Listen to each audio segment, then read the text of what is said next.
Good morning. This meeting is now resumed. Members, please join me in a moment of silence and remember the following persons who have passed away. Those found in unmarked graves near the former St. Eugene Residential School in Cranbrook, British Columbia. Those found in unmarked graves near the former Marybelle Residential School in Saskatchewan. Those found in unmarked graves near the former residential school in Penalakat Island, British Columbia. And Dwight Oscar Joseph Dano, Marguerite Eichler, Sal Hafji, George Marcello, John Papadakis, Michelle Senya, Marie McEwen, Christopher John K. Salmon.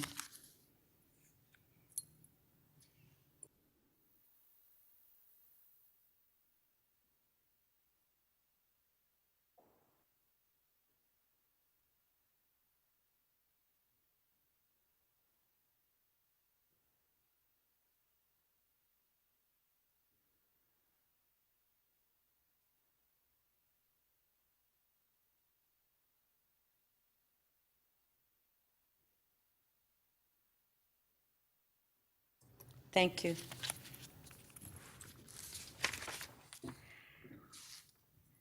We have a presentation this morning to recognize Susan Opler, Ombudsman, on her retirement from the city.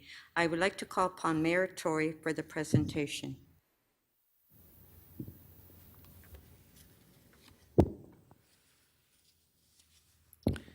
Well, Speaker and colleagues, good morning. I was saying yesterday to the French Consul General who was here, and we have these very lonely flag-raising ceremonies up on the podium roof, lonely because there's no crowd that's allowed, at least up until maybe tomorrow, that one of the problems or one of the challenges you face when you have people that are diplomatic representatives in Toronto is that you just get a chance to get to know them and to get to be in a kind of comfortable working relationship with them. And as is the practice in the diplomatic service, they leave. And of course, there's a reason for that in the context of not wanting those people to become sort of too familiar and to make sure that on the other hand, they have a fixed term. And, you know, when you come to talk about these departures of our accountability officers, the same holds true. There's a reason why there was a term of office put in place for those officers who have very, very important independent responsibilities. But you're also sorry to see them go because you have found the way they approach the job in many cases to be something that is very much in the public interest, but also something that you can find a good working relationship with those people. And Susan Opler would be one of those people. She has served very well our city as the Ombudsman over the last 5 years. This came as no surprise to me. I'd had a chance and the privilege and the pleasure of getting to know her before she was the Ombudsman in another world. And I saw from that exposure that she was a steady, businesslike, but very determined person. And basically, the best part of it was that what you saw was what you got. And over the last 5 years, she has delivered her work with commitment and dedication to public service and to the residents of the City of Toronto, because often she is the one that is making sure that the way in which we deliver public services is fair and appropriate and competent. Susan, when she joined the city in 2016, she came with decades of experience as a recognized lawyer, as an adjudicator, as a mediator, and as an educator. And all of these things, I think, proved to be useful in the context of a job that requires all of those skills and many more in order to carry it out, as well as we would all like. During her years of service, the Office of the Ombudsman has thrived under her leadership, accomplishing a tremendous amount of important work. And Susan, we want to thank you for that. You could go on with a long list, but I'm going to instead focus on a short list of a couple of areas where I think many, many people benefited from your work, and not just those who might have brought a particular complaint or something to your attention. And I think that beyond all of that, what you did as well was to make more firm and more effective the educational outreach function of the office to the public and to city staff, and created a very welcoming environment for people who were seeking your assistance and your support in things where they felt that we as a government fell short.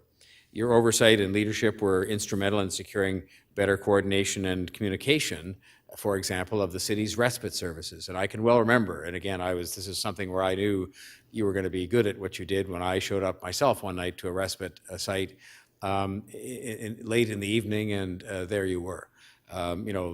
Checking things out for yourself firsthand as opposed to relying on anybody else to do that. You helped us to create a change within the TTC and its enforcement activities. You helped Toronto Community Housing in a number of respects that have turned out to be very important and I think very consistent and parallel with the work that we were doing as a city government to put tenants first. But among the things that you helped to achieve were identifying and addressing unfairness in the rules and processes for tenant transfers, improving how Toronto Community Housing handles tenant complaints, improving board governance, and addressing mistrust in the workplace investigations and making them more fair. And these are all things that I think have contributed to what I believe, and I'm not thoroughly objective about this, has been a steady improvement in the affairs and the operations of TCHC, knowing that we still have a long way to go. And you did all of this important work while at the same time rebranding and restructuring and expanding the Ombudsman Toronto office. And so you were attending to the sort of homework of running a good office at the same time as you were helping to bring about fundamental changes in the way that government and government bodies dealt with the people that they are in existence to serve. And so I think all of this, the combination of these sort of substantive policy and practice changes and the efforts that you made to build up the office and to build up a strong internal team, has led to an increase in the recognition of the office and the respect in which it is held, which is very important. And I think that that trust and that respect flowed all the way through from the council to the public service to the public itself. And I think that all of those bodies, all of those groups have to be respectful of and understand the importance of the Ombudsman's office, and you contributed to that. And so we thank you very sincerely for a job well done. I deeply regret the fact that although it isn't much, certainly it doesn't matter if you're in person for these kinds of things. You don't get anything more than a scroll from us because that's the way it is. But it doesn't diminish at all the sincerity of the thanks that are extended to you for a job well done, and best wishes on. I even hate to use the word retirement, because knowing you a little bit, as I've had the privilege to do, I know that you will not be having a retirement. You'll be retiring from this job and not retiring to that mode where you'll be found to be lying around on nice sunny summer days like today. Not that there's anything wrong with that if that's what people choose to do, but I just know that won't be what you're doing. So I hope members of council, even though we can't give a round of applause in the room here together, and I can't present the scroll to you, which we're going to do at a later time that works for you in person at the City Hall. We'll thank Susan for her dedication and for her passion that she's demonstrated as the Ombudsman, and for the role she has played in helping so many Torontonians to seek justice and fairness when sometimes we don't deliver that for them. And now, I was going to say I'd like to invite Susan to come up and say a few words. I'd like her to come on the screen and say a few words as she departs from this job. And again, congratulations, Susan, on a job well done on behalf of the people of the City of Toronto, which is who you really act for, but you actually helped us as well in doing our job, and the same with the public service. So Susan, over to you, and thank you. Good morning, Madam Speaker, members of Council, Mr. City Clerk, members of Toronto's Public Service, and people of Toronto. Thank you so much, Mayor Tory, for your very kind remarks. They are truly humbling. When I started as Toronto's Ombudsman 5 years ago, the office was already doing fantastic work, promoting fairness in city services and administration. But what quickly became clear to me was that to be most effective, we needed more people in the public, more people at City Hall, to know what we do and to trust and respect our role in the city's governance. So as the Mayor mentioned, we rebranded the office as Ombudsman Toronto, fashioned a new tagline, listening, investigating, improving city services, and set about building constructive relationships to earn the trust and respect of Toronto's communities, the staff of the city and its corporations, agencies, and boards, and of City Council. Ombudsman Toronto is now part of the city's DNA, and it feels really great to be able to say that. Over the last 5 years, my team and I handled close to 10,000 public complaints and concerns, with the annual number of complaints increasing by 57% over the past 5 years. I was going to mention some of the work that I'm most proud of my team for doing, which involves the things that Mayor Tory mentioned, so I won't repeat them. Our work for people experiencing homelessness, our work with the TTC, which has resulted not only in a culture change in enforcement, but also in a system-wide anti-racism strategy, and also, of course, our work with TCHC and all the improvements that have resulted. We're also beginning an important police oversight role, and I'm very proud of all of that work. I have a few short parting messages, if I may. First, to the members of Toronto City Council. Thank you for your selfless service to our city. One of the many things I've learned in the past 5 years is how critically important local government, its decisions and its operations are to everyday people and to Toronto's diverse communities every single day. I thank and I applaud you for choosing to stand for public office and for serving Toronto in the way that you do. Thank you, too, for putting your confidence in me 5 years ago. To my fellow accountability officers, present and past, thank you for being wonderful colleagues and friends. But thank you especially for the critically important role you play in our city's governance, representing the voice of the public and upholding high standards of fairness and ethical behavior. Toronto is lucky to have you.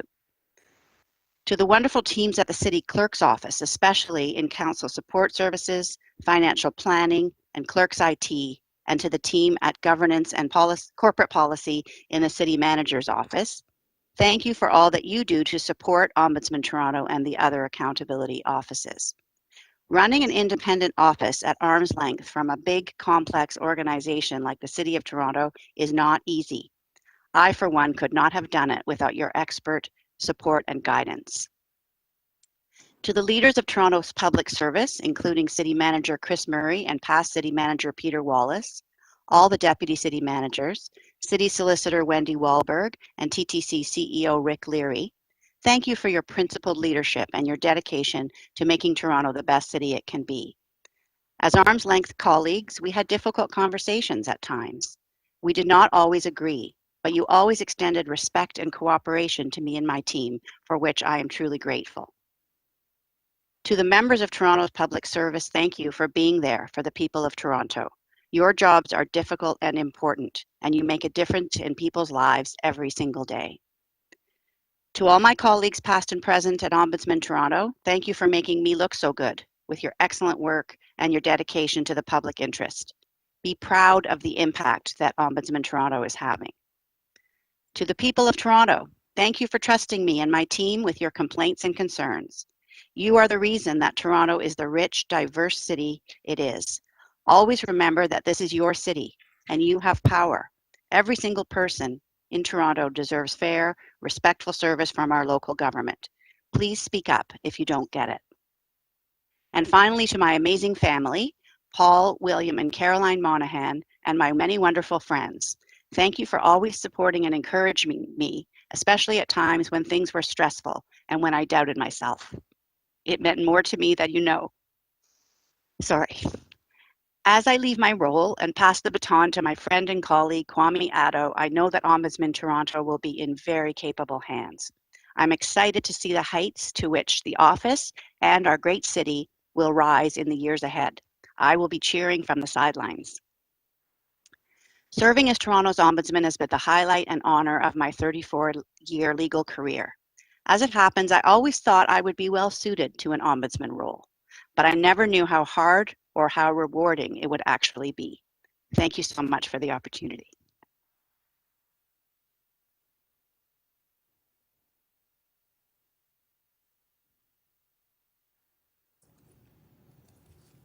Thank you, Susan.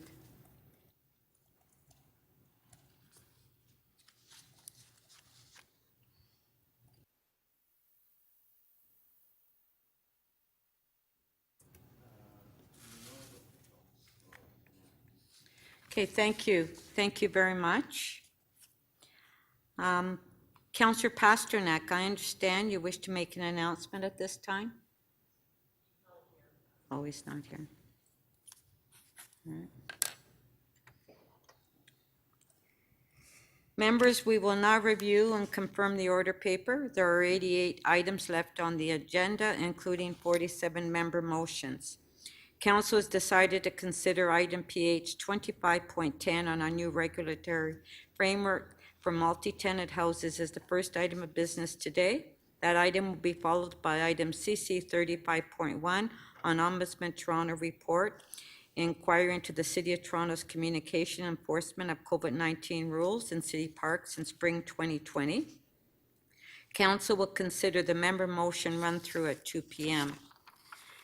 Council has decided to consider item EX 25.13 on Toronto Hydro Annual General Meeting and 2020 audited financial statements, and NY 25.6 on the final report for the Allen East District as the first and second items after members' motions. I will now take the release of polls. Please put your name on the list if you have an item to release.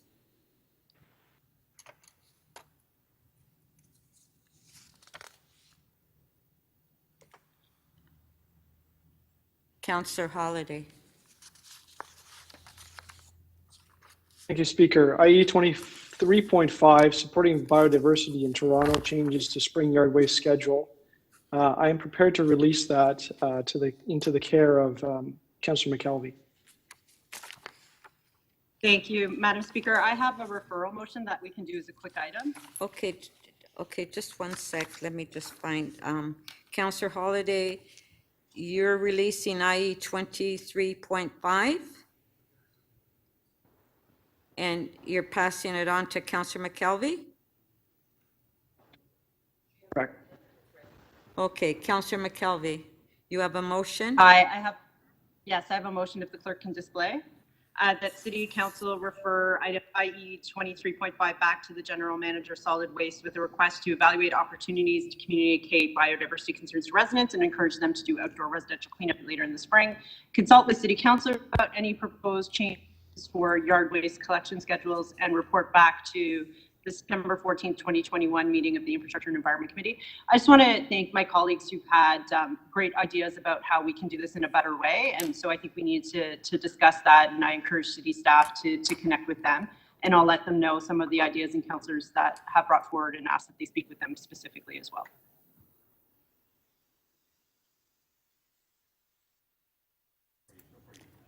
Okay, on the motion by Councillor McKelvey to refer, all in favor? Show of hands, carried. Thank you. Councillor Bailao. Madam Speaker, PH 24.2, short-term rental updates. I'll be able to release that. Pardon, what did?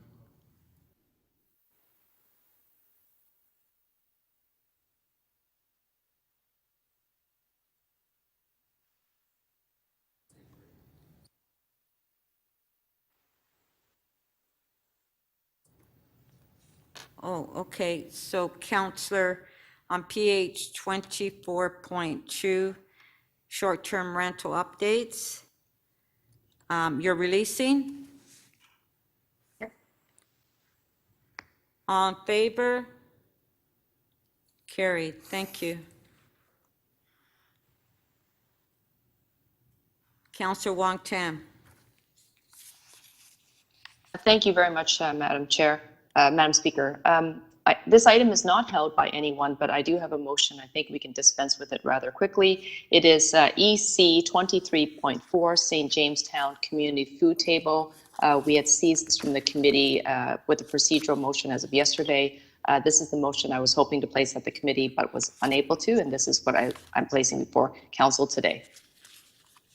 And the motion is on the screen. Okay, just let me find it.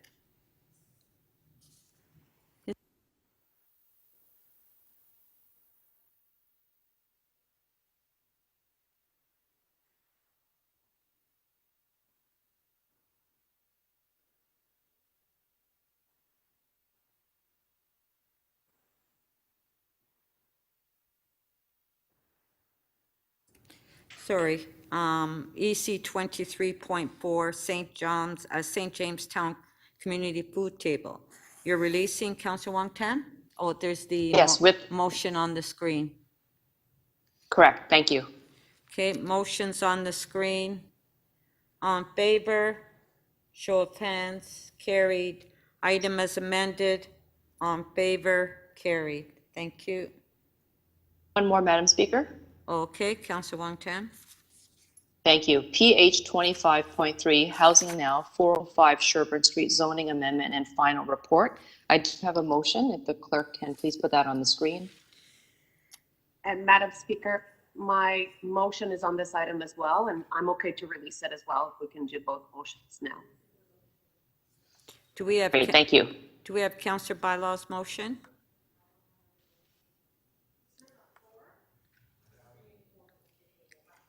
PH 25.3. Yeah. Deputy Mayor Bylaw, I think your motion is on point 4. No, there was some confusion and then we clarified with staff yesterday. Okay, thank you, sorry.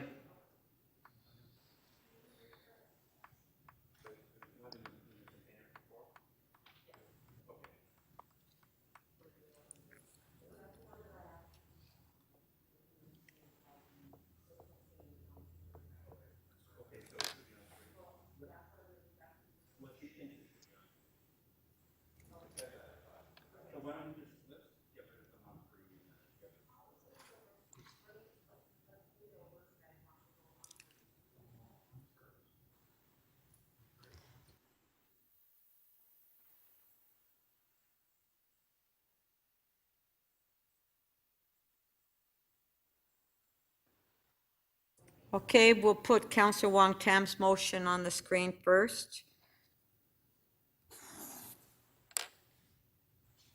There it is on the screen. All in favor? Show of hands, carried. But Councillor Bylaw's motion on the screen. There it is.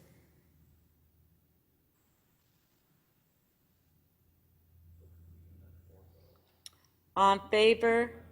Show of hands, carried. Item is amended. All in favor? Carried. Thank you. So Councillor Bylaw, what about 25.4?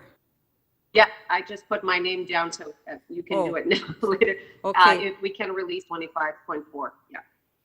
Okay, so PH 25.4, Councillor Bylaw is releasing.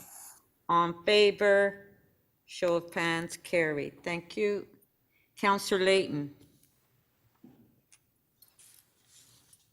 Thank you very much, Madam Speaker. The item number is CC 35.20. I just want to confirm that. I got locked out for a second. Sorry, CC 35.9.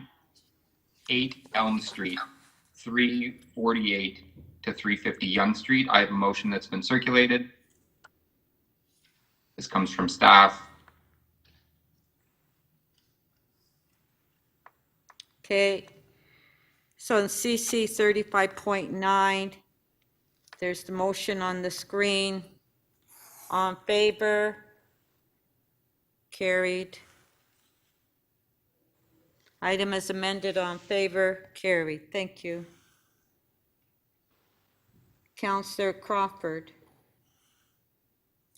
Thank you, Madam Speaker. I have a quick amendment for SC 25.1, the final report, 411 Victoria Park in George Street.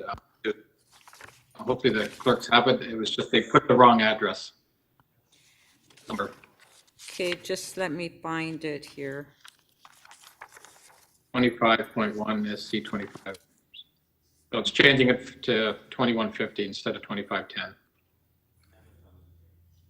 Okay, SC 25.1, final report for 411 Victoria Park Avenue and 2510, 2530 Gerard Street East, correct? Okay, the amendments on the screen.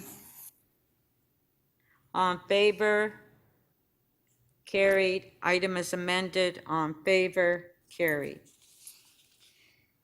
Point of order, Madam Speaker. Point of order.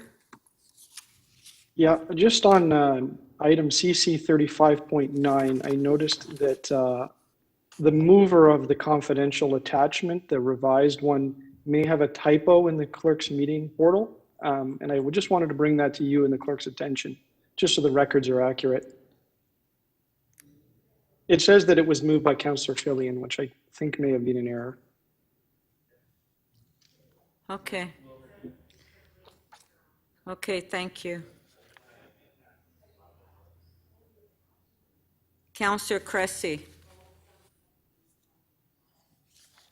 Thanks, Speaker. Item HL 29.1, response to COVID. I can move the supplementary, the recommendations in the supplementary reports and release that. So HL 29.1, response to COVID-19, June 2021 update. And Councillor Cressy, you're moving the supplementary report. It's on There are two supplementary reports, and I'll move them both. Thanks. Okay, that's HL 29.1A and 1B. Okay. On 1A, on favor? Okay, just one moment.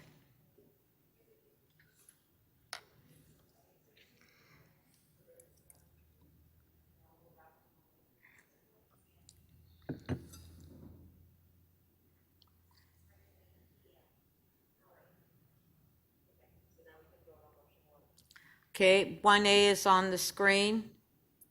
On favor, show of hands, carried. 1B, it's on the screen. On favor, show of hands, carried. Item is amended. On favor, carried. Pardon? No. Is that it, Councillor Cressy? Yes, Speaker, thank you. Councillor Fillion? Thank you, Speaker. Item CC 35.27. I'm just substituting new staff recommendations that are slightly different than the old staff recommendations. It was advanced circulated. Okay, on CC 3527 by Councillor Fillion on the screen. On favor, show of hands, carried. Item is amended. On favor, carried. Councillor Robinson?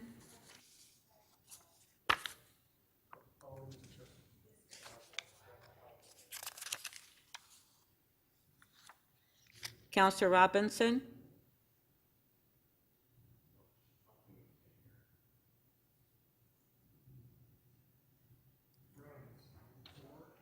Councillor Robinson? Okay.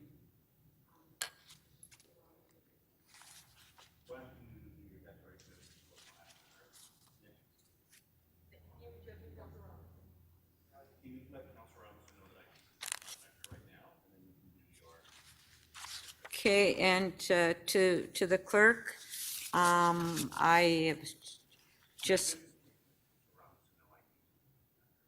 Okay, Councillor Robinson, IT is going to contact you. Okay, I'd like to. Maybe I know what she's going to say. Maybe she can nod and tell you what it is. I think she wanted to release the item and move for referral. I don't know if you can hear us, Councillor Robinson, but it's on the item IE, sorry, let me find it here, IE 23.4.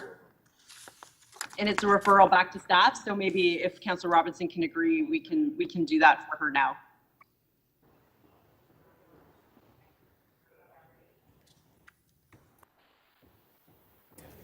Okay, so on IE 23.4, Councillor Robinson is moving to refer. On favor, carry. Okay. Thank you, Madam Speaker. Thank you. So at this point, I would like to state an interest, which was just brought to my attention, on CC 3516, 2 Champaign and 1107 Finch Avenue. It was brought to my attention that my brother is involved in that application, so I'd like to declare an interest. All those in favor of adopting the order paper, show of hands, carried.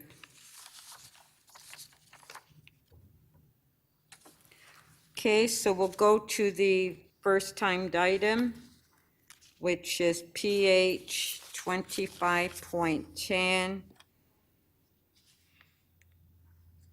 framework for multi-tenant houses. Councillor Bylaw held it down, but do we have questions to staff?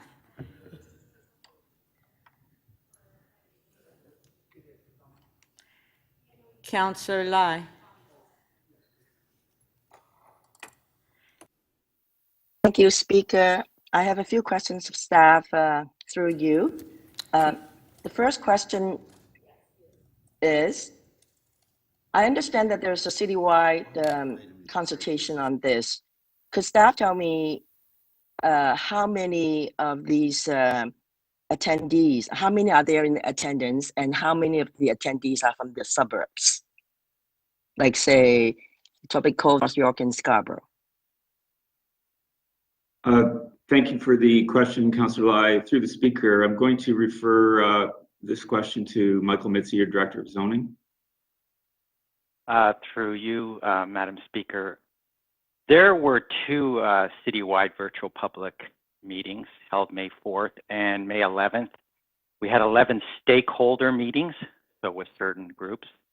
There were 15 do-it-yourself meetings, and we had an online and telephone questionnaire.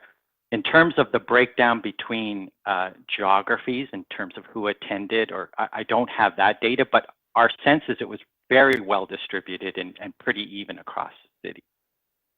Yeah, because I have heard that most of the people that attended are from downtown, and that's why I hosted a virtual town hall myself back in May. We have 77 people in attendance. And I also did a polling of my ward because it's a very controversial issue. And there's 20% in support and 48% opposing this rooming house in Scarborough. There are a few items that after my consultation, my town hall, we've sent it to the to staff. There are a few issues. I'm just wondering why it has not been implemented. The first one is about owner occupied. I've lived in a rooming house myself when I first came to Canada as a new immigrant, and I get it that this is one of the affordable housing options. And the other thing is that in my real estate career, I've noticed that more and more rooming house operators are turning it into business. And I'm just wondering, why is staff not considering one of the prerequisites of a rooming house is to have owner occupied in the rooming house, in the house? Through you, Speaker. Yes, you're right. We are not proposing owner occupied. That is akin to a form of people zoning. We don't have any of our residential land uses requiring owner occupation. When we have matters like secondary suites, for example, or short-term rentals brought before committee and council, the relationship is to principal residence, but not owner occupation. And that's the reason it's not being considered. Is that correct? Through you, Madam Speaker, that is correct.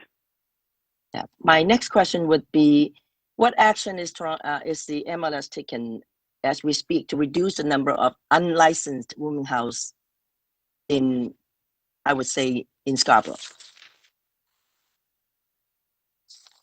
So thank you for the question. Unlicensed rooming houses are things that we take calls, we investigate, and we take appropriate action. We have taken action against homes that aren't operating appropriately. And a big part of this program is allowing a path forward to allow them to become legal, to allow them to have the regulatory oversight that is required to ensure that they are safe and they are maintained.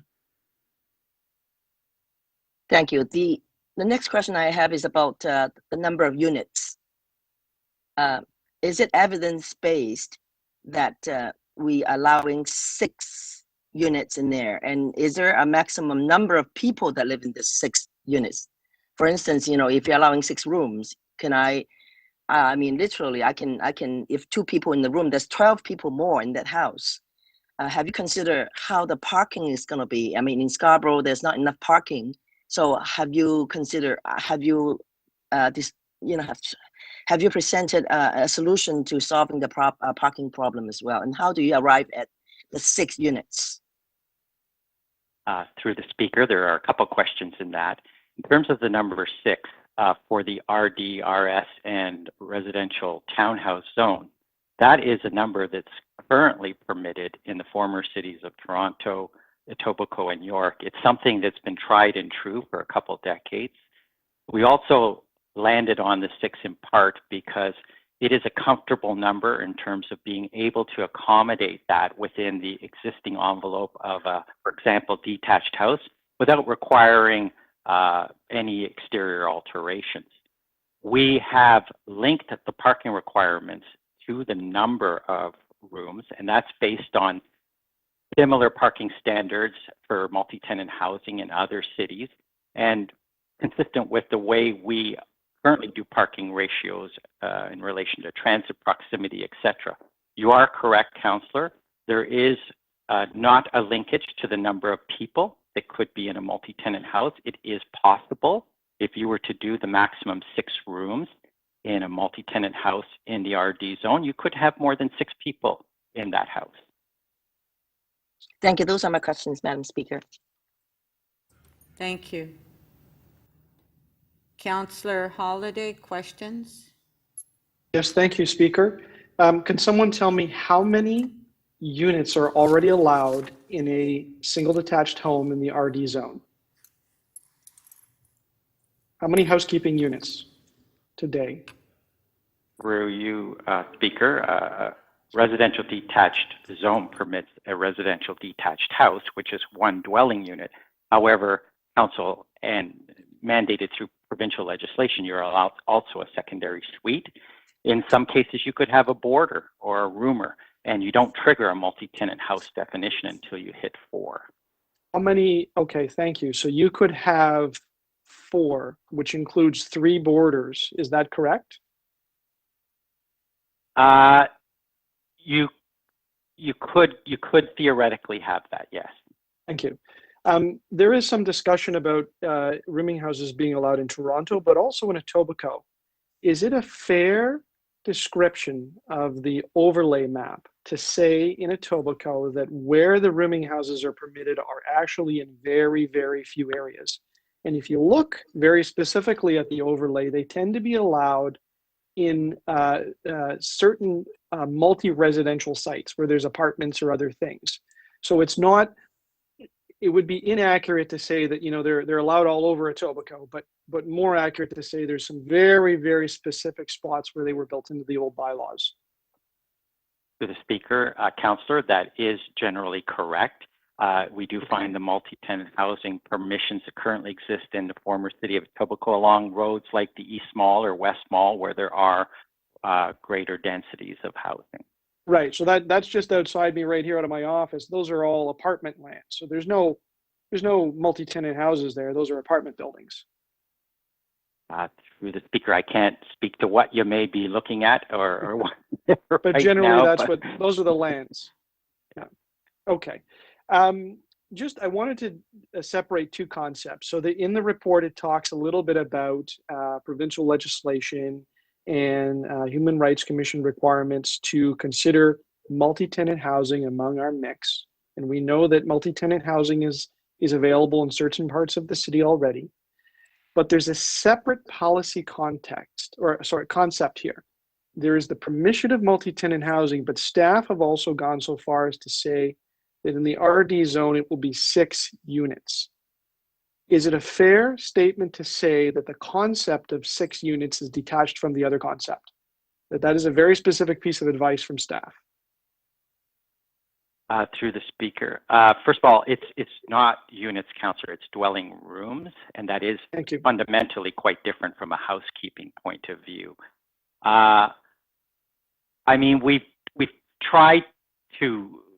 It's been a holistic approach we've taken here, and fairness, not limiting use across the geographies of the city are part of the thinking that's gone behind this. So I'm not sure if I can accurately answer your question about how strongly linked those are. But there's a concept of not limiting use, but there's also a concept of how many units, sorry, I should say how many dwelling rooms are being allowed. Those are two different concepts. And the staff have brought forward a proposal for 6. It could have been 5, could have been 7, could have been 8. At the click of a mouse button, council could make it 10 in the future. So there's a concept of introducing permissions, and then there's a concept of intensity. Is that a fair statement about the policy that's before us? Through the speaker, yes, I would agree. We are talking about the concept or the idea of this permission across the city, and then we've evaluated its intensity by zone or impact by zone, and that's where we come up with the different dwelling room limits. So in Etobicoke and in many suburban areas, there could be 6 dwelling rooms, and you said there could be more than 6 people because it could be couples that live in those. Could even be a family, really, if they fit. And the ask is for 2 parking spaces, and as you know, in Etobicoke, there are at least Etobicoke Center, there are very few places with on-street parking, and that's a character of the neighborhood, right? That is dealt with in the official plan. What do we say to somebody that comes and shows up with a 3rd car or a 4th car or a 5th car? They rent the room, and there's no place to park the car. How does the city deal with that? That was your last question. For the speaker, the parking ratio is based on a minimum. It's roughly 1 parking space for every 3 dwelling rooms. It doesn't mean you could not possibly have more, provided you don't intrude upon other performance standards of the zoning bylaw, like landscaped open space. So there's no question the inability or possible inability to provide adequate parking might actually impact or limit what you end up being allowed to do in a multi-tenant house. Thank you. Deputy Mayor Minnan-Wong. Thank you. I have a question of the city solicitor. I think she probably knows the question I'm going to ask because I was asking it yesterday and I didn't get an answer. Do we have the legal ability similar to Airbnbs to require owner occupation as a condition of granting a license or permit for a rooming house? Thank you for the question, Deputy Mayor. And through you, Madam Speaker, I'm going to ask Amanda Hill to respond to that question.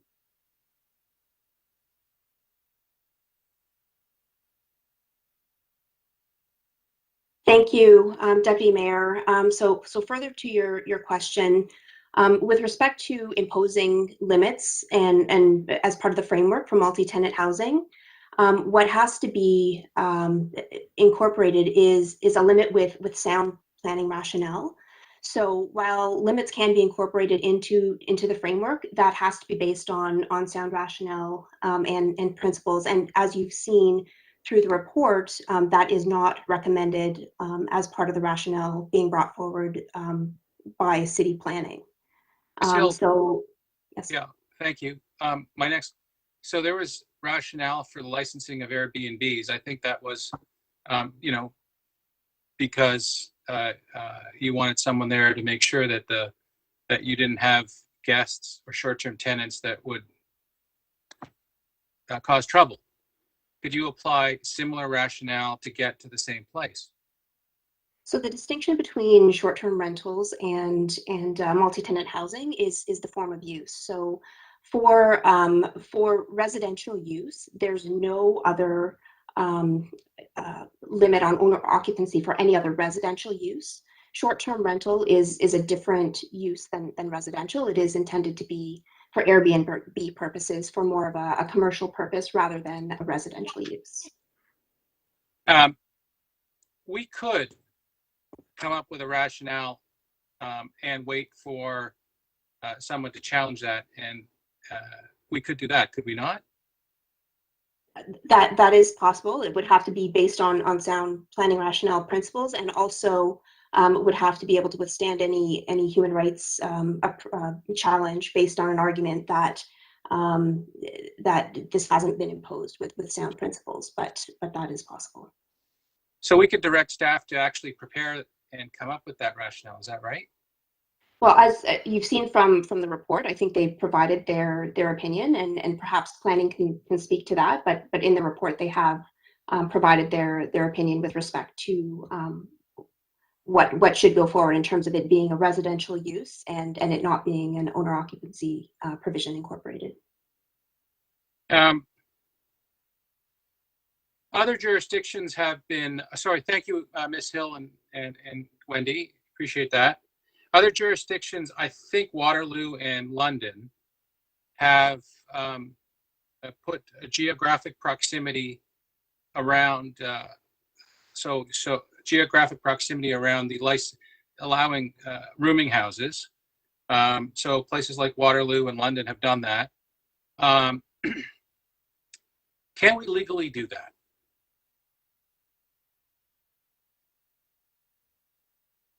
For the speaker, Councillor, if you're referring to minimum separation distances, yes, you could do that. We have done that in the past in the City of Toronto, for example, for municipal shelters. Generally, we have been pulling away from that. All recent reports have not recommended that. We believe it's potentially discriminatory and a form of people zoning, and we're not recommending minimum separation distances for this use. Got that. I know that. Thank you. So, and my final question is with regard to, you know, my being profoundly disappointed about the consultation. I surveyed my residents. We asked 500 of them whether they'd heard about this consultation. 80% of those 500 people said they hadn't heard of the consultation. Do you consider that a win? A success? That was your last question. Thank you, Madam Chair. Through the speaker, Councillor, we believe we put forward a pretty robust consultation and engagement strategy and process. Generally, when you go on citywide initiatives, as opposed to, say, site-specific developments, you usually do get a little less of a turnout. I also want to add, this isn't the first time we've consulted on this matter. We have been repeatedly back and forth between Executive Committee and Planning and Housing, and we've had several consultation efforts over the years, 2014, 2017, and then this past spring. So there's been quite a bit of community consultation on this matter. But apparently not effective. Thank you. Madam Speaker. Yes? Madam Speaker, I just wanted to do an audio check. I'm good? Yes, we can hear you. Thank you. Councillor Carroll, questions? Thanks, Madam Chair. I have a couple of sections for my questions. So the first one, I'm just going to quote a clip and very quickly, and then you'll tell me how this changes. The Willowdale councillor said to the Star, "I would guess that all of the basement units in my ward, less than 10%, would be meeting fire code requirements." But city staff told the councillor they have limited powers under provincial law to gain entry to suspected rooming houses. How would that change if we have our own municipal regulatory and licensing regime?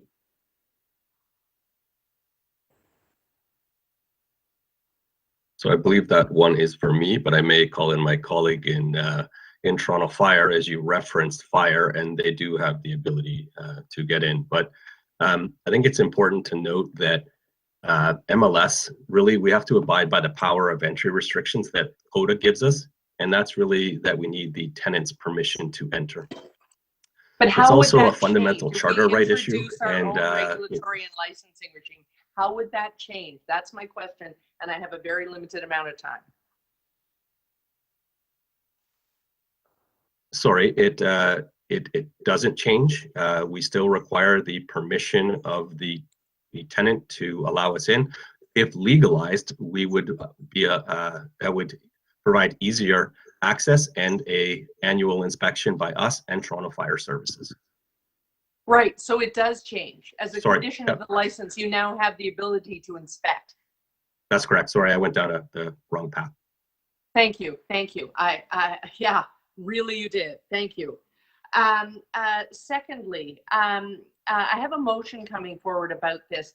In the report, the map that shows us the zones for the introducing wards that would be introducing the licensing regime, there are 12 dwelling room and 25 dwelling room zones, but there are no street addresses. We can barely see it on the map the way it's produced there.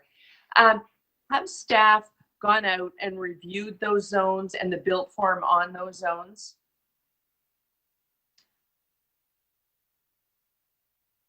Through you, Speaker. We did not change the zone boundaries. That map reflects current zones for instance, residential apartment or the lower scale RD, RS, and RT zones. We applied the multi-tenant housing definition and the standards, broke it down within those zones. So we're fully aware of those boundaries and where those areas are. It wasn't an address exercise. Those zones already exist. Right, so you simply just drew a line around apartment neighborhoods, but are you aware that in many of our suburban neighborhoods, those apartment neighborhoods are carved specifically so that all that's in them is apartment buildings and condominium townhomes. There aren't, you know, it's not like downtown you might have an apartment neighborhood where there's a tower and in between them a row of large 6-bedroom Victorian row houses. These are 3-bedroom townhomes with a maximum of 8 rooms, not including the toilets. Did you look at that before setting those 12 and 25 zones? Through the Speaker, yes, we did. We have, there's a relationship between the higher intensity allowed with apartment buildings and condo towers in those zones, and our recommendations related to the more intensive multi-tenant house numbers applying to those zones. So there's a linkage. So if someone comes to apply for a license and they've looked at the map and so they see, I own a townhouse in the Village Greenways with a 3-bedroom townhouse, and it says here I can have 12. If they come to apply for the license, but including the rec room, including everything but the toilets, there are only 8 rooms in that house. What process would staff go through to say, yeah, you can put 12 people in here, maybe even 25? What process would you go through and what would be the answer? Through you, Madam Speaker, if you're referencing the zoning standards, obviously any new I'm proposal. referencing the built form. This is a 3-bedroom condominium townhome and it's in the 12 dwelling room zone. So what would be your answers if they walked in and applied for a license to put in a 12 dwelling room rooming house in a 3-bedroom townhouse with only 8 rooms, not including the toilets? That was your last question. Perhaps I can help here, Michael. Because it's a licensing question, it is more appropriate for me, yes. So we would do a zoning review, we would also do an OBC review, and we would also do a fire code review. So all 3 partners would look at that closely to make that determination. I don't know what an OBC review is and whether or not that would lead to the answer is no. Thank you. Oh, thank you, Madam Speaker. Councillor Pasternak, questions? Yes, thank you, Madam Speaker. Through you two, I don't know if they're mentioned specifically, but normally electrical safety.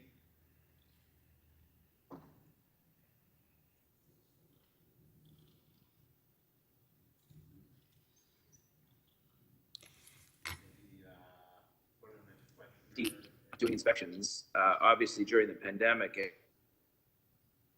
Councillor Pasternak, we didn't hear you, so do you want to maybe shut off your video and you can ask your question?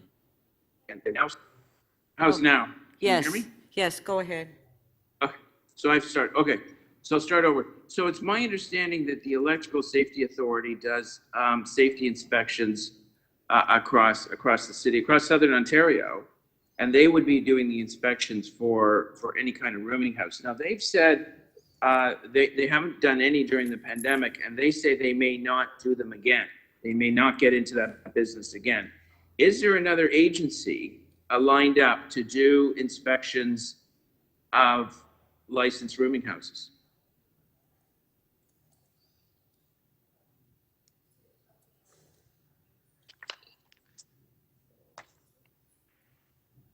So that is something we would undertake.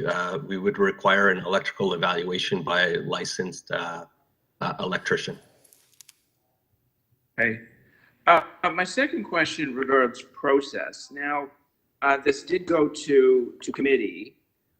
On the printed out agenda, it did say that it was supposed to go to council. Now, it's my understanding it never went to council. It just went straight out from committee to consultations. Is that a correct critical path? Through you, Speaker. Yes, we brought a report with a recommended engagement strategy to Planning and Housing Committee last fall, and we were directed to move forward on that. It did not go to council. Right. So would you agree that the main purpose of our committee system and our agency boards and commissions is to bring recommendations to council and not to make a citywide decision like this to proceed down this path? Through you, Madam Speaker, I'm not sure I could answer that question. We are today at council with recommendations and a bylaw that we did bring to Planning and Housing a few weeks ago. It's following a relatively normal process in doing so. I'm just wondering whether it would be normal to go straight from standing committee to a citywide major rezoning. Is that without council approval? Is that? Through you, Madam Speaker, Planning and Housing, in terms of its mandate, is charged with dealing with planning matters or zoning matters that are citywide, and this certainly falls in that category. All right, well, we could go back and forth for a few minutes. I want to revisit the engagement process. And I see on page 1 here, you had 2 public community engagement meetings.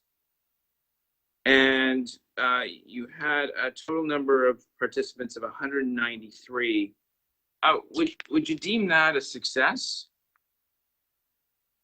Through you, Madam Speaker, I mean, it's hard to assess success based on an absolute number figure, but for our citywide engagement processes, it's not bad to have a couple hundred people attend such a virtual public meeting. Do you think there was widespread knowledge that this process was going on? Through you, Madam Speaker, yes, I do.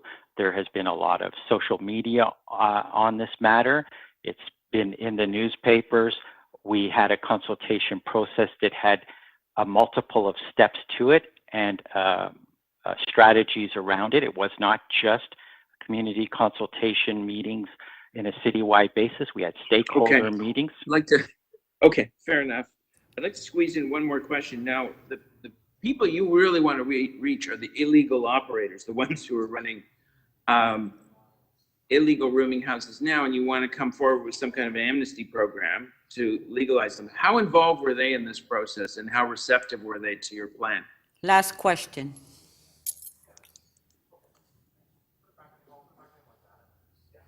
Through you, Madam Speaker, operators of multi-tenant housing were one of the stakeholder groups for which we did have an engagement process with. I can't comment to you on how many may have been there that were in an illegal versus legal multi-tenant house, but we did reach out to those, that particular stakeholders group specifically. Okay. All right, thank you very much. Thank you. Councillor Grimes, questions? Thank you, Madam Speaker. And my question is to my friend Michael Mizzi, I believe. Michael, I don't want to dwell on the consultation piece, but I know when we did a lot of big projects in my ward on the planning side, Christie Biscuit with the First Capital. We went out to all these groups, all these residents associations, all the small groups. Is that what happened here? Because I'm getting contacted by residents associations, they never heard about it. So is that, did they get out to them because they're saying this is the first time they've heard about it? Through the speaker, yes. Our stakeholder meetings did reach out to some very key groups, including tenants, student associations, owners and operators of multi-tenant houses, post-secondary institutions, and residents associations. So we did try and target all those specific interested stakeholders in addition to general consultation. I fully acknowledge that a very large redevelopment proposal often brings out a lot more people, but we did try to reach as many as we could through this process. Okay, thank you. Now, one other question for Michael. If somebody can allowed 6 units, would they be allowed to go to the committee adjustment and get more units? Through the speaker, yes. I mean, if you have a limit of 6 dwelling rooms, and you do have a right under the Planning Act to seek minor variance to change that number. Obviously, that would be evaluated and it would be the decision of the panel, but yes, you have that right. Is there any way we could shut the door to committee adjustment? Through you, Madam Speaker, I think the short answer for that is no, you can't. That right does exist under the Planning Act. Those are my questions. Thank you, Mr. Mizzi. Thank you, Madam Speaker. Thank you. Thank you. Councillor Fletcher, questions? I just want to look at some of the benefits of licensing. There is not a guarantee that anyone who's trying to make a currently illegal rooming house legal, that they would pass the requirements. They're quite strict, are they not? So thank you for the councillor. Thank you to the councillor for the question and through the speaker. Yes, it's important that licensing gives that pathway for them to become legalized and provides the rationale and rules behind those.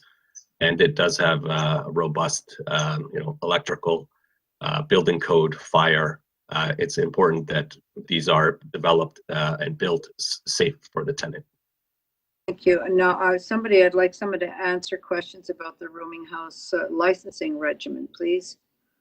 And that who would that be? Stop my time, please, speaker, while folks get themselves sorted. What's going to be?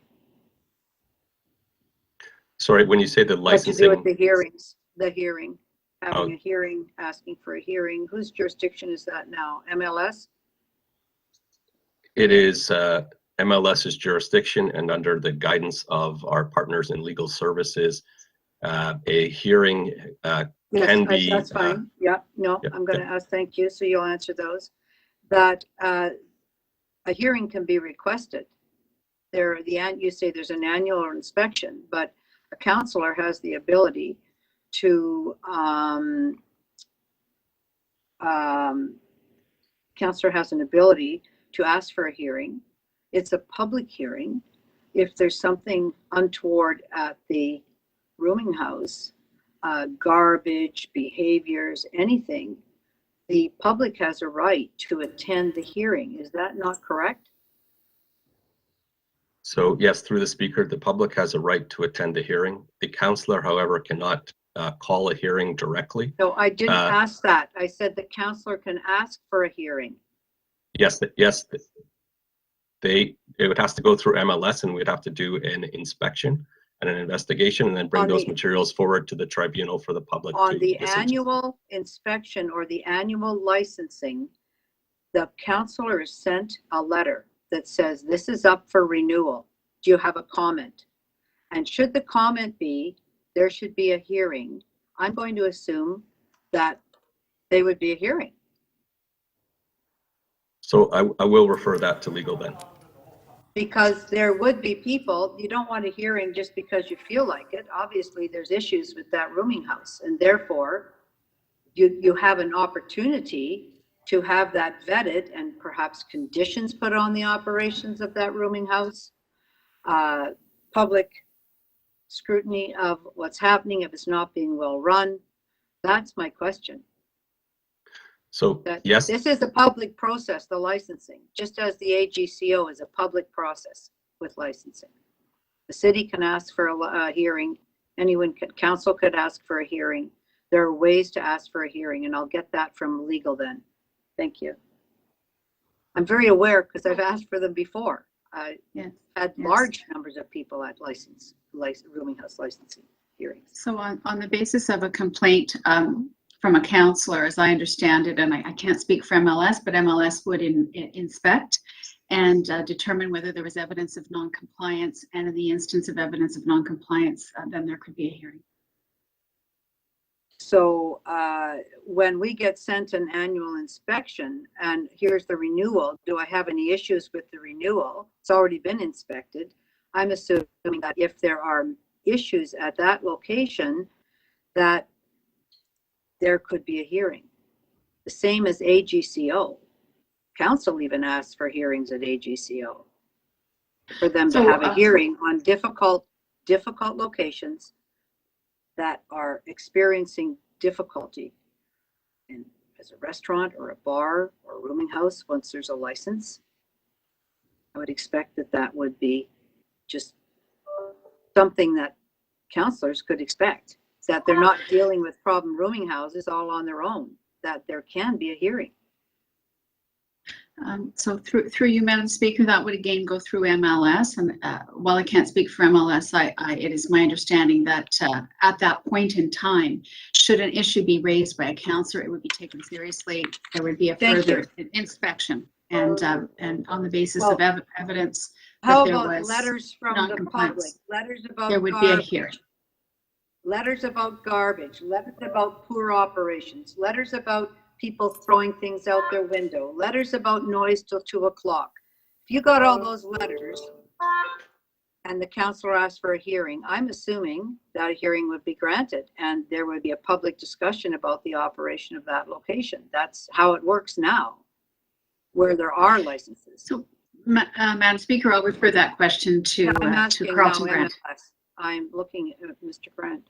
Yeah, Councillor Fletcher, the short answer is yes. Yes. So councillors that are worried this will change the game plan and they'll have less ability to manage it, actually, the community has far greater ability to express concerns about poor operations. Is that not the case? Yes, that's correct. Thank you. So I would agree. Thank you. Thank you. Councillor Crawford, questions? Thank you, Madam Speaker. I have some questions around the enforcement of unlicensed rooming houses. As I'm out in Scarborough, they're all unlicensed. So can you just very quickly talk about your process to investigate and to close down illegal rooming houses? Again, very briefly, on how do you actually close down an unlicensed rooming house now out in Scarborough or Etobicoke? So thank you for the question. So closing down is, again, based on a recommendation. Our intent at any time is not to dehouse anyone. We do have a process to gain entry with the permission of the tenants. If we are allowed in, we review it, do a detailed investigation on how the rooms are set up, how it's operating, if there's individual leases with the landlord, a number of things. And then if they are deemed illegal, we would work with them to bring them into compliance. We would share the rules and regulations behind that. I can tell you we've issued a number of notice of violations for these types of properties. We have issued charges and we have issued fines over the past number of years. But again, as you mentioned, this really is about your ability to enter, and you don't have the regulatory authority. If somebody says, no, you cannot come into the residence, you don't have any other ability, nor does the report have any increased ability for you to enter if somebody says no to you. That would be correct? We could, if we felt strongly, we could seek a search warrant. But what we're trying to do through this report is to provide that pathway to legalization, to provide that pathway for these to operate legally and safely for the tenants in accordance with all the regulatory pieces that we've put in here that are important, again, for the tenant safety. So again, and I think what's critical is that pathway to be legal. You know, I have that challenge with many illegal rooming houses in my area. Will this report, I mean, can you get a sense of, will this be successful in convincing illegal tenants or rooming houses right now to become legal? Again, you don't have the ability to enter. So does this report give, I mean, are there assurances? I mean, I think that's a concern with communities. I mean, the ability to close down unlicensed rooming houses. How, and again, without entry, you still have that same challenge. I've spoken with a number of MLS people on the ground. You still have the same challenge tomorrow if this report is supported than you did prior. So the main reason people don't allow us entry is because they don't want to lose their housing. If this provides that pathway to legalization and they can be regulated by us, they will open the door and they will allow us in, and because they want to live safety in a safe way. And the reason they're not letting us in the door right now is because they do not want to lose their housing. This does provide that pathway to change that tomorrow. Okay. Okay. Thank you. Those are my questions. Thank you.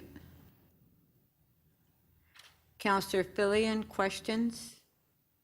Yes, thank you. There was a direction that came through committee, I believe in my initiative, to ask staff to meet with representatives from educational institutions and government to try to come up with a solution to the lack of student housing. What's the status of that?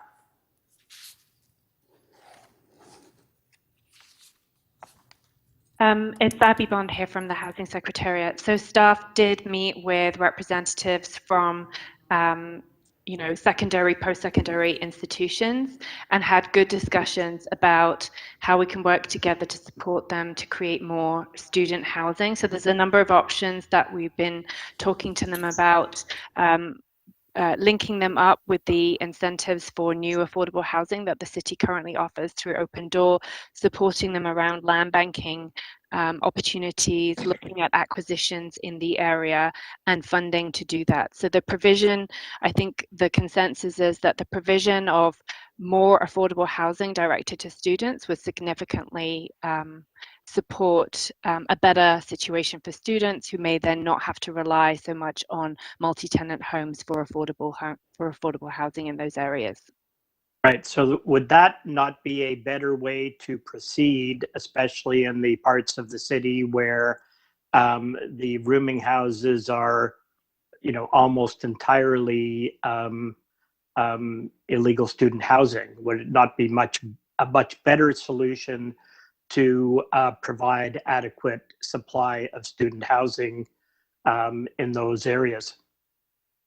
Thank you, Councillor. Through the Speaker, I think the staff take the position that it's not an either or, that we can actually do both, that we should be providing more supply of new affordable rental homes, specifically assisting post-secondary institutions to play a part in that because they have a definite inclination to do that and an incentive to do that to support their students, but also the fact that students also rely on currently multi-tenant homes, and we need to provide access or better access to safe homes across all areas of the city. So staff, I think, feel that pursuing both of those as a course of action would be preferable. My second question, I guess, is of Mr. Mitzi. Do you have, what would be the basis for thinking that anyone who currently operates in a legal rooming house in a place like Willowdale would want to make that legal? Through the Speaker, I mean, it is an experience. It's believed that it provides an avenue it incentivizes those to invest the money to bring those buildings up to code, to address the zoning compliance, because they will be permitted, because it's a long-term investment that can be secured. And I mean, this is part of the rationale for why we think if we can license them, they will be better maintained, because the experience in the former city of Toronto, for example, where they are legal, that's generally the condition. That's generally the situation. Would you agree that situations are not the same in other parts of the city as they are in the city of Toronto with, for example, the type of housing stock you have? To the speaker, yes, the housing stock is of different age, different size throughout the city, but there, you know, our strong recommendation is there's no good planning reason not to expand the geographical permissions of multi-tenant housing. Could you point me to a single operator in Willowdale with their permission and with confidentiality, somebody who's currently operating an illegal rooming house who would like to make that legal? Could you direct me to a single one of those people with their permission? Through the speaker, I could not, Councillor. Perhaps MLS could comment on that. Yeah, thank you, Michael. I cannot guarantee that. What we are doing is providing, again, that avenue, that pathway to become legalized. And right now that does not exist. So they don't have an opportunity to pursue it. Right, but I guess I'm questioning the basis for any assumption that the people who are operating illegally would have any interest in becoming legal, and I'm not seeing any basis for any real basis for thinking that. That was your last question. So collectively, as a team, affordable housing, public health, MLS, planning, building, we feel strongly that by given that opportunity, that those homes will move to the legal regulatory regime. Thank you. Councillor Perks, question? Thank you. In and around 2002, Municipal Licensing and Standards identified 77 illegal rooming houses in Parkdale. We adopted a pilot project which created a pathway to legalizing those, not dissimilar from what's in front of us now. As of today, how many of those 77 remain as illegal rooming houses? It's my understanding that that answer is 0. Right. So I believe 72 of them are currently licensed as rooming houses and the other 5 converted to other legal uses, correct? Correct. That's my understanding. Okay. So the only evidence we have about whether or not legalizing rooming houses from an illegal state to a legal one, the only recent evidence we have shows a 100% success rate in bringing them into legal operation as housing, correct? So once there was an avenue to become legalized, that is correct. Okay, so, you know, the theoretical arguments, whatever, the only evidence we have is that it works. To fire, at committee, you told us that in the last 7 years, there have been 12 fires in illegal rooming houses that have resulted in fatalities. Is that correct? Through the speaker, we've had 14 fires resulting in 16 deaths in the last 10 years. Thank you. I'm not sure who this goes to. On the question that some of my colleagues have been asking about consultation, I reviewed the background information section of the report in front of us. Am I correct that the issue of legalizing rooming houses has been to committee or council 19 times since we harmonized the zoning bylaw in 2006? Through the speaker, I can't confirm whether it's 19, but there's 4 pages of decision history, and it's been numerous times. And each of those, because it went to committee, gave people an opportunity to depute. And on top of that, you have run multiple consultations over several years. Correct? Speaker, that is correct. Okay. Someone was, I think Councillor Grimes was asking about the Committee of Adjustment. In the areas in the City of Toronto where rooming houses are currently legal, the opportunity already exists to go to Committee of Adjustment to increase the size. Are you aware of cases of rooming houses going to Committee of Adjustment in the last bunch of years in the former City of Toronto to get a number of rooms larger than what the zoning bylaw permits?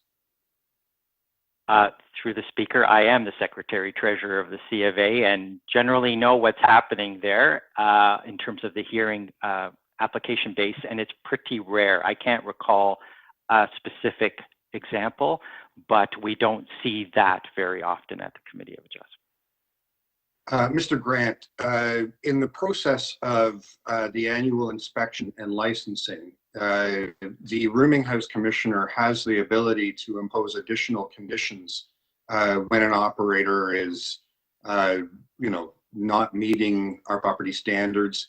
Those conditions have included things like providing documentation of upgrades, clearing all outstanding property standards violations, allowing additional inspections, in some cases even allowing a notice of trespass, allowing the Toronto Police Service into common areas, correct? To the Speaker, yes, that's correct. So we gain vastly more ability to make sure that rooming houses are good neighbors when they're licensed, correct? Yes, that's correct. To Ms. Bond, how many people are currently on the waiting list for affordable housing in the City of Toronto? There are many thousands of people waiting, and that is a growing list. And we're also seeing almost 8,000 people living without a home as well. So there's a significant pressure across the city for affordable housing right now. What is easier for us to do legally and fiscally? Protect existing affordable housing or build new? That was your last question. I would say that they are both essential to a healthy housing system, but clearly the investment in existing housing and making sure that it is safe and affordable is a quicker and cheaper route than building new housing, but they are both important. Thank you. Thank you. Thank you. Councillor Robinson. Can hear me? Yes. I've got a few questions. So to staff regarding the recommendations before us, there are 49 staff recommendations plus I think 3 more were added at committee. So we have before us 52 recommendations. Is that correct?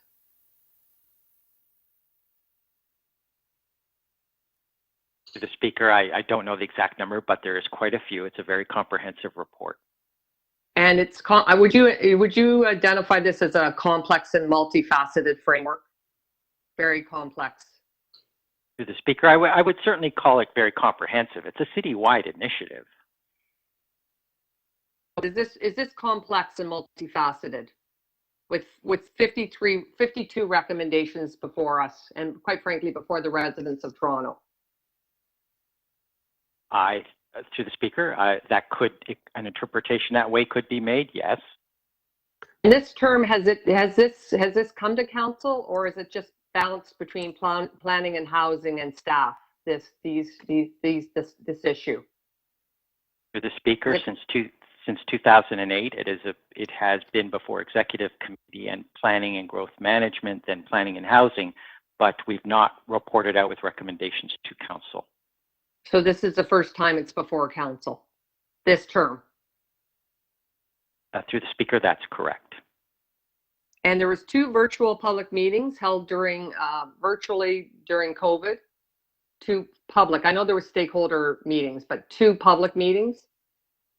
Through the Speaker, that's correct. We had 2 virtual meetings, one on May 4th one on May 11th, one was in the evening, one was in the day. Okay, on this very complex issue. So I have had these issues in my ward, some very big challenges around this in different parts of the ward, and I won't name addresses. But I wanted to ask about the issue where tenants are actually the ones renting out the property as a multi-tenant house without permission, I might add, from the property owner. And in my case, this took months, well over 10 months to resolve. So what have you basically done to address this issue that is very challenging to resolve and then goes on and on and on and on for months? What aspect of this framework addresses this issue? It seems to be a common issue. So it's Carlton here. That is an issue between the tenant and the landlord and the Residential Tenancies Act. It's not something that we can necessarily regulate. So the city has no teeth when it comes to that matter, which seems to be a common matter. It is again, it is a landlord-tenant issue that we are not involved in as a third party.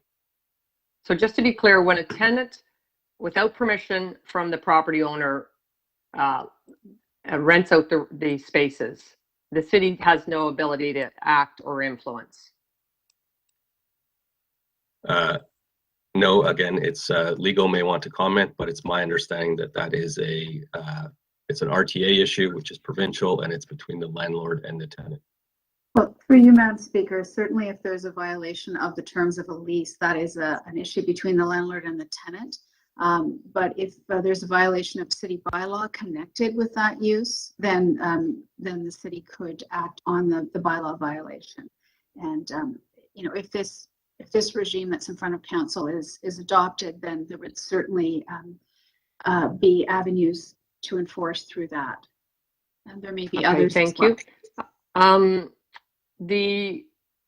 Someone already asked about this, but I'm just going to ask again because I want to be clear on it. They're, requiring permission to access the premises.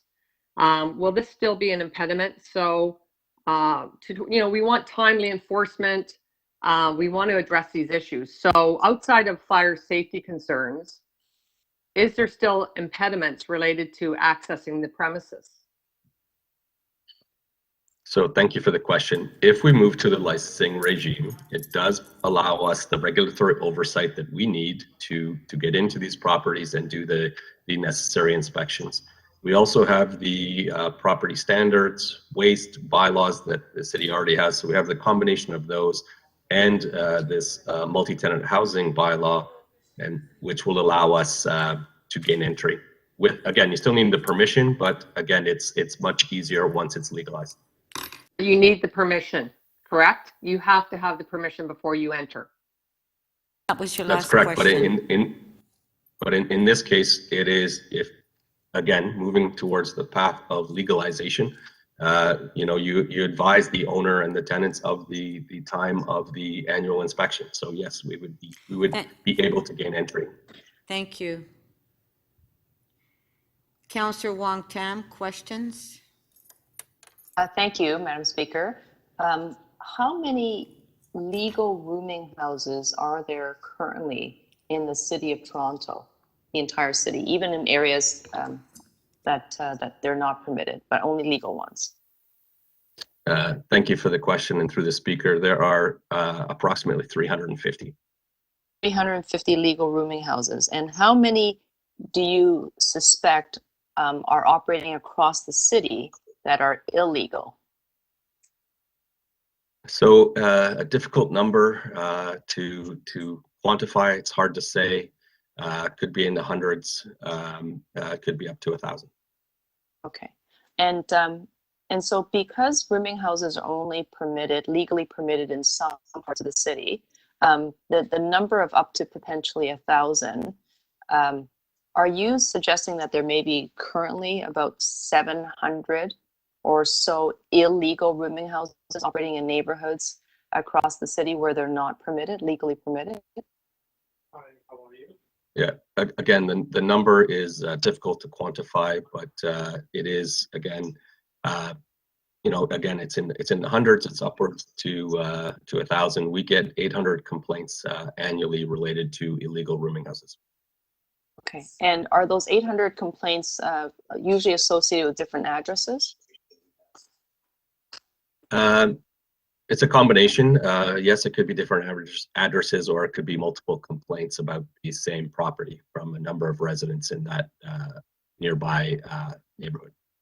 And with respect to the restrictions of illegal rooming houses, you've cited that there's not a heck of a lot you can do to enforce. You literally need to have the cooperation of the landlord, which is not often forthcoming. So your hands are really tied. And so the pathway to getting more control, bringing these properties to safe and proper standard and order is to go through a legal process. And that's why this is here before us. Yeah, thank you for the question. That's exactly why the proposal is here. And again, this is a proposal by a number of different divisions, and that is the objective. And how many divisions have worked on this new regulatory framework? Multiple, just probably. Through the speaker, it's go ahead, Greg. Through the speaker, it's 6 divisions. You've got the advice from 6 of the divisions involved in this process. So this is really an interdivisional approach. The issues seen at illegal rooming houses have caused concern and alarm for 6 different divisions. You're bringing almost a whole of government approach to trying to address this problem. And so for the councillors who have concerns about whether or not there's going to be adequate enforcement to make sure the regulations will be, that property owners will be held to account, do you think you have the resources that it will take based on the budgetary requirements that are going to be needed? Will these councillors, is there anything you can offer them that will give them the peace of mind that this will make their neighborhoods safer and better for their community, including the tenants that live in these illegal rooming houses and hopefully to be converted to legal rooming houses? So yes, the short answer is again yes. We again, providing that pathway is the way we need to go. We do have additional staff in this proposal. There's 22 additional officers to bring the team up to 28. I believe there are also 17 inspectors from Toronto Fire. So we are putting the resources behind this. It also an important piece with a stakeholder engagement liaison, which is engaging with the tenants. It's a successful model that we have from Toronto Rent Safe TO that we're bringing to this program so that we are engaged and are aware of the issues that tenants are having. Thank you. And my final question is, I think there's about 54 recommendations before us, and this includes the amendments that were moved at the Planning and Housing Committee. Out of the 54 recommendations, is it correct that the first 3 deal with the expanded rooming house bylaw, zoning bylaw, to cover the entire city? And then starting at recommendation 4 to 54 is about updating the existing bylaw, adding additional reinforcements. I just want to make sure I'm reading the recommendations correctly. Through the speaker, yes, the first recommendations relate to the zoning regime and what we're bringing forward, but the vast majority do relate to the licensing side. Okay, Thank you. Thank you very much.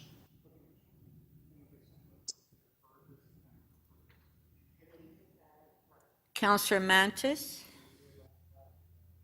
Thank you, Madam Chair. I don't know which head of the department is going to have to answer this question, but as we see in areas where rooming houses are allowed, and there is an adequate transportation infrastructure, in our areas where, especially in Scarborough, where we don't have multi-tenant housing, are we going to be also creating more residential or transportation modes? Sorry, are we going to create more modes of transportation to be able to combat the parking concerns that we will have because of the additional parking that is going to be needed?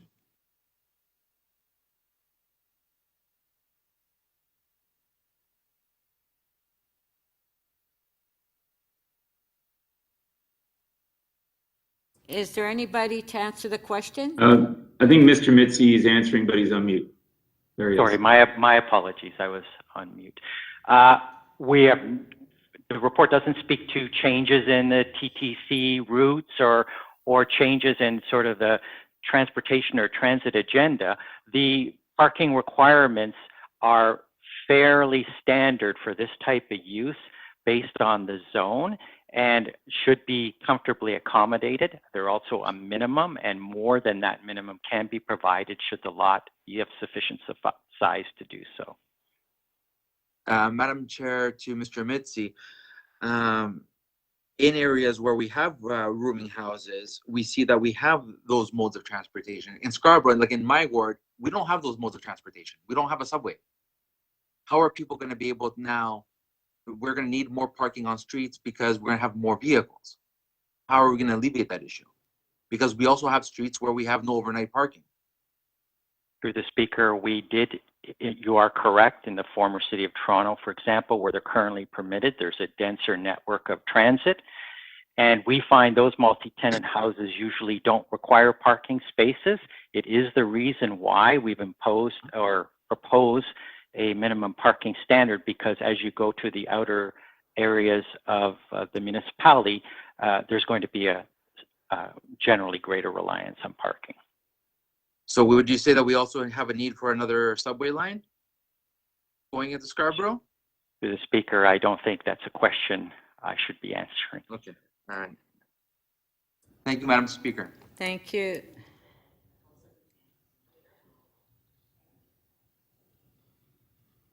Councillor Baila. Thank you, Madam Speaker. Through you, how many, for how long have we had legalized rooming houses in the old city of Toronto? Through the speaker, we rely on bylaw 43886. So at minimum, we're talking 2 or 3 decades in terms of permissions for multi-tenant housing. With 2 or 3 decades of a system, we have 350 legal rooming houses? That's correct. Okay. For you to fire, you can gain entry to somebody's property, correct? If there's a life safety concern. So if there's a high number of people that you have concerns living in a home, you can have access to that, correct? The speaker, that is correct. We have the rights of entry for life safety, fire safety concerns. And do you consider illegal rooming houses a fire safety concern? They're a fire safety concern if they're not compliant with the Ontario Fire Code. Can't provide a general answer to that without knowing the location, but with So you would have to gain entry. So you would have to gain entry. Correct. Are you requesting extra staff through this report to not only gain entry, but also have the yearly inspections that legal rooming houses would have? Through the speaker, yes. If this regime is introduced, it would increase the level of service, and TFS would require more staff to conduct the thorough annual inspection. So it's the goal of this regime in the phase 1 to try to go to those illegal rooming houses, get access to them, and bring them into compliance? The goal is to ensure they are compliant, because a compliant with the fire and life safety concerns increases safety for the occupants. That's correct, yes. Okay. To the housing secretary, what's the average rent in a rooming house? So rents range between about $400 and $700 a month in rooming houses based on a recent survey, and that's in comparison, I would say the average studio apartment rents were around $1,100 in Toronto, so significantly cheaper. So for those that say that we should just shut down all the illegal rooming houses, is there any place in the city of Toronto that those people would be able to rent at that price? I think it would be exceptionally challenging for people to find, if you're currently paying $400 a month on rent, there are extremely limited options. And I think that the lack of options at that end of the affordability scale is what is driving people into our shelter system, because there are no other alternatives for housing. So if we don't approve a framework that creates a safe housing condition that already exists, I mean, we have it, we're either just brushing this under the rug or we are putting people out on the street. Is that the options we have?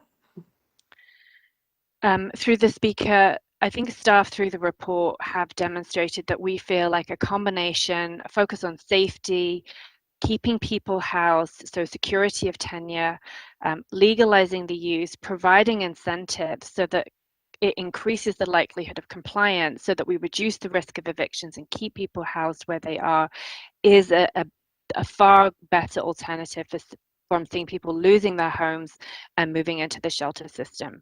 And the overall approach would definitely enable tenants to more likely to put up their hand and say they had issues with their home, invite staff to look at the compliance issues. So we feel like it would create a much better situation for tenants. Carlton again. Carlton, once we go through our yearly inspections, do you look at everything from property standards to life safety conditions, everything like that? So if there's issues that are not only of concern to the tenants, but also to the neighbors, are those also taken in consideration and acted upon?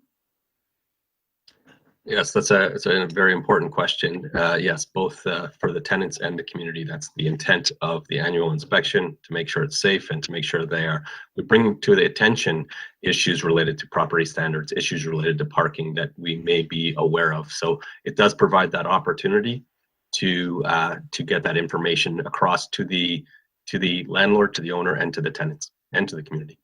So what we have in here is actually a system that will create yearly inspections for these homes to ensure that they are upcapped to the standards in that neighborhood and to the standards of people living in them. That was your last question. Yeah, through the speaker, that's correct. Thank you. Thank you.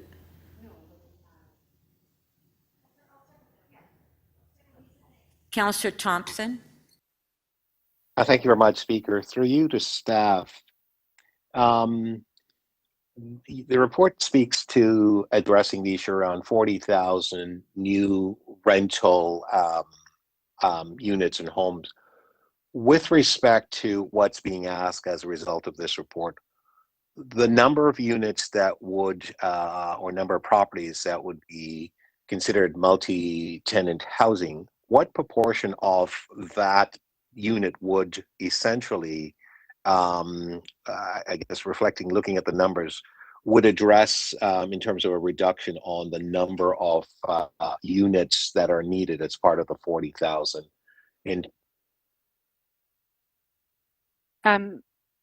Thank you, Councillor. Through the speaker, any of the units that we are able to secure through a contribution agreement, that we're able to secure as affordable housing through the provision of incentives, we would be able to kind of mark against that 40,000 because they are not just affordable rental, but they've been secured as such over a period of time. So the report also speaks to talking about looking at year 3 and the focus on licensing of new operators. You talk about promoting safety and so on. I'm just wondering, the safety that you speak of, whose safety are you speaking of? And I'll give you an example. We have situations now where there are illegal facilities that are operating. On my street, there is a property where 2 men are living in the basement. One person continues to create problem for the community. He has attempted to break into the homes. He passes body excrement on the property and so on, and the police and others are not able to deal with it. With your new regulatory system, how would that be dealt with? So I'll start. So first, it's about this regime is about the tenant safety and the community safety. Again, mitigating those types of impacts. With complaints of what this gentleman is doing in and around those homes, that is something that the Toronto Police Service would have to deal with. It is a criminal offense, so that would have to be dealt with by the police. I appreciate that, Mr. Grant, and the police are not dealing with it, and that's part of the problem, right? So let me then ask you this question, and I don't see in the report anywhere where it speaks to a proposed framework that deals with pandemic issue. Obviously, we're dealing with that now. I'm just wondering, what are the requirements in terms of ventilation?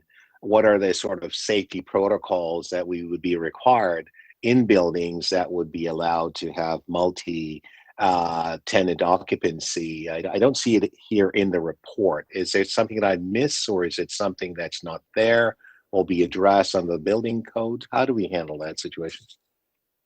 Yeah, the report doesn't get into that level of detail or granularity, but the homes would need to be, homes/units would need to be built in accordance with the Ontario Building Code, you're correct, as well as the Ontario Fire Code. Let me then ask you about confidence. I think that there's a requirement. Last night I had an impromptu meeting with residents on a street in my ward. They are not confident that they can trust the city to enforce its own rules, given the fact that the rules that are supposedly in place now in Scarborough are not being enforced themselves. So what level of confidence and assurance can you provide or suggest to make residents comfortable? Because my residents are not comfortable at the moment. There's a parking issue that Councillor Mantis and others have spoken about, but they're not comfortable. What assurance would you offer them so that they could be, I guess, have some assurance or some degree of comfortableness that this would work in their benefit? So the assurances would be that we have had success where they are permitted. So by having a regulatory regime, having a clear understanding of what you can do and can't do, having property maintenance plans, having issues around parking, advising the groups what they can and cannot do is what's missing right now, because we're not having that dialogue. And by having a legal regulatory regime, it allows us to have those important conversations with the owners of these homes and the tenants. Thank you, Speaker. Thank you.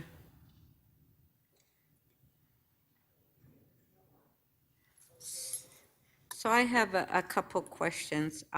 So in the former city of York, we do have legal rooming houses, and a number of illegal rooming houses, Carlton, as you know. So just a question. I know the question was asked.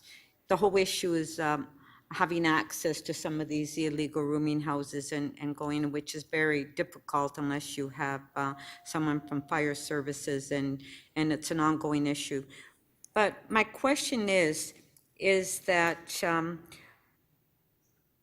in order to encourage owners that are operating illegal rooming houses to legalize their rooming houses, unless all the illegal ones that we are charging and fining them, we can encourage them to get licensed. So is there a way that we could encourage that and step it up, where all these illegal ones and that you've had a number of complaints with and we're charging, that we can push them through legalization? So I'll start and then pass it over to Abby.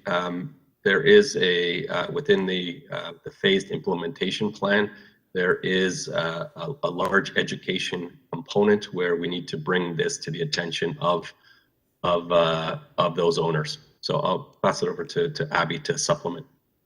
I think it's through the speaker, through yourself. Thank you. I think it's important that we recognize that this is a great opportunity to use a carrot and stick approach. So the stick, as it relates to enforcement, should definitely encourage people to get legal, get compliant, and to help those who have an inclination to do that but are struggling with some of the elements of that, we're proposing to work with our building staff to create an incentive program. So a combination of incentives and enforcement should create a really strong framework to encourage those who want to become legal but are finding it harder, and discourage the enforcement activity discourages further illegal activity as well. So those things together should create a really powerful foundation for this framework. Now, Carlton, as you know, we only know that if there's an illegal rooming houses, if we get complaints from residents, you know, there are a lot of people living in this house and they're smoking and, you know, there's loud music and, you know, I mean, those are how the complaints come in. Otherwise, we wouldn't even know that there were rooming houses unless we get these complaints. So my question is that once somebody applies to legalize and to have a legal rooming house, does the application, does the notice of the application come through the counselor's office, just like as we do with liquor licenses and so forth? So yes, the counselor would be notified that there is an application or that there is a rooming house. However, it does not give a a veto power. Okay, so we're notified, but if once we give a license to legalize a rooming house, and then I think Councillor Fletcher asked this question, after a year or so, then suddenly there's problems and, you know, there's disturbance to the community. Can that license be revoked? Thanks for that question. And you're right, Councillor Fletcher brought this to the attention. It does give the oversight and the councillor and the community the ability to have a hearing, to have conditions entered into, and if those conditions are ineffective, there is revocation. Obviously, that is our last resort. We want to ensure that these are compliant. That's what our goal is, and we do not want to dehouse people. Okay, thank you.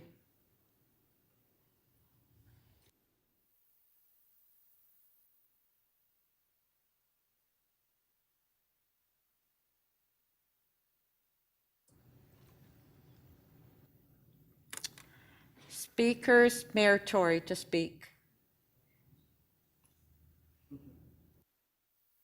Thank you, Speaker. I have a motion, which I'd ask if it could be put up. This is a challenging issue, and I'm frankly disappointed to be putting this motion forward to Council at this time, but I think it is the right thing to do for reasons that I'll explain in the time available to me. It's a challenging issue. I know that depending on which councillor we're talking about where, we all hear from people about this with different perspectives depending on who we're hearing from.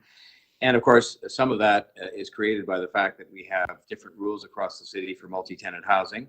And it has been a long, long time, way before my time as mayor, way before the time of many of us here, that councillors and staff alike, depending on who, and mayors, have been working to try to get an acceptable set of uniform rules across the city. I want to be very clear. I support the measures that are proposed in this report because I think we need to recognize first and foremost the reality that this kind of housing, this form of housing exists, and it does exist across the city.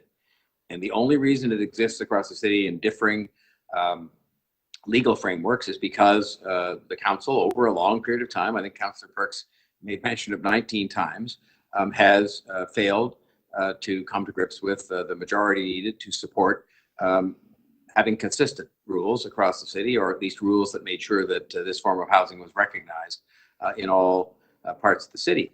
And the fact is that the inconsistency, the two different legal regimes has created a situation in which the existence, which is not denied, it's been acknowledged in the discussion this morning, of this form of housing across the city created a problem of a different kind, where some of the very same councillors are the ones that receive the complaints about the illegal multi-unit to multi-tenant dwellings.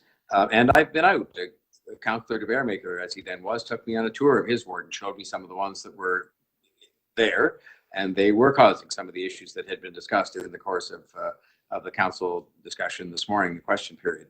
So the challenge in front of us is obviously to find a legal regime that is consistent, a legal regime that makes sure that that we are housing tenants in a safe manner, recognizing, as I think Councillor Deputy Mayor Bylaw brought out in her questions, this form of housing, as hard as we're working, and we are, and it's not acknowledged some of the time. That's disappointing, but you know, we're at this council meeting, as the Deputy Mayor Bylaw pointed out, I think we're going to approve 1,900 affordable housing units, which is about 2.5 years output in previous administrations. And we're working hard at this. We're doing better at supportive housing. We have a lot left to do. But this form of housing, especially for some groups like students and perhaps like some newer Canadians, is a reality that almost has to be a part of the system. And we have to make sure that is safe, though, which at the present time, especially given the limited powers of entry and so on, we're not able to always make sure that that is the case. And it was pointed out by one of our fire officials this morning that they've had, over a period of time, 14 deaths that have taken place in this kind of housing. And then the second thing we have to do, of course, is make sure this form of housing is not disruptive to the neighbors. So we have to regularize this in some way or other and make sure that what form is the housing going to be in, what impact is it going to have on the neighbors, and you know, how we try to answer those questions is really going to be key to getting something put in place. To be candid with you, and I think it's better to be honest about these things, at this moment in time, this morning, this measure as proposed here does not have the votes to pass. That's the reality of the way our system works, and it can be wonderful to form these coalitions of people that put things forward, and we do it successfully time after time after time. And I suppose an option would have been just to let it come to a vote today and lose. And then where would we have been? You know, in the context of having better public policy than we have today, which clearly cannot be described. The status quo can clearly not be described as acceptable public policy in any way, shape, or form. And I'm not embarrassed at the fact that I'm the latest in a series of mayors that have tried 19 different times to bring this forward. But in this case, what we're not doing is letting it go down and throwing up our hands and just saying, that's it, too bad, that's the 19th time. We're going to put this over for a month and the next meeting, and we're going to work at this. We're going to work at this because I've talked to 2/3 of the council over the last few weeks as this came forward. And there have been quite a few ideas put forward as to how we can maybe make this better. Some of the ideas have been in the area of enforcement of those illegal multi-unit dwellings that presently exist. There have been other things that Ms. Bond talked about earlier on, about the carrot and the stick, and trying to have incentives that help us to get people to regularize those houses that presently exist that cause a lot of the complaints and that cause a lot of the angst about this. So it's been all the way back to amalgamation that we have not had a consistent set of rules on this. I am determined to see us change that, and I will be putting, you know, myself continue, because I have been already with Deputy Mayor Bylaw behind this. We're going to sit down with the councillors that have had ideas. We're going to sit down with councillors that have found themselves unable to support the measures that have been brought forward, and we're going to do what we have to do to have sound public policy, but also to have a sound public policy that can win the support of a majority of the members of the City Council. This, again, just like some of the matters we dealt with yesterday, this is a matter whose time has more than come. We have a housing crisis, a housing problem in this city, and we're taking a lot of steps and spending a lot of money, and rightly so, with the help of the other governments in some cases, to address that problem. And we're making progress. But to ignore this or to hope it just goes away is not a viable part of that answer. This has to be part of the answer. There should be better student housing. There should be a lot of things. But at this present time in 2021, we can't afford to just turn our back on this and just hope that it goes away, because it's not going to. So we will work to get this majority agreement. We will hopefully have that majority agreement secured by the time of the next council meeting, when this will come back forward again with what I assume might be a slightly modified proposal that is still sound public policy, addresses the issue properly, consistently, and in the best interest of the safety of tenants and also the stability of neighborhoods. And we will go forward from there. So, Speaker, I would ask members to support the deferral. As reluctant as I am to put it forward, maybe they'll support it reluctantly, but maybe because it's the right thing to do for today, as opposed to the alternative. Thank you, Speaker. Thank you. Now, I have Councillor Holiday, Lai, and Carroll. Are your names to ask the mayor a question? Yes. Yes, okay. Madam Speaker. Because once we ask the question, then we'll clear the screen to have members of council speak on the deferral, which will be 2 minutes.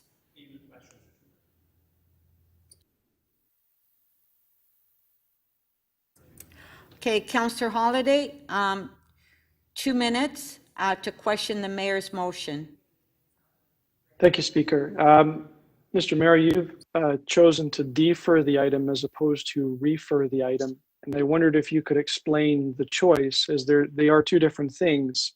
And very specifically, the report talks a lot about policy, about increasing housing supply and bringing these type of residences into places in the city where they don't exist now.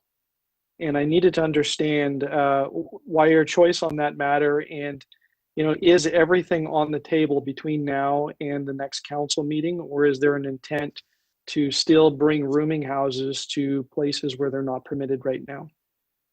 Well, I'll say with great respect to the Deputy Mayor, I think the notion, however one might want to interpret the report, that this report is about increasing the number of these kinds of multi-unit premises across the city is just not correct. What it is about is regularizing and legalizing in a consistent manner a form of housing that exists in all forms of the city, but because of a quirk of amalgamation and history, they're not treated the same. And we've had answers to questions this morning, as I understood it, to say that in areas where this was permitted for some time now, there is not a huge history of proliferation of these kinds of things. And in areas where I believe there have been pilot projects, there's been no indication that's the case. So the reason I'm doing it the way I'm doing it is because I think what we really need to do here is not to engage the staff in particular, who've done their very best to come forward with something here that does not, I don't think, it cannot be fairly characterized the way you did. But having said that, that's fine. People have their own interpretations of these things, but rather I want to engage with the councillors and have the Deputy Mayor engage with the councillors, because a lot of them had very good ideas as to ways in which we could make this policy better. But the trouble is to try and sort of, negotiate all that in a piecemeal fashion is just not going to be possible at the last minute before we take a vote. It's not even the right way to make public policy. So that's why we're choosing to do it this way, and it'll be brought back perhaps with some suggested modifications. We'll have to see. Thank you. Councillor Lai, 2 minutes. Thank you, Speaker. Mr. Mayor, I just wanted to understand a little bit better about this deferral. You're saying that you will be working with just wanted to know the plan, where are you going and where you're coming? I mean, I know where you're coming from, but where are you going? Are you going to be having meetings and so that to ensure that the voice of Scarborough residents can be heard? I mean, is that your intent? Well, my intent is to make sure that there are a number of councillors who are opposed to this at the present time. There are some who are more inclined to be supportive because I think they understand we have a challenge here to deal with, and that to just walk away from it or just defeat it is not going to reduce the number of calls they're receiving about the presently troublesome multi-unit, multi-tenant dwellings, and is not going to address a public policy issue they know needs to be addressed. And we just can't let it go on all the way back to amalgamation. And so my intent is to, working with Deputy Mayor Bylaw and others, to take all of the ideas that I've had quite a few. As I say, I've talked to fully 2/3 of the council, take those ideas, kind of put them all down on a list, as it were, go back through them with different members of council, almost on a one-by-one basis, and see if we can fashion something that can win the majority of votes. That's what you need around here. You don't need everybody to vote for it. And certainly the voice of Scarborough residents, as well as those in other parts of the city, will the attempt will be to address and to try and meet some of the concerns that the council, I mean, the councillors aren't making the decisions they make to oppose this in a vacuum. They're hearing from people, and I think there's some of those issues that we can address, starting with one I would mention, which is just the whole question of how we can deal with the present multi-tenant dwellings that are out there, and some of the difficulties and challenges we've had in even trying to bring those ones into line. And I still think this policy would have achieved that, but there are perhaps ways in which we can make sure that's better understood by people, including residents and councillors. So that's the kind of thing we'll work on, but we'll do it with the councillors, and I think we can come out with a better policy that's still effective. Thank you. Thank you. Councillor Carroll, 2 minutes. Thank you, Madam Speaker, and thank you, Mr. Mayor, for your comments and your commitment to this issue. I asked the following question because I think it avoids having to move a bunch of motions along with the deferral, because you are, under the City of Toronto Act, essentially the leader of city staff. So I ask you this question to see how we get to the end of the deferral period. Would you agree that part of the problem here is that staff have not done nearly enough to help us communicate to the community that this is not about more of what is today the status quo in the introducing wards. It is about absolutely changing, fundamentally changing that which is the status quo, which is illegal and unacceptable. Have they not done enough to communicate what the potential improvements are here? Yes, I would agree. And I think I would say I agree with you in the same spirit you're putting it forward, which is not to sort of criticize or castigate the staff who work terribly hard. And they've been a part of every one of the 19 or 18 previous failed attempts to address this. But the fact is, there are gross misunderstandings out there, even some of them shared by members of this council, I say respectfully and affectionately. And we just have to dispel those. I mean, we just do. And that part of that is going to be public education as to what the new measures will and will not do. Part of it's going to be public education about what has happened in parts of the city where the regulations have been in place in a different way for some time now, like in the city of Toronto and parts of York. So yes, I mean, public education is a part of this. And, when we talk about the role the public service has to play in this, I'm not sure it's entirely their job, but we all have to do better at educating the public, both about the need for this kind of housing. Look, we're dealing here with people who are students. We welcome them here.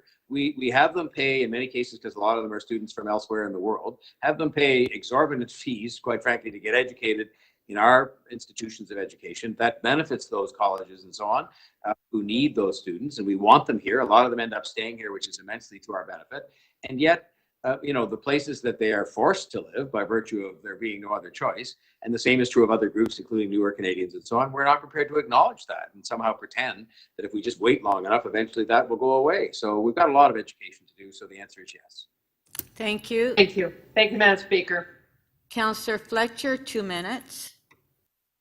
Thank you. Mr. Mayor, I don't know if you were hearing some of the questions from Speaker Nunziata and myself to staff just about the licensing regimen and bringing owners and operators into compliance, that it actually allows the councillor and the community to have a better handle on poorly run homes or poorly run locations. Did you have a chance to hear those questions? Yes, I did. Through the speaker to you, Councillor Fletcher, I heard those questions and I heard the answers. I think Ms. Bond spoke on that, and I made reference to it in my own remarks, which is that, we have a carrot and stick kind of approach that this regime, if it was passed or something close to it, would permit us to do. And I think I can just tell you from the conversations I've had with so many councillors, including, of course, I was mostly talking to people who are not supportive of the present proposal, that area that has to do with how we can come to grips with the present illegal multi-tenant dwellings that are causing a lot of complaints to them. I acknowledge that. I know it. I've seen them, as I said. And so, yes, that's going to be a big part, I think, of forging something that might be more acceptable to a greater number to get to that majority, is to maybe find ways in which we can make clearer and better the provisions that deal with that, Yes. that regularization. Yes. Do you think it might be helpful if you were to see some of the hearing results where there's conditions placed on rooming house licensing operators, where I've been part of negotiating them at hearings, where the phone number has to be available 24/7 to the community, where they have to keep it free and clear of debris, or they'll lose their license. So to me, these are really practical things that I don't think people haven't seen yet, to understand that if you've got massive garbage in front of a place, pails after pails, and it's like that all the time, that license would be in jeopardy should you leave your property in that kind of state if you're an owner operator of a rooming house. Thank you. I entirely agree with that. I entirely agree with that, and I commend, for example, Deputy Mayor Bylaw, who really did, she just worked tirelessly to try and take some of those who were skeptical about this, and even took some of them on tours to see examples of the kinds of things you're talking about, and I commend her so much for that. And that's the kind of thing, though, I think, where we have to look at that sort of thing you just talked about, and that could form a part of, reassuring people that existing ones that are problematic in the inner suburbs and any new ones, of which I think, again, there's this gross exaggeration of how many new ones there will be. But anyways, in any event, that we have ways in which we can make sure that they stay on the straight and narrow with respect to being stable housing within stable neighborhoods. Thank you. Thank you. Councillor Wong Tam, 2 minutes. Yes, thank you very much. And Mayor, thank you so much for, I guess, for all the hard work that you've been doing in terms of trying to relay to the executive committee members as well as members of council that licensing rooming houses is going to give their residents a pathway to safer communities and safer neighborhoods and homes. I just want to get a sense of where you think the vote count is. And I apologize for asking such a blunt question because this has been a long regulatory regime. The framework has been, years in the making. You've heard that 6 divisions have worked hard and contributed to the drafting of these of the report. And I just want to understand where you think the vote count is and where do you think the vote count will be after you've had some time to speak to your executive and other opposing councillors by September and October. Well, I should point out, first of all, through you, Speaker, to the councillor, that the votes, look, the bottom line is the vote count was shy of a majority. And I tried with some of the people that were opposed to this to see if there were ways in which we could bring them on side. And I was just not successful in the time that was available. And so that's why we're taking some more time to try and keep working at this. I should point something out because I think it's very important in the context of the media and the public understanding that there was no ideological, like you had people who were on came from different points of view on the council or different points on the spectrum who were opposed to this. And so I think it had more to do with geography and with other circumstances. So the bottom line is, where's the vote count now? Less than a majority in favor. Where's the vote count going to be if we do our work well over the time between now and the next meeting? Above a majority. And I'm not fencing with you. I'm just saying that the thing was, as of this morning, the last call that I made kind of at 9 o'clock before we convened, we were shy of the votes needed to have this approved. And rather than let it go down, which was a choice, I chose not to do that. I chose to sort of stand and fight as opposed to conceding. And so, the objective is to convince people by listening to what they have to say and listening to what their residents are saying and addressing some of the things we've been discussing in the last few minutes to get it to the other side. Thank you very much, Mayor. Thank you. Okay, we'll clear the screen. So members of council that want to speak on the deferral, please put your name on the list. You have 2 minutes. Deputy Mayor Minnan-Wong. Thank you, Madam Chair. I'll be supporting the deferral. I think the mayor should be entitled to seek a deferral on this difficult issue. I can't say that I support rooming houses in North York. And I don't know that there's an accommodation or a middle ground to be found. But the mayor is the head of council, and if he thinks that there could be something done that can find more support, I think he should be entitled to do that. I would say that, it's interesting that some members of council spoke about how many times this has come forward and how many times it's failed. In there's a message. Maybe we just shouldn't be doing this. You've tried so many times that this shouldn't be done. And if you look at the divide is between the downtown and the suburbs by and large, with a couple of exceptions. The suburbs don't want this. And maybe we should just respect that and move on. And if you want to move forward the enforcement measures in the downtown and those outliers, a few other areas where in some parts of the ward there are rooming houses and in others there aren't, go ahead and do that. But I think there's a very clear message here is the suburbs don't want rooming houses. And, I know that the public service is really pushing hard for this. But right now, this council, through the mayor's leadership, we've done second suite apartments, basement apartments, we've done modular housing. We've done a lot. We don't have to go 10 seconds. We should just stop, and that's what I'll do right now, Madam Speaker. Thank you. Councillor Cressy, 2 minutes on the deferral. Thank you, Speaker. I believe that rooming houses, multi-tenant housing, they're a vital and critical form of housing in our city. For students, for frontline workers, for newcomers, for people on social assistance. For many, it's the only option. And we need to take care of it. And so legalizing this form of housing, it's for affordability, it's for safety, it's for dignity. It's because every single person has a right to live in this city. We do not people zone in our city. Now, a citywide framework, I believe, is overdue and necessary.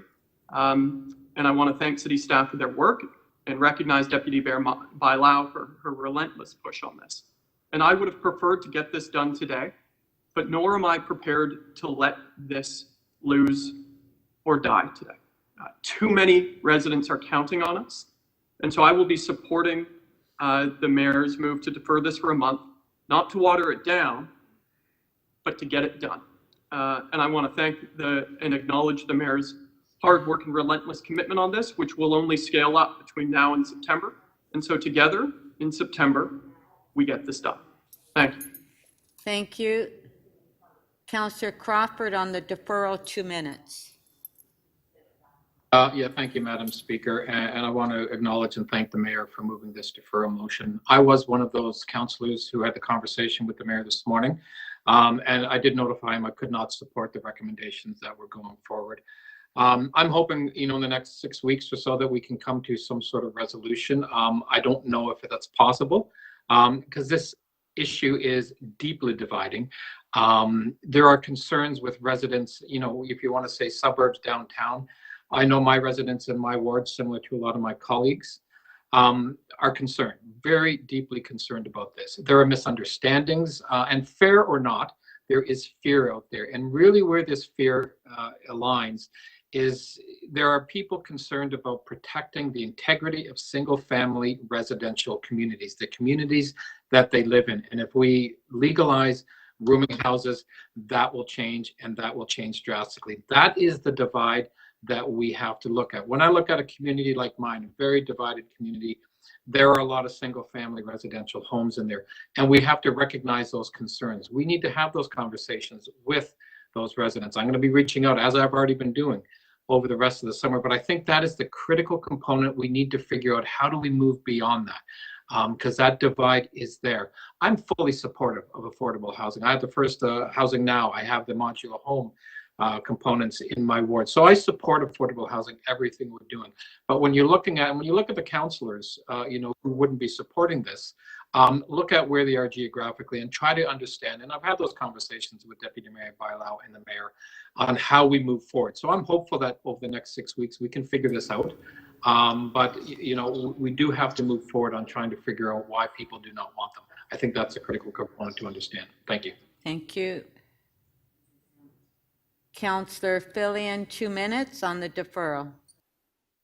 Thank you. I won't be supporting the deferral because I think the approach that was taken here is fundamentally flawed, and postponing a decision on that for 2 months doesn't help anybody.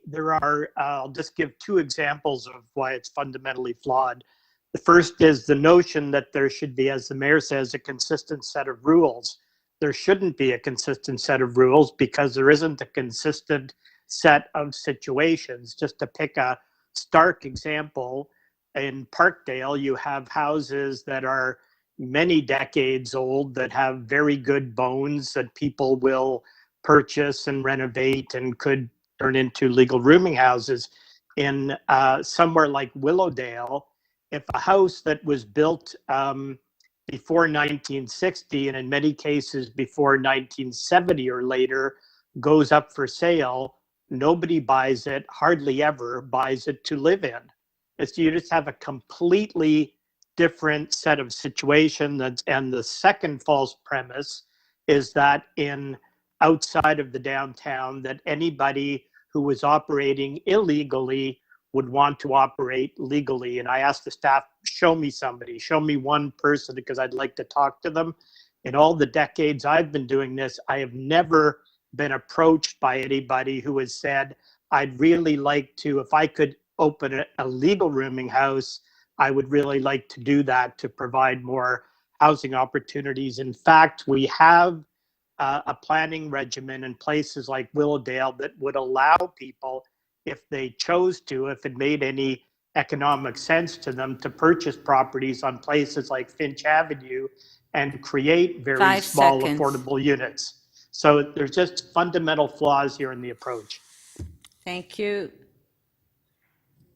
Councillor Matlow, 2 minutes on the deferral. I'll be supporting Mayor Tory's motion for the deferral. What I heard from Mayor Tory was what I was convinced as an incredibly earnest and honest effort to try to arrive at least a consensus on an issue that, however you feel about it or believe in it, is inarguably and irrefutably divisive.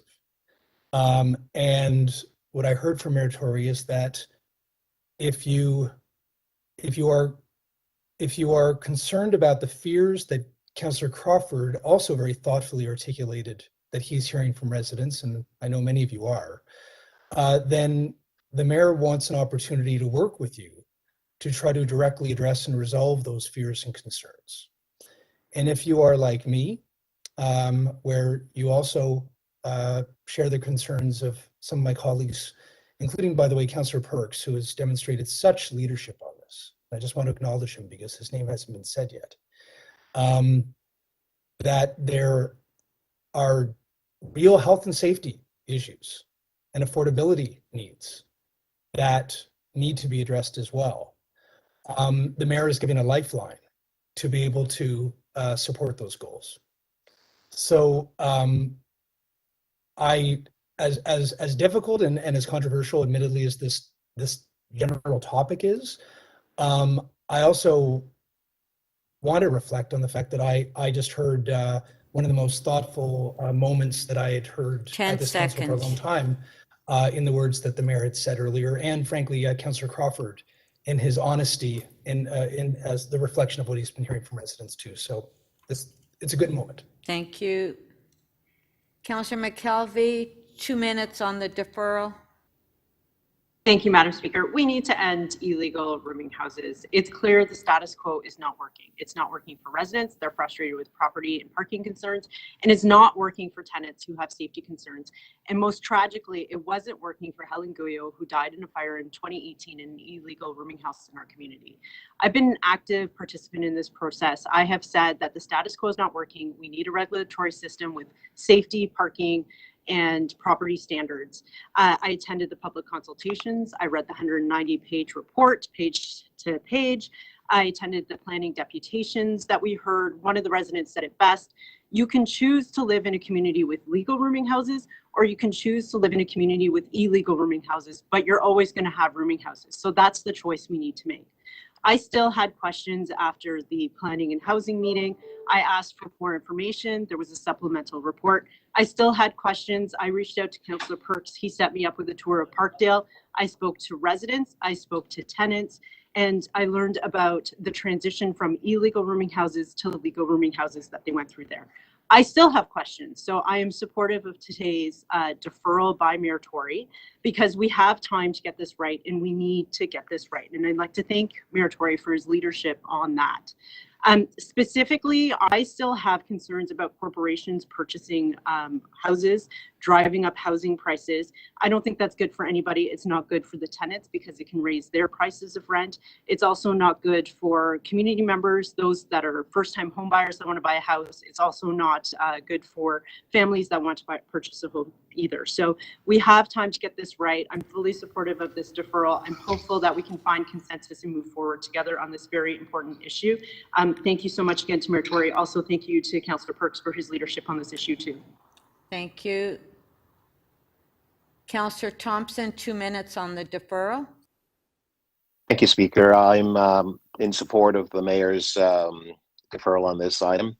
I can tell you, Speaker, that this particular matter is not ready for prime time in my area. It's not popular. In fact, just this week, we had a community meeting, a virtual meeting. We had 90 people in attendance. Some, of course, were supportive, many were not. I want to thank two staff members, specifically Kyle Connick as well as Aisha Salim, for their conducting the staff presentation, the meeting, to inform members of my community as to what this discussion was about and what the plan was about. Even after that, the community were not convinced that this is something that they have confidence in at this time. There are many concerns. We've talked a little bit about safety concerns. It's a major concern for many. Just last night, I had an impromptu meeting with about 20 residents on one of the streets in my community. They talked about the fact that this is a major planning change that will have impact on them. And it is true, it is a major planning change. However, there's a real need for more communication and more understanding.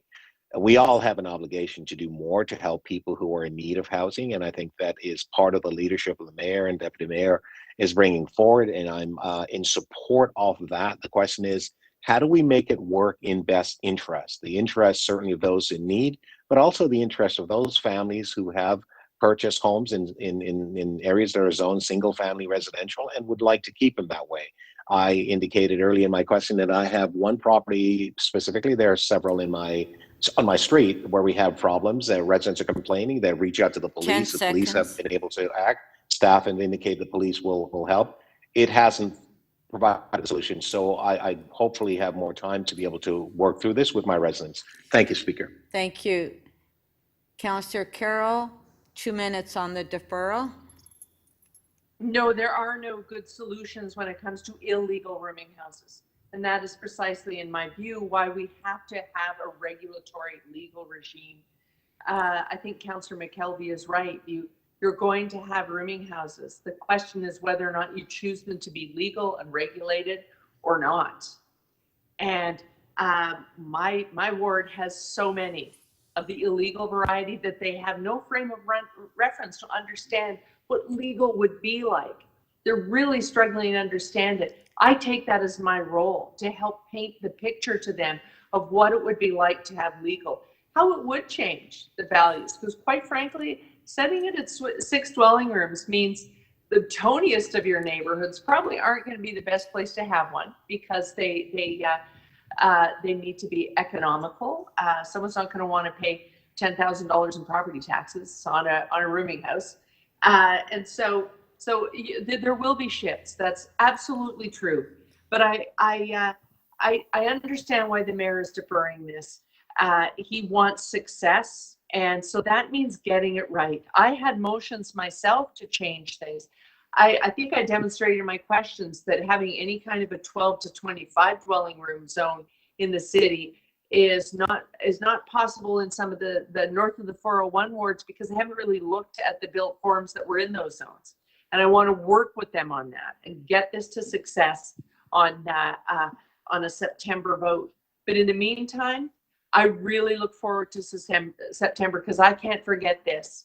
On the very day, November 17th, the Planning and Housing Committee instructed staff to go out to consult. On the very day, a woman died in a rooming house. 5 in Willowdale. seconds. And in that house, one smoke detector had batteries in it. The other 9 didn't even have the batteries in them. That woman died, and I can't have that happen again. Thank you.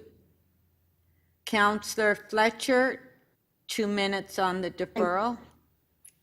Thank you, Speaker. I am going to support that deferral. I'm going to request the mayor, when he's giving it the attention that he's described, that the information, that more information is available. And I really take Councillor McKelvey's comments under account here. But that type of information and any staff presentations that might be developed needs to be much clearer. I've seen illegal rooming houses in Scarborough. Remember, I own a place in Scarborough.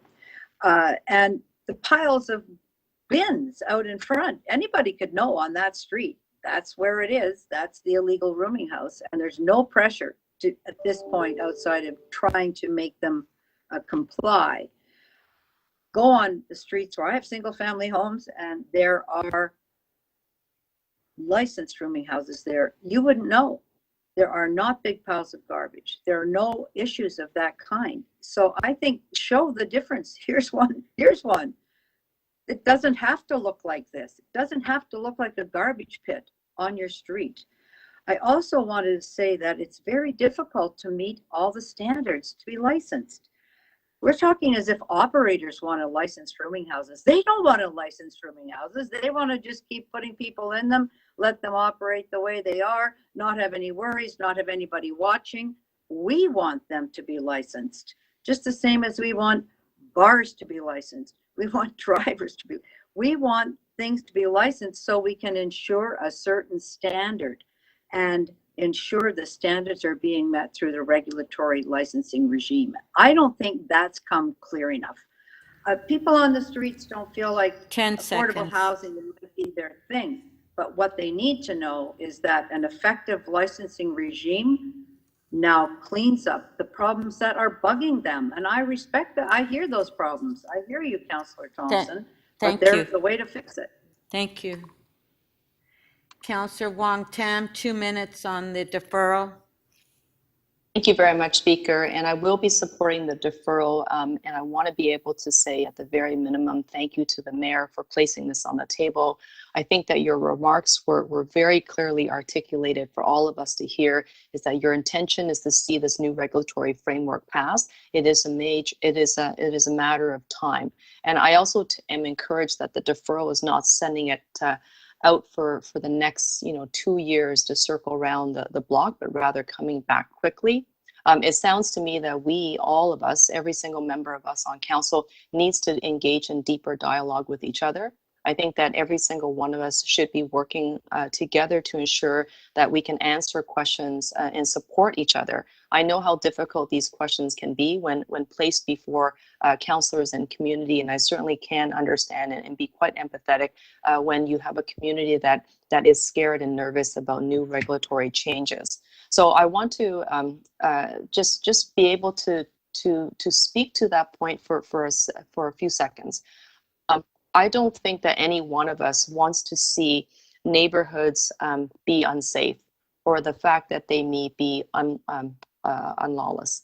And I'm sure that every single one of us is very concerned about the health and well-being of every single resident, whether they be tenants or homeowners. And so with that, I want to make sure that we at City Council can demonstrate to the residents of Toronto that we can work together to make those conditions for them in their community better and not worse, and be able to go out and actually explain exactly what the regulations will do and how the regulations can help. Sorry, that's my son. He's saying that I should end my speech now, and so I will. Thank you. Thank you. Councillor Bradford, 2 minutes on the deferral. Thanks, Madam Speaker. The world that we're living in is not static, and yet our fragmented bylaws have not kept up with the housing need and demand in the city. In fact, as we've heard from today's discussion, this conversation has been here in one form or another nearly 20 times, and the status quo continues to prevail. I think we can all agree what we have right now isn't working. We have multi-tenant houses across the entirety of Toronto. That's Etobicoke, North York, Scarborough, and the downtown, and they've been here for generations, representing a vital form of housing affordability here in the city. I actually lived in one during my time in undergrad at York University up in the Village. I was talking to Councillor Peruzza about that experience. And it was really important at planning and housing to hear from folks and to hear through the consultation, folks who have lived there, folks with that lived experience in multi-tenant dwellings. I opened up Twitter today, and I want to emphasize that this is not a conversation about single-family homeowners versus tenants. We are all people living here in Toronto. We're all Torontonians, and we need safe housing options for everybody. And that's really it. To be clear, what we have today, I would agree, is an inconsistent patchwork of licensed and non-licensed multi-tenant dwellings, and it leaves a lot to be desired. I think that's why for some this is so controversial. But we can point to examples that work well. We've heard that from staff, and it works much better. We get much better outcomes through a licensing regime. It's better for tenants. It's better for the surrounding neighbors. Legalized and licensed multi-tenant housing helps us get closer to building the complete communities that we want to see here in Toronto. So I appreciate it's a difficult issue in some parts of the city. I've heard from some of my constituents who are not necessarily supportive of this, but I firmly believe we need to address the issues in a practical and pragmatic way. I will be supporting the deferral today because we're not there yet. And I appreciate the mayor making room for those conversations so that we can come back in September and move this forward together as a council. Thank you, Madam Speaker. Councillor Mantis, 2 minutes on the deferral. Madam Chair, I'd like to thank Mayor Tory and Councillor Bailao for their leadership. We all acknowledge that we all have to live in housing that is adequate and safe for everyone. We should also see if densification can also play a major role in creating new affordable housing units and for our residents. And for these reasons, I support the deferral. Thank you. Okay, Councillor Pasternak, 2 minutes on the deferral. Thank you very much, Madam Speaker. I'm supporting the mayor's deferral because I think we need a time out on this issue and see if we can come up with some creative solutions over the next couple of months. I think one of the key things that's missing from this report and the pathway that's going forward is we haven't been really dialoguing with those owners of illegal rooming houses. The whole premise of going forward is to convince them somehow to take what is an illegal rooming house and make it legal. I personally think that's fairly unrealistic. Someone who has bought a house and turned it into an illegal rooming house, and then you approach them and say, look, if you do these things and spend $100,000, you'll be licensed and you'll be legal. If you keep it illegal, we have no tools to do anything against you. Look, the reality is that many of these people will either continue to operate illegally or they'll evict everybody and sell the house. Now, we don't want people thrown out on the street. I was just looking through the decision history of this, and this is 13 years of endless attempts and endless debate on this issue, and council doesn't approve it each time. And this city has gone through a number of configurations of councils over that period of time, and it says something. And to have endless debate on this issue, to keep coming back with it until you get the answer you want, I just don't think that is a good use of council time. Regarding fires, we want people to be safe no matter where they are, whether they're in a single family detached home, whether they're in a condominium, whether they're in a TCH building. But fires occur in every housing form. We lost a person in TCH last year. 10 seconds. Look, I would simply say that housing is the most pertinent issue of our generation and this city. And we have to look at solutions that are realistic and work. This is part of the conversation. Thank you. Councillor Perks, 2 minutes on the deferral. Thank you. I'm not going to be supporting the deferral.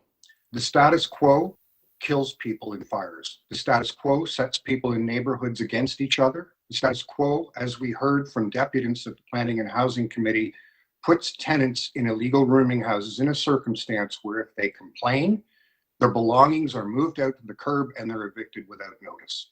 The status quo is a complete failure. Over the last 15 years, we've been unable to change the status quo. Now, some people have said that the problem is a communications problem. It's not. It's not a consultation problem. We have been communicating and consulting on this every 6 months for 15 years. Some people have said that we haven't got all the technical issues sorted out. That's nonsense. We walked through all the technical issues in questions of staff. We have a sound proposal based on efforts that have worked in the past. So what is it? Why are we unable to solve this problem? Here's my thought. Our current zoning bylaw effectively gates some communities. So you can only legally live there if you have the wealth and status in our community to own a single family home. That's why the Ontario Human Rights Commissioner wrote to us on this item and said a human rights-based approach says you have to support legalizing the right for any person, no matter how much wealth they have, to live in any neighborhood. That's what the issue is about. I hope you all find the courage by September to be able to confront that and take a leadership role with your community. Thank you. Councillor Grimes, 2 minutes on the deferral. Thank you, Madam Speaker, and I'll be brief. I just, someone said we're not there yet. I don't think we are yet for my ward. I want to thank the mayor for deferring this because I don't think it's going to pass as it is now. But my friend, Councillor Thompson, I could have just took his speech and read it for my ward also. So Michael said it best for me. And it concerns me. You know, the consultation's always we had it on the Dundas Street issue yesterday. Did we do the consultation? I know staff try to do the best they can, but two, resident associations in my ward that are very active had nothing, knew nothing about this. So we're getting emails coming in. I think this is the right move. As the mayor said, he's getting a lot of suggestions from councillors that aren't in favor of it. So I think that this is the right move to take some time and bring it back. So with that, I'll be supporting the deferral. Thank you. Thank you. Councillor Holiday, 2 minutes on the deferral. Thank you, Speaker. I would like to have seen this as a referral because I feel that the breadth and scope of the report is flawed. It's trying to be too many things to too many people. A rooming house in Parkdale with 12 rooms in an old mansion is an entirely different thing than a 1,200 square foot bungalow being converted into 6 rooms in central Etobicoke. The context is different. It's entirely different in a bungalow in Etobicoke than it is a larger rooming house put onto apartment lands. And this is trying to cover all of those things. The net effect of it is proposing permissions for a more intense use into the stable neighborhoods. And I've heard from people, and it is very clear that it is not well supported. I appreciate there are issues in other parts of the city. I would like to work over the next couple of months to see if I can help contribute to a policy discussion around this about trying to solve those issues. But it cannot be at and against and at odds of the needs and wishes of the constituents of Ward 2. And that more intense permission has been expressed to me as not desired or accepted. I really have no choice but to not support a deferral because my intention is to vote against the proposal as it is forward. And I just have to recognize that this is very much a discussion about intensity for me and change to character to areas that are otherwise very stable, and acknowledge that maybe there is work to be done and improvements to be made in different parts of the city, but I wish that it had been broken down into its component parts in the report, and each of the questions and issues defined so that we could attack them and solve them one at a time. Thank you. Thank you. Councillor Layton, 2 minutes on the deferral. Thank you very much, Madam Speaker. While I am inclined not to support the deferral for all the reasons outlined by Councillor Perks, it strikes me that we're in a position that should we go to a vote today, that this would not pass, and for that reason, I'll support the deferral. I think the mayor gave me enough reassurance that with his commitment, this is coming back in September, albeit it may involve some minor changes to help address some of the issues people are facing with it in order to get it passed.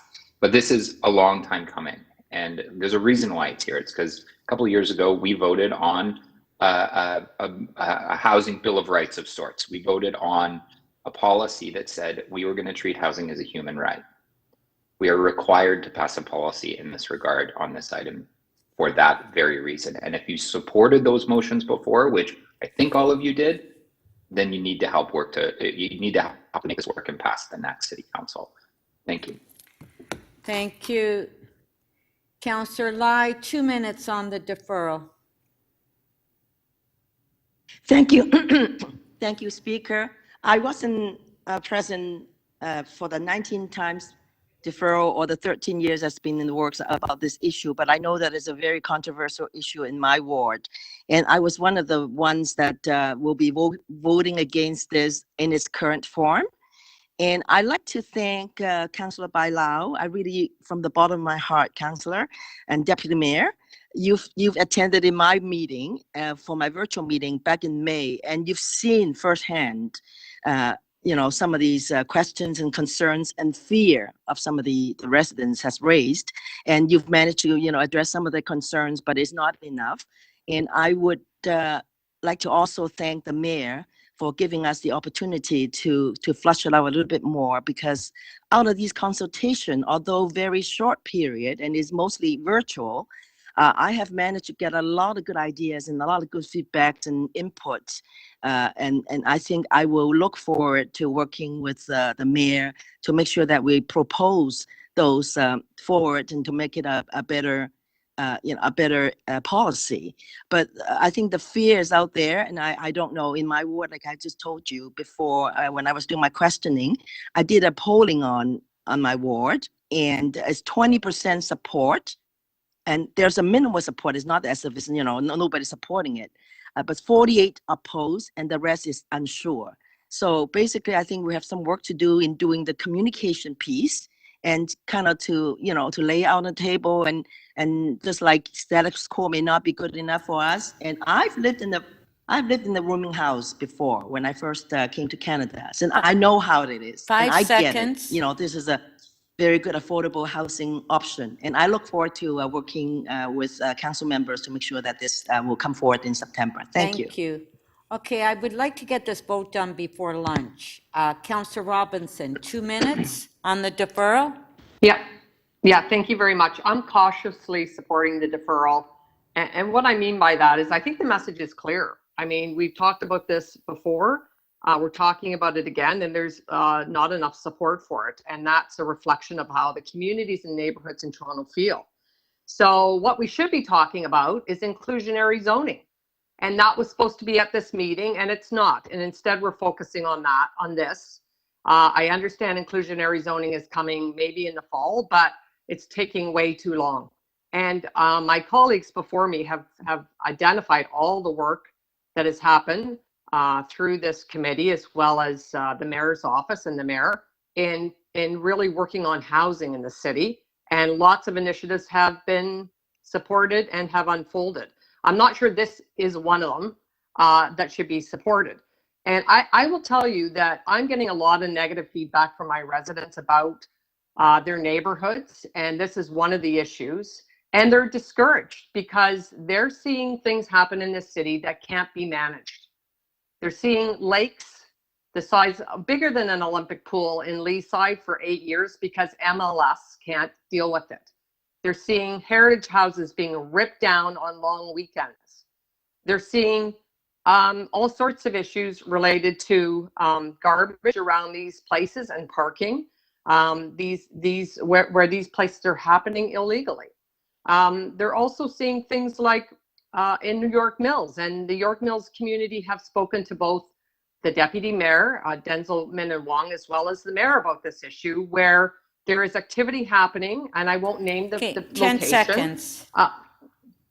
10 seconds. I won't name the location, but MLS cannot deal with these issues, and there's no resolution to them. So this is the fear that residents have about these issues. Okay, thank you.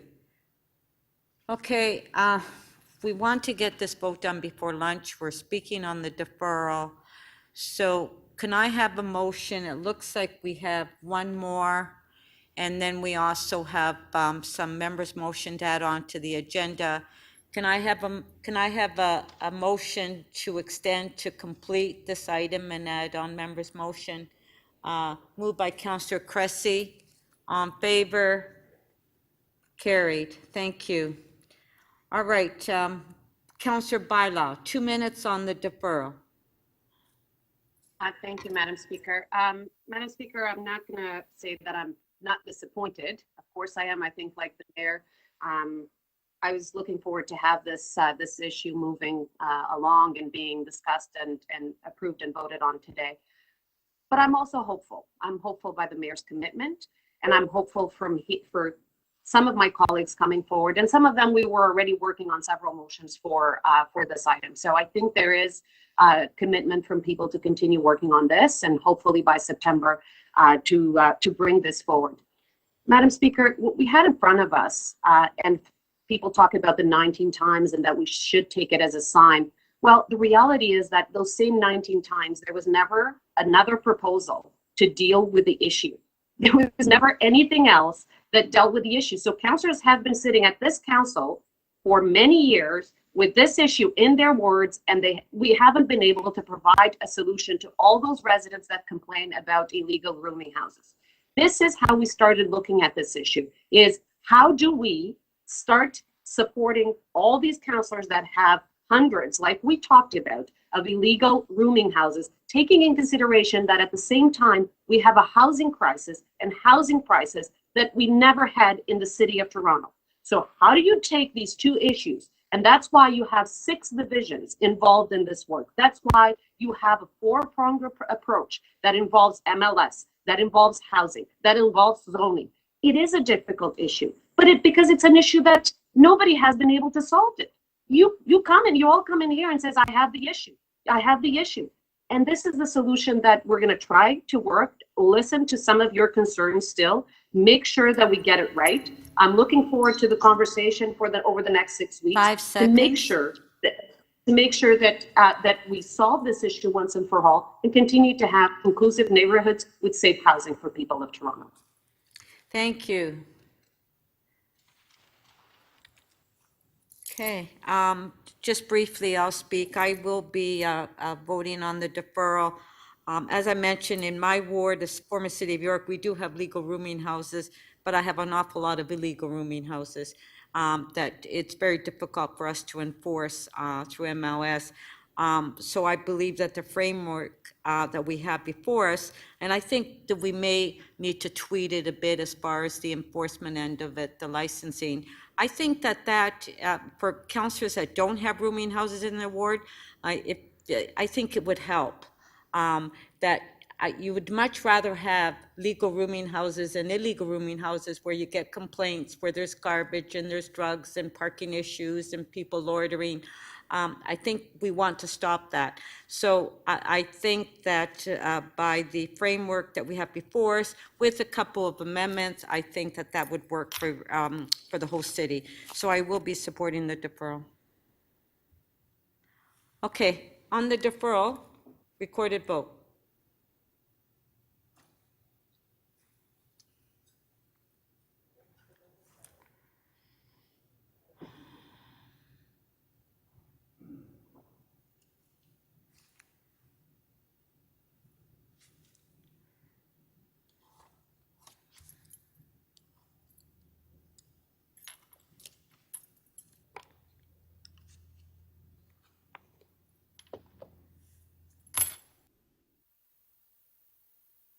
Councillor Carroll, are you still connected to the meeting? Thank you.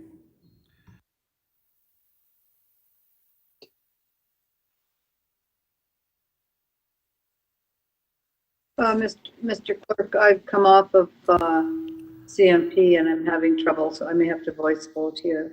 All right. Councillor Fletcher, would you state your vote, please? It's yes. And Councillor Cole, it looks like you have not received the vote. Could you state your vote, please? Affirmative. Thank you. Speaker, the motion to defer carries. The vote is 23-3. Okay, thank you.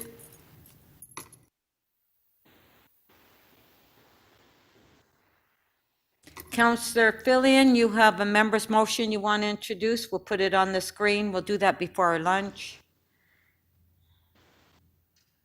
Thank you. Just need to see which one it is.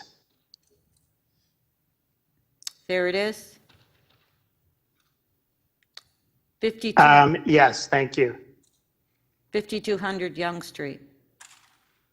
Yes, thank you. Just to facilitate the opening up of a food incubator program. On favor? Carried. Councillor Fillion, you have a second one. There it is on the screen. Yes, just to deal with an anomaly with Cafe TO on a couple of flankage properties. On favor? Carried. Councillor Layton? Yes, thank you very much. This is a motion to, the clerks could put it on the screen.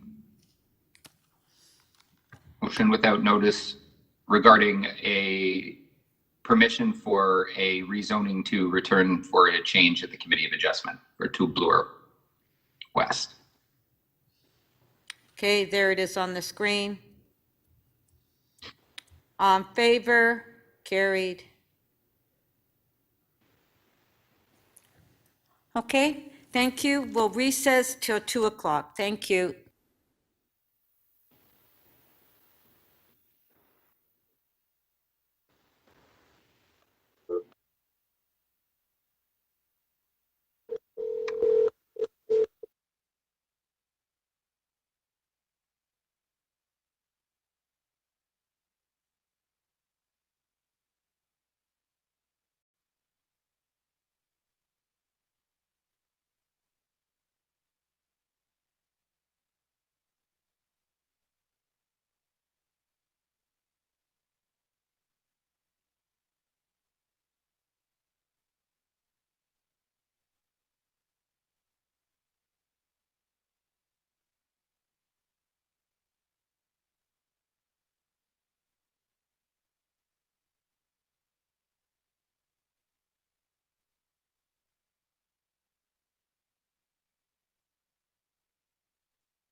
This meeting is now resumed.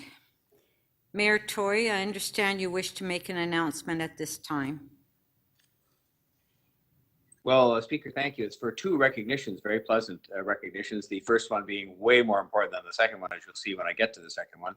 The first one is to recognize one of our own, a Torontonian, Amber Caterer-Walsh. And this is in an area where far too little attention is paid to some of the great work that people do. But she recently received the 2021 Canfor Rhonda Davies Volunteer of the Year Award. It's a national award that recognizing outstanding volunteer service, in this case, tirelessly given to the therapeutic horseback riding community. Amber is a dedicated volunteer with the Toronto organization, the Community Association for Riders with Disabilities, CARD, given 33 years of service. And CARD provides therapeutic riding programs for children and adults with disabilities that can, the riding experience contributing to their cognitive, physical, emotional, and social well-being. And in her case, she has devoted her time as a volunteer to this to help better the lives of those around her and in the community with differing abilities. And it really just makes it possible for organizations like CARD and many, many others to provide their valuable programs. And so we just wanted to make sure that we acknowledged Amber's contribution and the receipt of this national recognition, and to thank the organization CARD for the services that it continues to provide to persons with differing abilities in our community. So congratulations to her. Round of applause, virtual applause. And Amber, if you're watching, I'm sorry it's only virtual applause we can give you, but so goes the pandemic. The second, and as I said, much less important, only with my tongue in my cheek recognition, is that I believe I'm correct in saying that it is Councillor Crawford's birthday today. So I think that is an occasion worthy of note, and so we congratulate him on his birthday. So thank you, Speaker. Thank you. Councillor Pasternak, I understand you wish to make an announcement at this time. Well, thank you, Madam Speaker. I think the announcement was just done. You know, few people know that that York Centre is home to riding stables in G. Ross Lord Park, and it is truly one of the city's great assets and hidden treasures. And the stables are actually run, as the mayor just mentioned, by CARD, which of course is the Community Association for Riders with Disabilities. And although I will be echoing a couple of his comments, we are most thrilled to name Amber Caterer-Walsh as the 2021 Canadian Therapeutic Riding Association Rhonda Davies Volunteer of the Year for all of Canada, as the mayor mentioned. So CARD depends on volunteers on a weekly basis to be able to provide our programs. I visited the stables many times, and they do absolutely remarkable work for people who have physical disabilities. So as the mayor mentioned, Amber has committed 33 years of service as a volunteer for CARD. Our city relies on volunteers like Amber.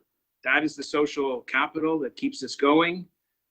We as government cannot do it all, and it's only through our various army of volunteers that we can keep the city vibrant, livable, and flourishing.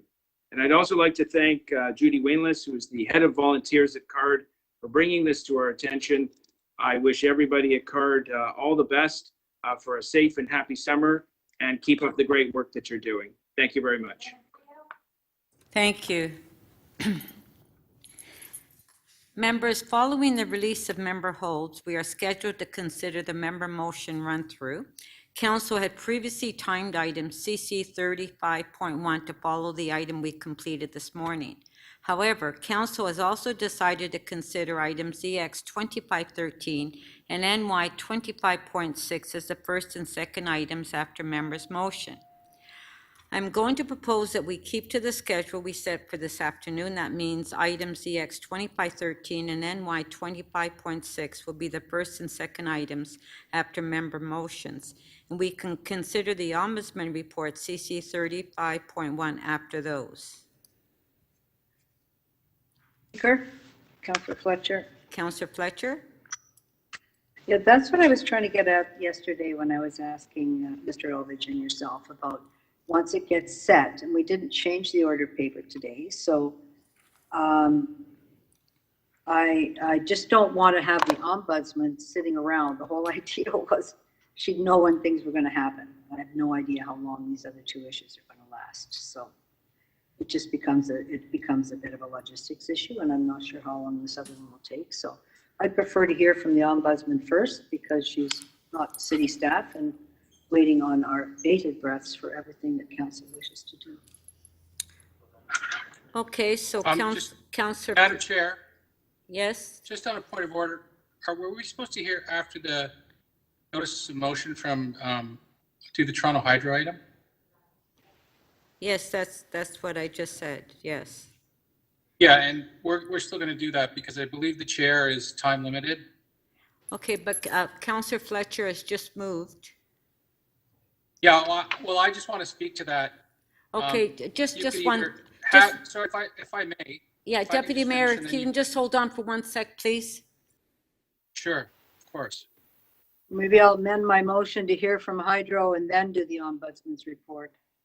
I think that would be that would be agreeable for me and hopefully the rest of council. I know Mr. McFadden's schedule. Okay, Off. can members, okay, I put forward a proposal. Councillor Fletcher has moved a motion that we deal with the ombudsman before we do the X 2513 and NY 25.6. No, I just changed my motion, Speaker. I just changed my motion to deal with the ombudsman directly after the Hydro one, EX, whatever number it is. Okay. In order to accommodate the Hydro. deputy mayor. Not me, it's the Well, chair of your the. request. No, your request. Thanks, Paula. Okay, let's just take a vote on it. What are we voting on? What are we voting on? Your motion, Councillor Fletcher. Thank you. Thank you. I'm in favor of it. Speaker, why don't we just defer the ombudsman report to September so we can get on with Because more? she's not here. She's gone. retiring. Okay, please, we're in the middle of a vote. We're voting on Councillor Didn't you hear Fletcher. the great tribute to her this morning, James? We're on, Councillor Fletcher, please, we're voting on your motion. Well, I'm not the one who loaded up this agenda with everything that could have been brought in June. Chair, on a point of Okay, come personal on, privilege, Councillor you do have to Pastor. hold the number of people who have their mics on. Okay, can I have some order, please? We're in the middle of a vote. We're voting on Councillor Fletcher's motion. Which is what? Can you please? It's on the screen. We're going to first do the member's motion, then we're going to do the Hydro, and then we're doing the ombudsman. That's the motion that Councillor Fletcher has proposed. On favor. Point of order, Madam Speaker.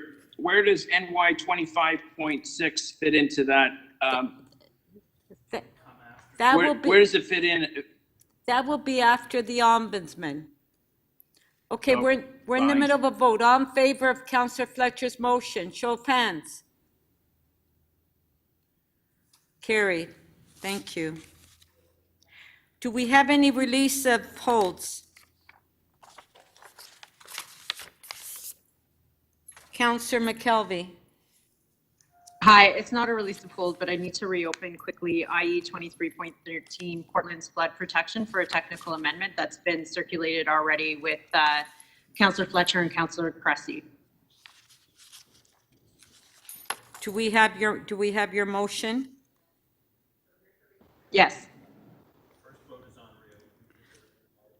It's on the screen, IE 2313. Councillor McKelvey is moving to reconsider.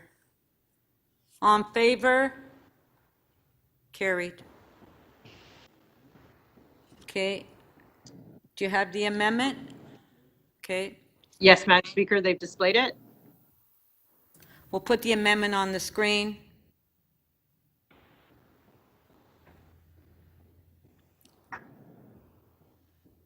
Okay, it's on the screen. On favor on the amendment, show of hands. Carried. Item as amended. Thank you. On favor, carried. Thank you. Councillor Carroll. Release. Madam Speaker, on the NY agenda, NY 25.3 Final report zoning bylaw amendment 2550 Victoria Park Avenue and other addresses at Lansing Square. I can release that and adopt the community council's recommendations. Okay, on NY 25.3, Councillor Carroll is releasing with community council's recommendation. All in favor? Carried. Thank you. Councillor Matlow. Madam Speaker, I'm looking to Councillor Robinson, to Jade, your face, if I may. Are you good if I release PH 24.8? I don't have any amendments on it. It's not the vision. It's the infrastructure implementation strategy one. Which item is it? Tell me what the title is. Oh, I'm sorry. It's PH 24.8, Midtown Infrastructure Implementation Strategy. It's one with the green line. Yes, I remember well. We could talk to it, but I don't have an amendment. Yeah, I don't have any motions, but I wanted to speak to it. But if you want to let it go, it's fine. We can speak to the, I think, the intent at the big one, probably, yeah? That sounds fine. Okay, so I'll release it. Thanks, Jay. Thanks, Okay, Peter. so Councillor Matlow, you're releasing PH 24.8. Yeah. Okay. On favor? Show of hands. Carried. Okay, thank you. Madam Speaker, Yes. it's Councillor Carroll. I was waiting for I can't put my name back on the list because I've already released one, but I was waiting for clerks to prepare a motion for NY 25.30, and they have now, so I can move that if you like.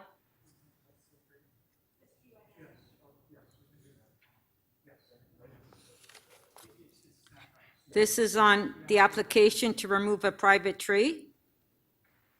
That's right, NY 25.30. 294 Fairlawn. That's right. Thank you, Madam Speaker. Do we have the motion? Okay, it's on the screen. Recorded. Recorded vote.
Councillor Cole, it appears to us you have not received the vote. Could you state your vote, please? Affirmative. Thank you. I'm in the affirmative.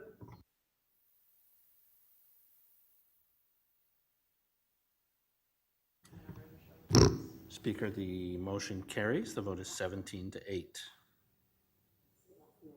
Thanks, Madam Speaker. And that's the item.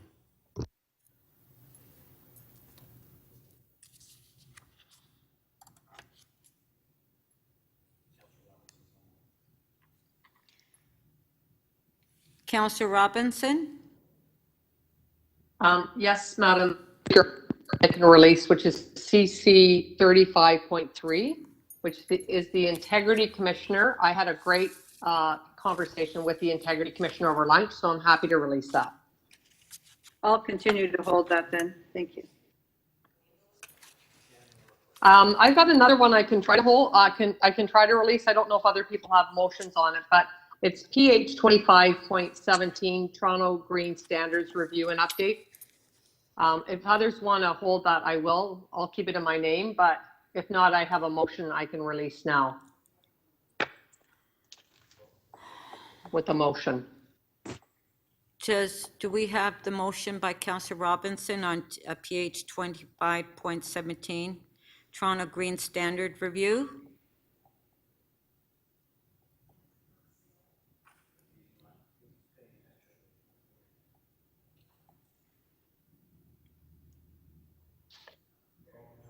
Yes, they do. Sorry, I wasn't paying attention. This is the green standard. I have a motion.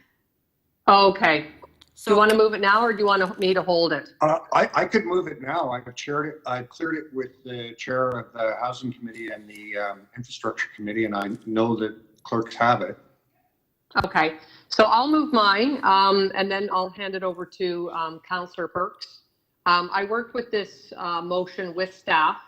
Not overly exciting, but I think it's an important juncture to just check in after the partnership with TAF on the carbon and potential performance measures, just to have a check-in and try to fast track this work. It's excellent work by staff again. So thank you very much. And this is my motion. Okay, the amendment is on the screen. And we'll get Councillor Perks's amendment. It's on the screen. Thank you. Thank you very much. This is kind of technical. I'll just explain it in 10 seconds. I had some concerns about the provisions for reducing solid waste in the Green Development Standard. Staff advised me that legally we would be on better ground if we look perhaps to the municipal code to solve those problems. So this directs the appropriate staff to go and do some work and bring us recommendations early next year, I believe.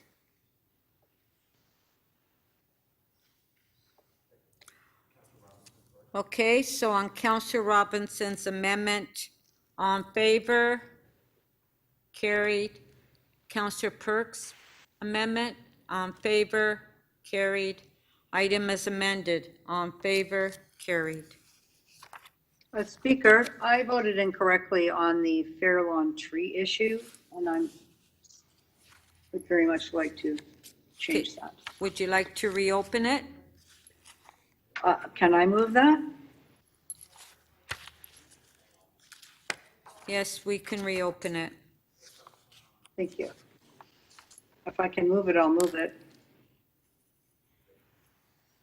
And I'm sorry about that. I know it wastes a lot of time when we do that.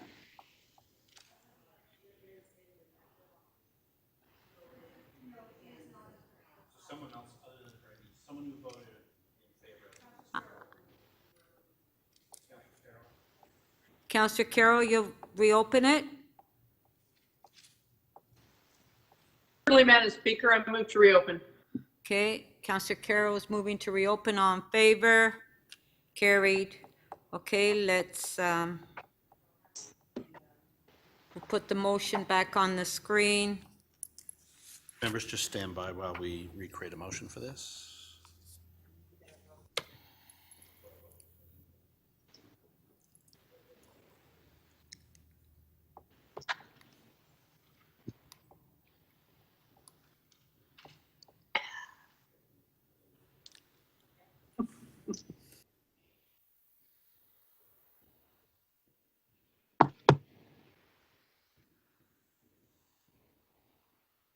A point of order. Remember, voting panel is now open. On the screen, recorded vote.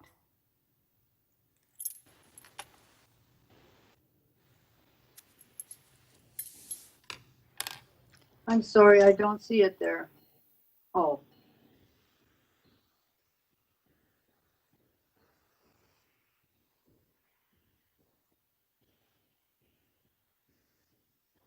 Thank you. I do see it now.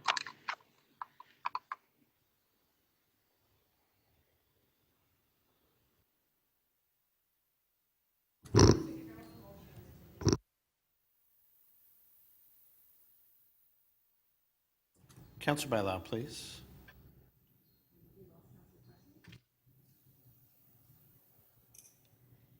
Councillor Cressy, are you present and voting?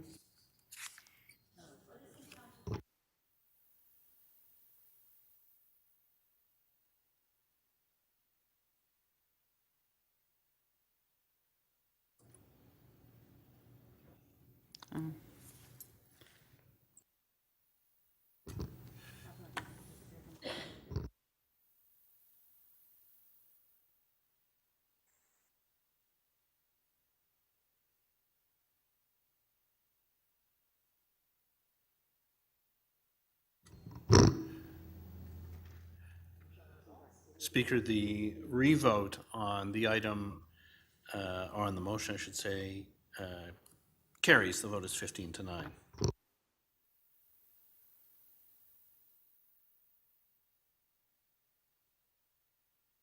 Councillor Cole? Well, I just had a question on what was the motion that was just before us. Oh, but you have your name up there for a quick release, no? Okay, thanks. No, All right. no, I wanted to speak to the motion by Councillor Fletcher to reopen. But anyways, I didn't get a chance. All right, so we'll start with the members' motions.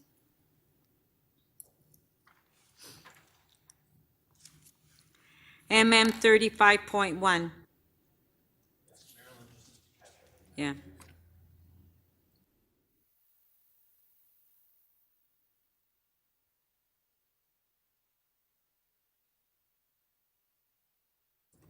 Okay, it's on the screen.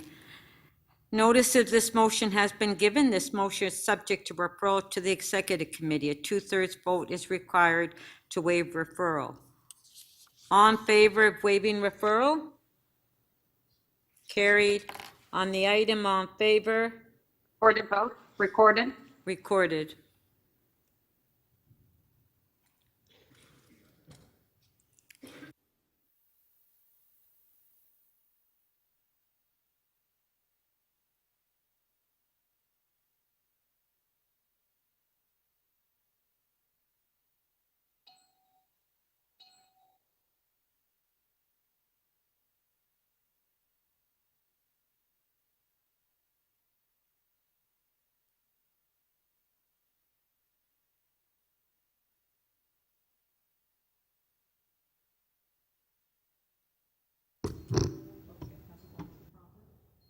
Councillor Cole, please.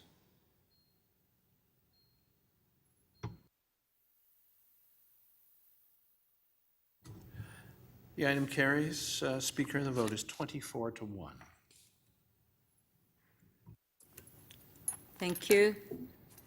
MM 35.2.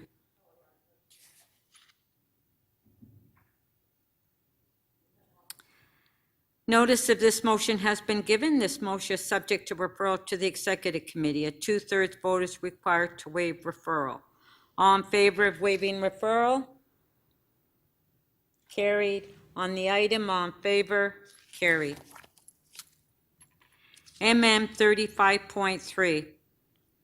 Notice of this motion has been given. This motion is subject to referral to the Executive Committee. A 2/3 vote is required to waive referral. All in favor of waiving referral? Carried. On the item, all in favor? Carried. MM 35.4 has been withdrawn. MM 35.5.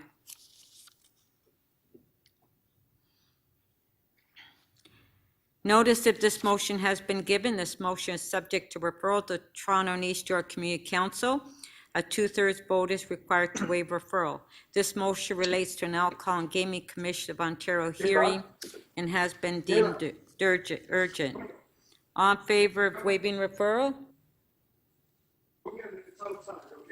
Carried. On the item, all in favor? Carried. MM 35.6.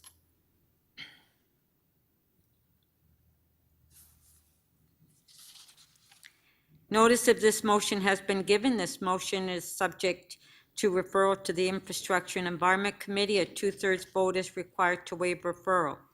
All in favor? Madam Speaker, I'd like a recorded vote on the motion to waive referral. Okay, recorded vote.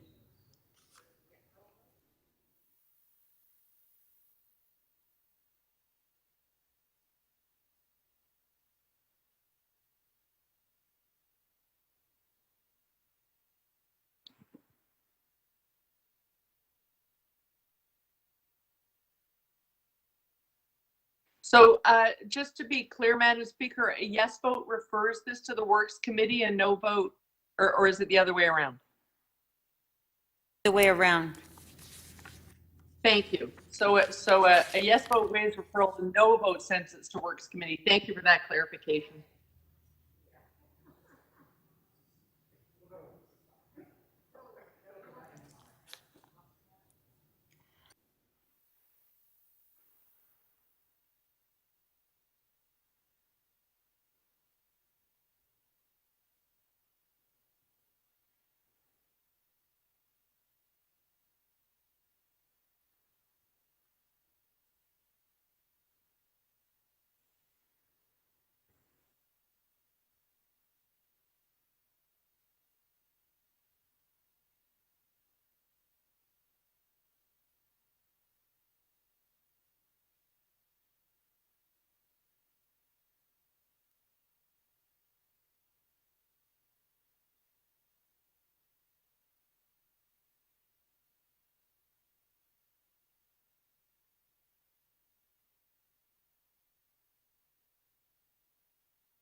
Madam Speaker, if you just stand by, the number of votes don't tally with the number of videos I see, so we're just trying to square that.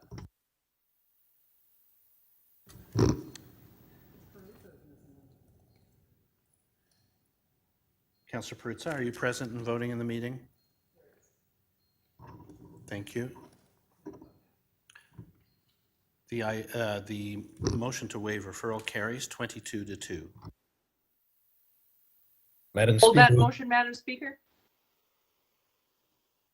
Madam Speaker, may I, a point of order, if I may, before the next item? Well, It's Councillor Matlow. well, can you just hold on for a sec, please? Councillor Carroll, are you holding the item down? Yes, please. Thanks, Madam Speaker. Okay. And Councillor Matlow, point of order? Yeah, I just wonder, and with Councillor Cole's consent, staff really have asked that I withdraw the next item. And you know, unless we want to debate it, and I guess we will if we have to, but I'd be very, I think it may be more effective and efficient if I simply withdraw the Little Jamaica Accountability Table items so that there can be more conversations with city staff. Okay. Yeah. Can you wait until we get to the item? Of course. MM 35.7.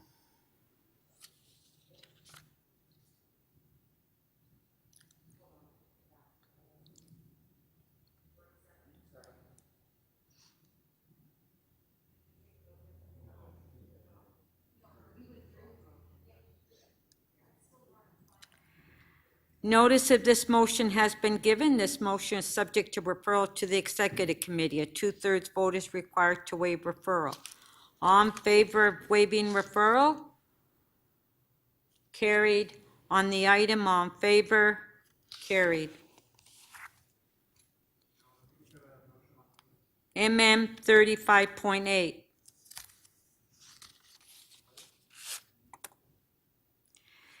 Notice of this motion has been given. This motion is subject to referral to the Executive Committee. A 2/3 vote is required to waive referral. All in favor of waiving referral? Carried. On the item, all in favor? Carried.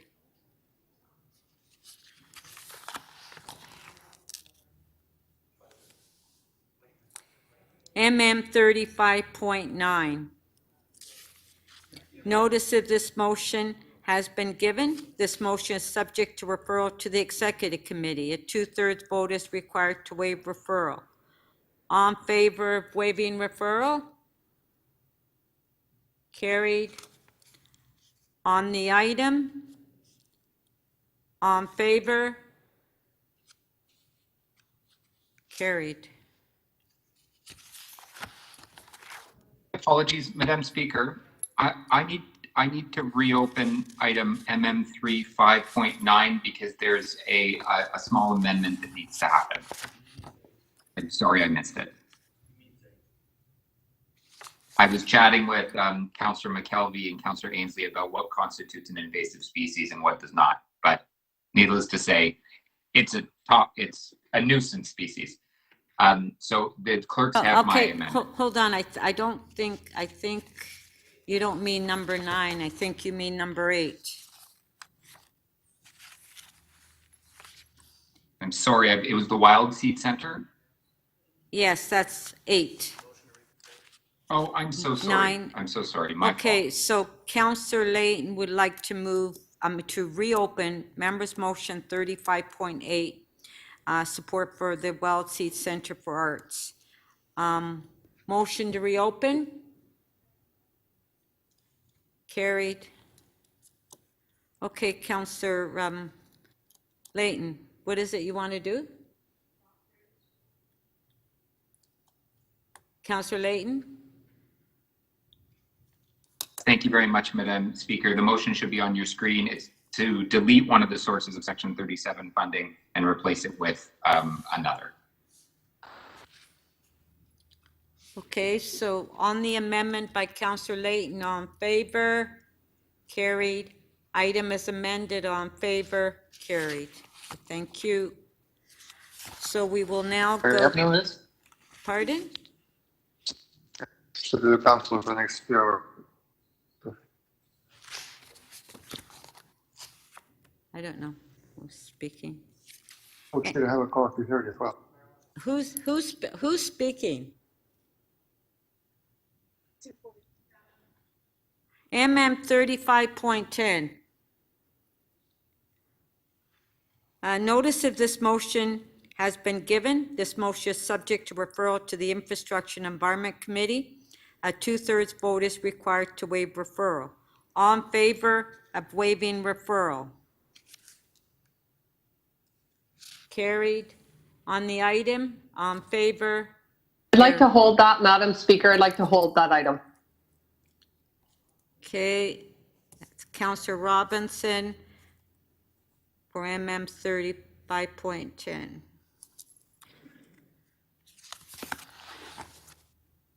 MM 35.11. Notice of this motion has been given. This motion is subject to referral to the Economic and Community Development Committee. A 2/3 vote is required to waive referral. All in favor of waiving referral? Carried. On the item, all in favor? Carried.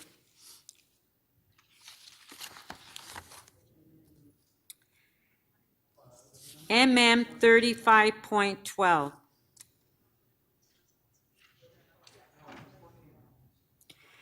Notice of this motion has been given. This motion is subject to referral to the Executive Committee. A 2/3 vote is required to waive referral. All in favor of waiving referral? Carried. On the item, all in favor? Carried. MM 35.13. Notice of this motion has been given. This motion is subject to referral to the Economic and Community Development Committee. A 2/3 vote is required to waive referral. All in favor of waiving referral? Carried. On the item, all in favor? Carried.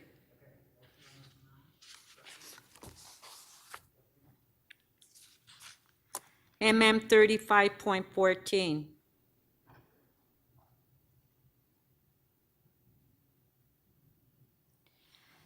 Notice of this motion has been given. This motion is subject to referral to the Planning and Housing Committee. A 2/3 vote is required to waive referral. All in favor of waiving referral? Carried. Councillor Cressy, Speaker. you have an amendment? Yes, Speaker. Work closely with city staff and thank you to them. And I have an amendment. And if I could just place that, happy for this to then move to a vote. Okay, Councillor Cressy has his amendment on the screen. All in favor?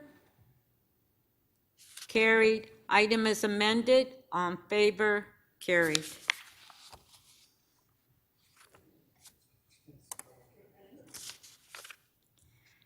MM 3515. Notice of this motion has been given.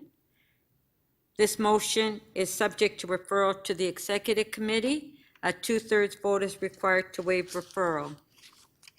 All in favor of waiving referral? Carried. On the item? All in favor? Recorded vote, Madam Speaker. Recorded vote. Thank you.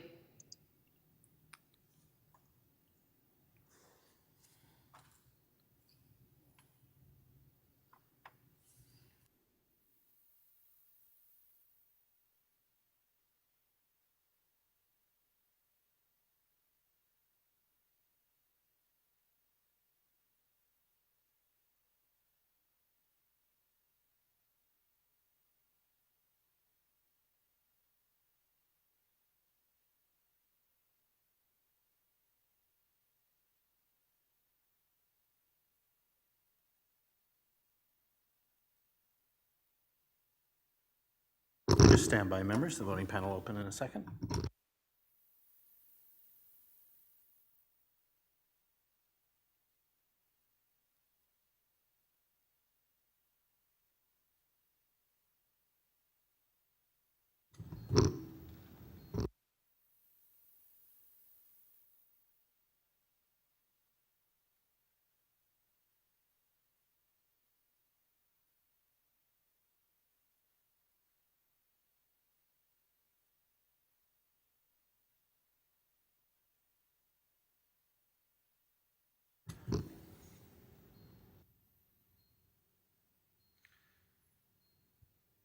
Councillor Ainslie, are you present and voting?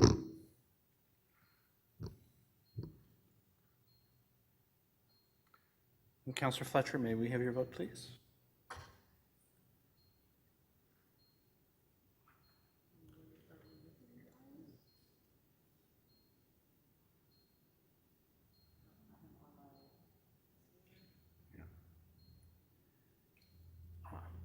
Councillor Ainslie, please, your vote.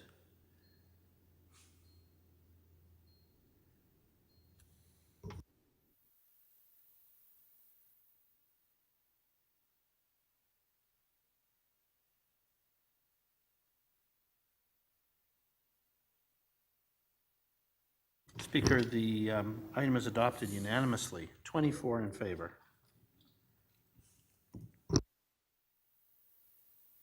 Thank you.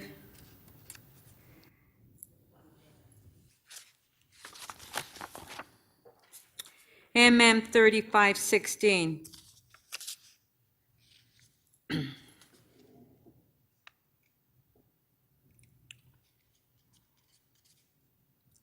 Notice of this motion has been given. This motion is subject to referral to the Executive Committee. A 2/3 vote is required to waive referral.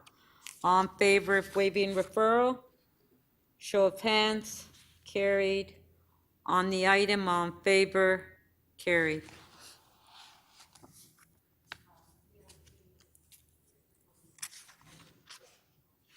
MM 3517.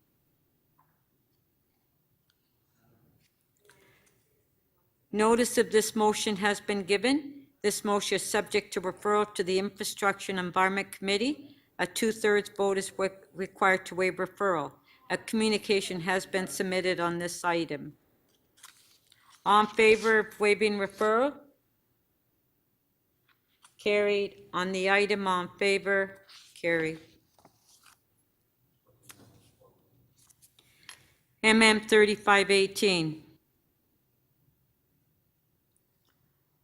Notice of this motion has been given. This motion is subject to referral to the Planning and Housing Committee. A 2/3 vote is required to waive referral. All in favor of waiving referral? Carried. On the item, all in favor? Carried. MM 3519. Notice of this motion has been given. This motion is subject to referral to the Planning and Housing Committee. A 2/3 vote is required to waive referral. All in favor of waiving referral? Carried. Hold on.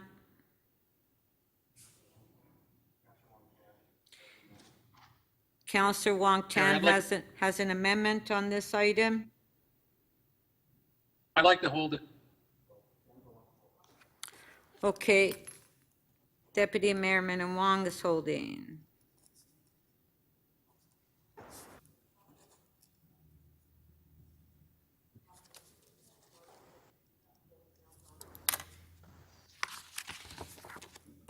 MM 3520. Notice of this motion has been given. This motion is subject to reopening of item MM 31.53. A 2/3 vote is required to reopen that item. If reopened, the previous council decision remains in force unless council decides otherwise. All in favor of reopening? Carried. On the item, all in favor? Carried.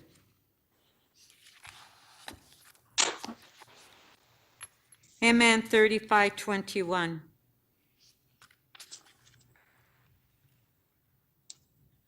Notice of this motion has been given. This motion is subject to referral to the Executive Committee. A 2/3 vote is required to waive referral. All in favor of waiving referral? Carried. On the item, all in favor? Carried. MM 3522. Notice of this motion has been given. This motion is subject to referral to the Executive Committee. A 2/3 vote is required to waive referral. All in favor of waiving referral? Carried. On the item, all in favor? Carried. Recorded vote. Recorded vote. Recorded vote. Thank you. Recorded vote.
Speaker, the item carries. The vote is 23-1.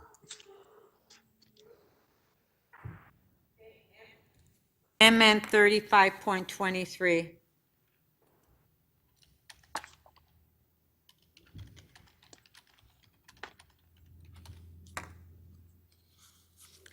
Notice of this motion has been given. This motion is subject to referral to the Executive Committee. A 2/3 vote is required to waive referral. All in favor of waiving referral? Carried. On the item, all in favor? Can I hold the item, Madam Speaker, please? Councillor Crawford. Okay, Councillor Crawford is holding. Thank you. 3523, Councillor Crawford is holding. Yep, we got that. MM 35.24. Notice of this motion has been given. This motion is subject to referral to the General Government and Licensing Committee. A 2/3 vote is required to waive referral. All in favor of waiving referral? Carried. We have motions. Councillor Bradford. Madam Speaker, Yeah, yeah, I just have a minor motion to move here. Councillor Bradford, I understand you want to make a small amendment. Yep, if I may, and we can just put that on the screen here. Just continuing to hear from residents on this issue of fireworks, and we'd like to do a jurisdictional scan of vendor licensing fees and other structures to add to increased enforcement. Okay, the amendment by Councillor Bradford is on the screen. On favor? Have recorded vote, Madam Speaker, on both, recorded vote on both, please. Okay, recorded vote on the amendment and recorded vote on the item. Yes, thank you. Thank you.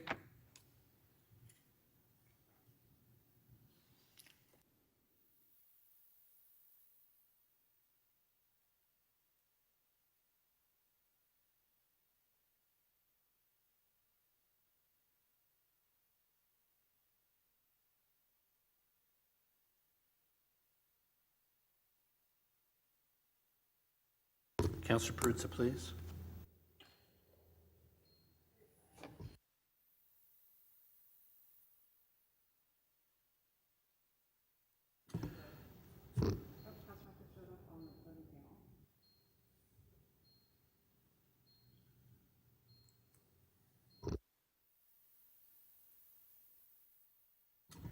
Councillor Pasternak, are you present in the meeting?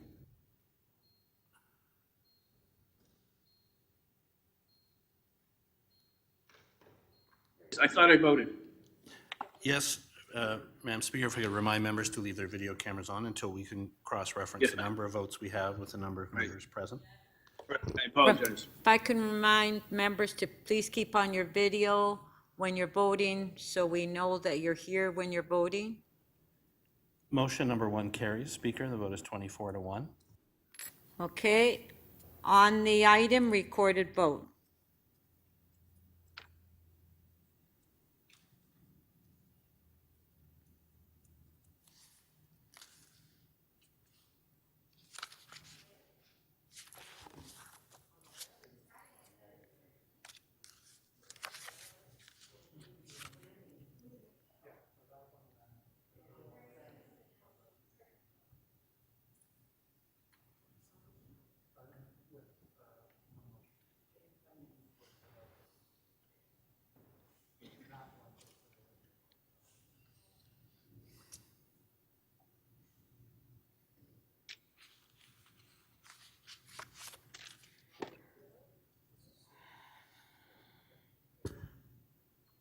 Speaker, the item is amended, carries. The vote is 23-2.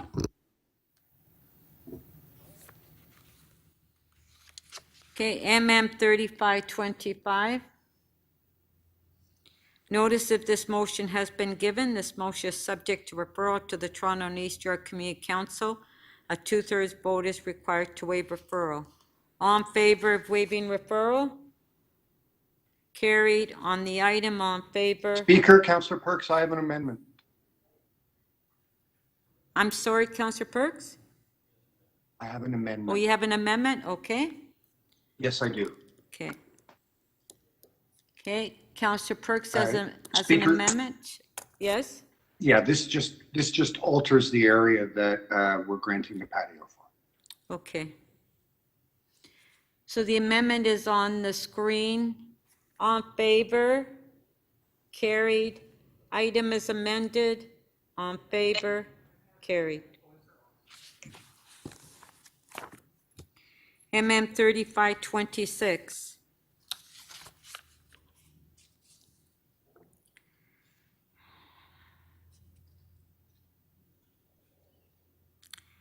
Notice of this motion has been given. This motion is subject to referral to the Executive Committee. A 2/3 vote is required to waive referral. All in favor of waiving referral? Carried. On the item, all in favor? Carried. MM 3527. Notice of this motion has been given. This motion is subject to referral to the Infrastructure and Environment Committee. A 2/3 vote is required to waive referral. All in favor of waiving referral? Carried. On the item, all in favor? Carried. MM 3528. Notice of this motion has been given. This motion is subject to referral to the Executive Committee. A 2/3 vote is required to waive referral. All in favor of waiving referral? Carried. On the item? All in favor? Carried. MM 3529. Notice of this motion has been given. This motion is subject to referral to the Infrastructure and Environment Committee. A 2/3 vote is required to waive referral. All in favor of waiving referral? Carried. On the item, all in favor? Carried. Please, recorded, Madam Speaker. Recorded? Okay, Thank you. you're welcome. Recorded vote.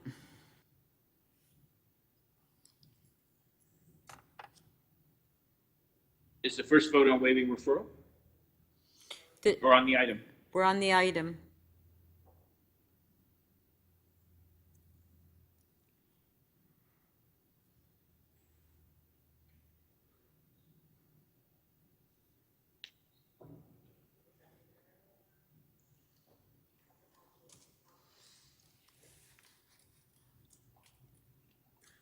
Councillor Thompson, your vote, please.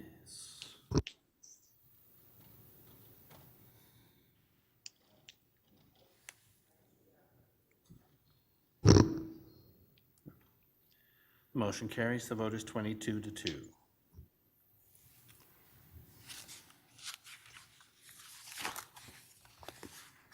MM 35.30. Notice of this motion has been given. This motion is subject to referral to the Executive Committee. A 2/3 vote is required to waive referral. All in favor of waiving referral? Carried. Hold, Madam Speaker.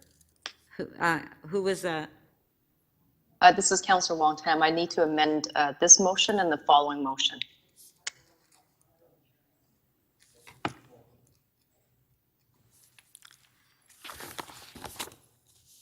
MM 3531. Notice of this motion has been given. This motion is subject to referral to the Executive Committee. A 2/3 vote is required to waive referral. All in favor of waiving referral? Carried. Councillor Wong-Tam, you're holding this item as well, right? Thank you very much, Speaker. Yes.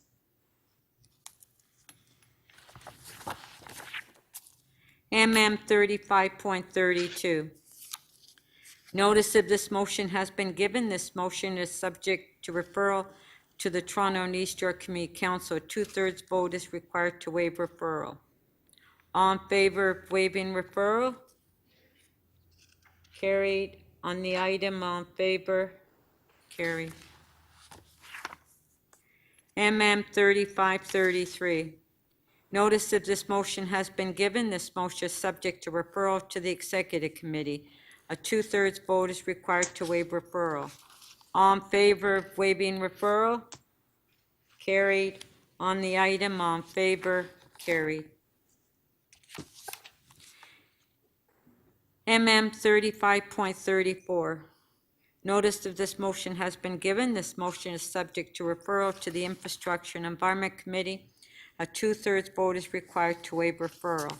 All in favor of waiving referral? Carried. On the item? Carried. MM 3535. Notice of this motion has been given. This motion is subject to referral to the Executive Committee. A 2/3 vote is required to waive referral.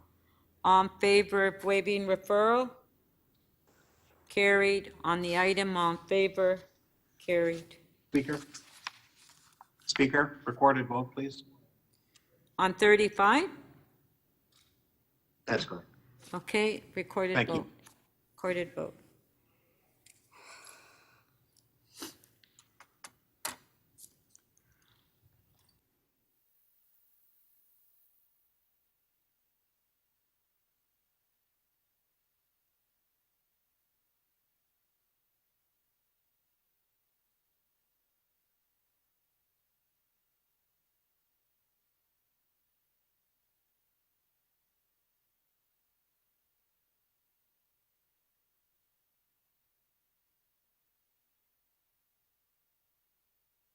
Councillor Pertz, please. Motion carries unanimously, Speaker. 25 in favor. Thank you. MM 3536. Notice of this motion has been given. This motion is subject to referral to the Infrastructure and Environment Committee. A 2/3 vote is required to waive referral. All in favor of waiving referral? Carried. On the item, all in favor? Carried. So MM 3537. So Councillor Matlow, this is the motion that you were referring to? So we'll waive referral first, and then you want to hold it down? Sure, and then I will make one quick effort to withdraw, and if anyone Okay, so objects, or so. MM 35.37, notice that this motion has been given. This motion is subject to referral to the Economic and Community Development.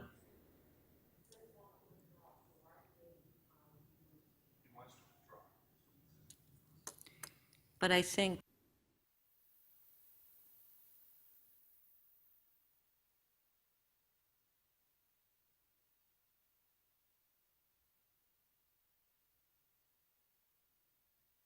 okay, so Councillor Matlow is moving to withdraw. So we'll vote on that first. On favor?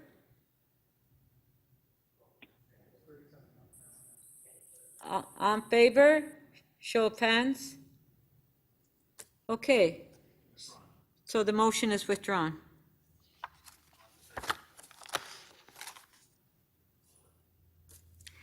MM 3538. Notice of this motion has been given. This motion is subject to referral to the Economic and Community Development Committee. A 2/3 vote is required to waive referral. All in favor of waiving referral? Show of hands. Carried. On the item? On favor? Carried.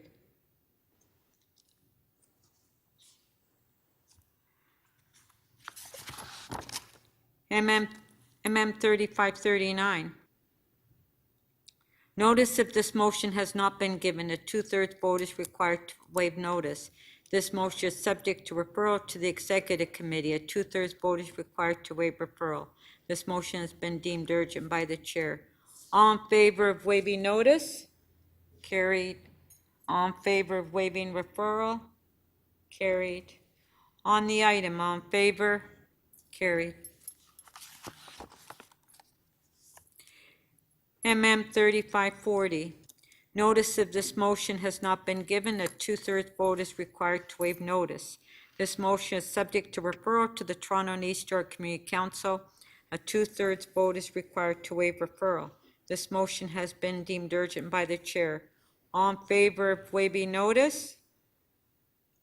Carried. All in favor of waiving referral?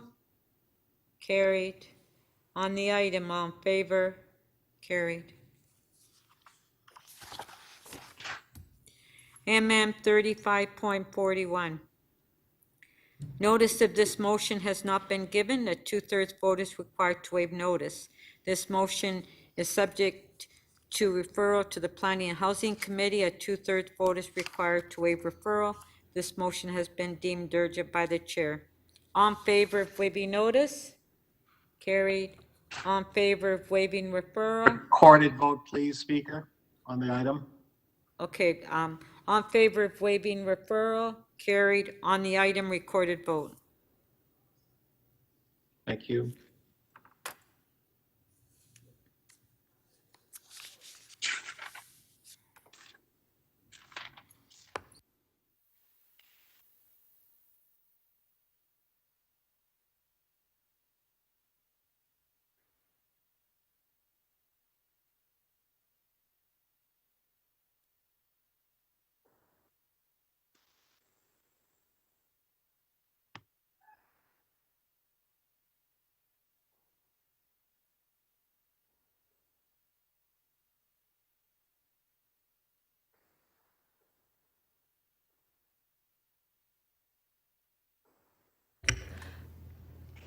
Councillor Bailao, may we have your vote, please?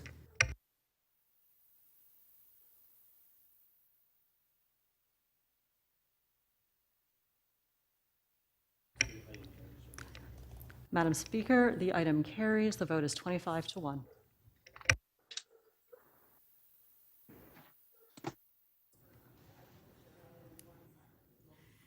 MM 35.42. This motion has been deemed urgent by the chair. This motion is not subject to a vote to waive referral. This motion has been added to the agenda as before council for debate. On the item, all in favor? Carried. MM 3543. This motion has been deemed urgent by the chair. This motion is not subject to a vote to waive referral. This motion has been added to the agenda and is before council for debate. On the item, all in favor? Carried.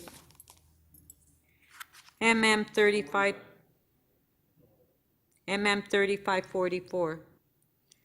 This motion has been deemed urgent by the chair. This motion is not subject to a vote to waive referral.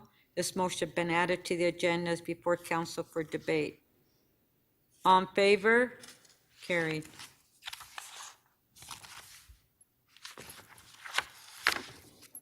MM 3545.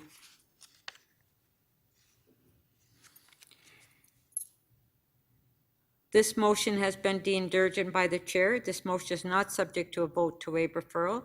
This motion has been added to the agenda and is before council for debate. On the item, all in favor? Carried.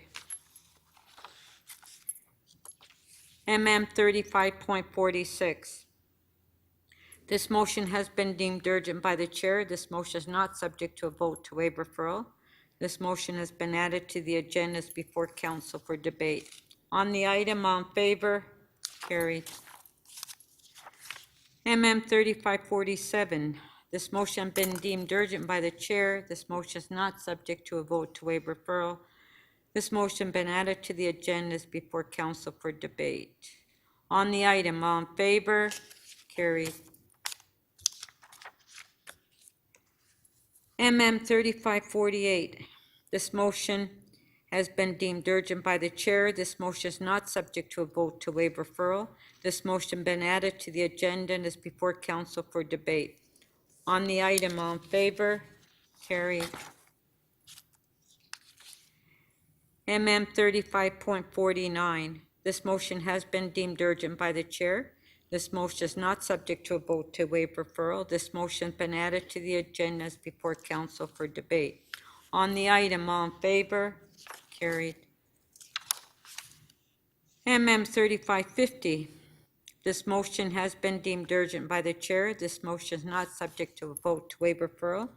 This motion has been added to the agenda as before council for debate. On the item, all in favor? Carried.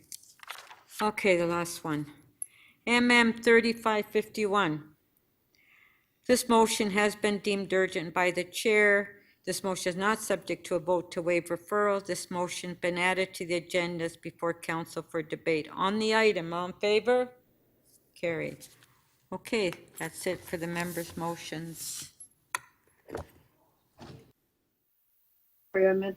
Okay. I need water or something. Little clap, that was very hard. You did a great Or job. I need a cushion, my back. This chair is so I bought one, I'll bring you one. This chair is I'll so bring you up one, uncomfortable. Thank you. Francis. So uncomfortable. Okay.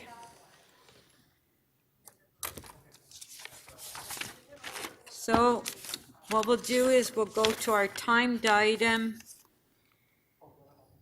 which is EX 2513, which is the Toronto Hydro Annual General Meeting and 2020 audited financial statements. So do we need to go in camera on this, or do we have questions, public questions? So Councillor Perks, you held the item down. If members have questions, if you can put your name up on the screen, please. Councillor Perks.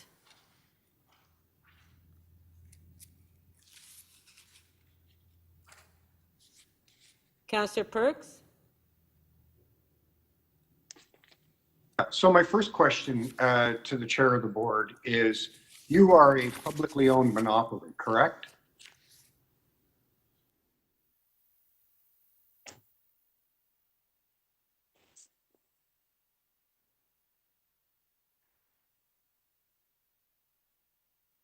you have I anybody? hear anything for it.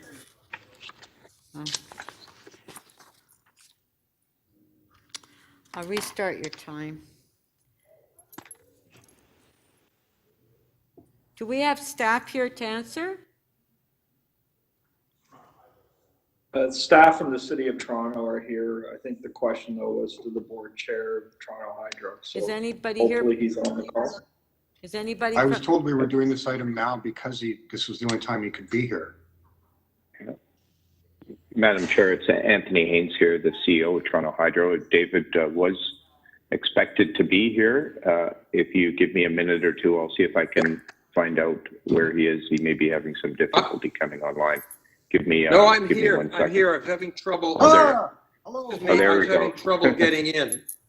And the video won't go on, so I'm happy just to be without a video. Okay. Sorry, I was trying to get in and without total success.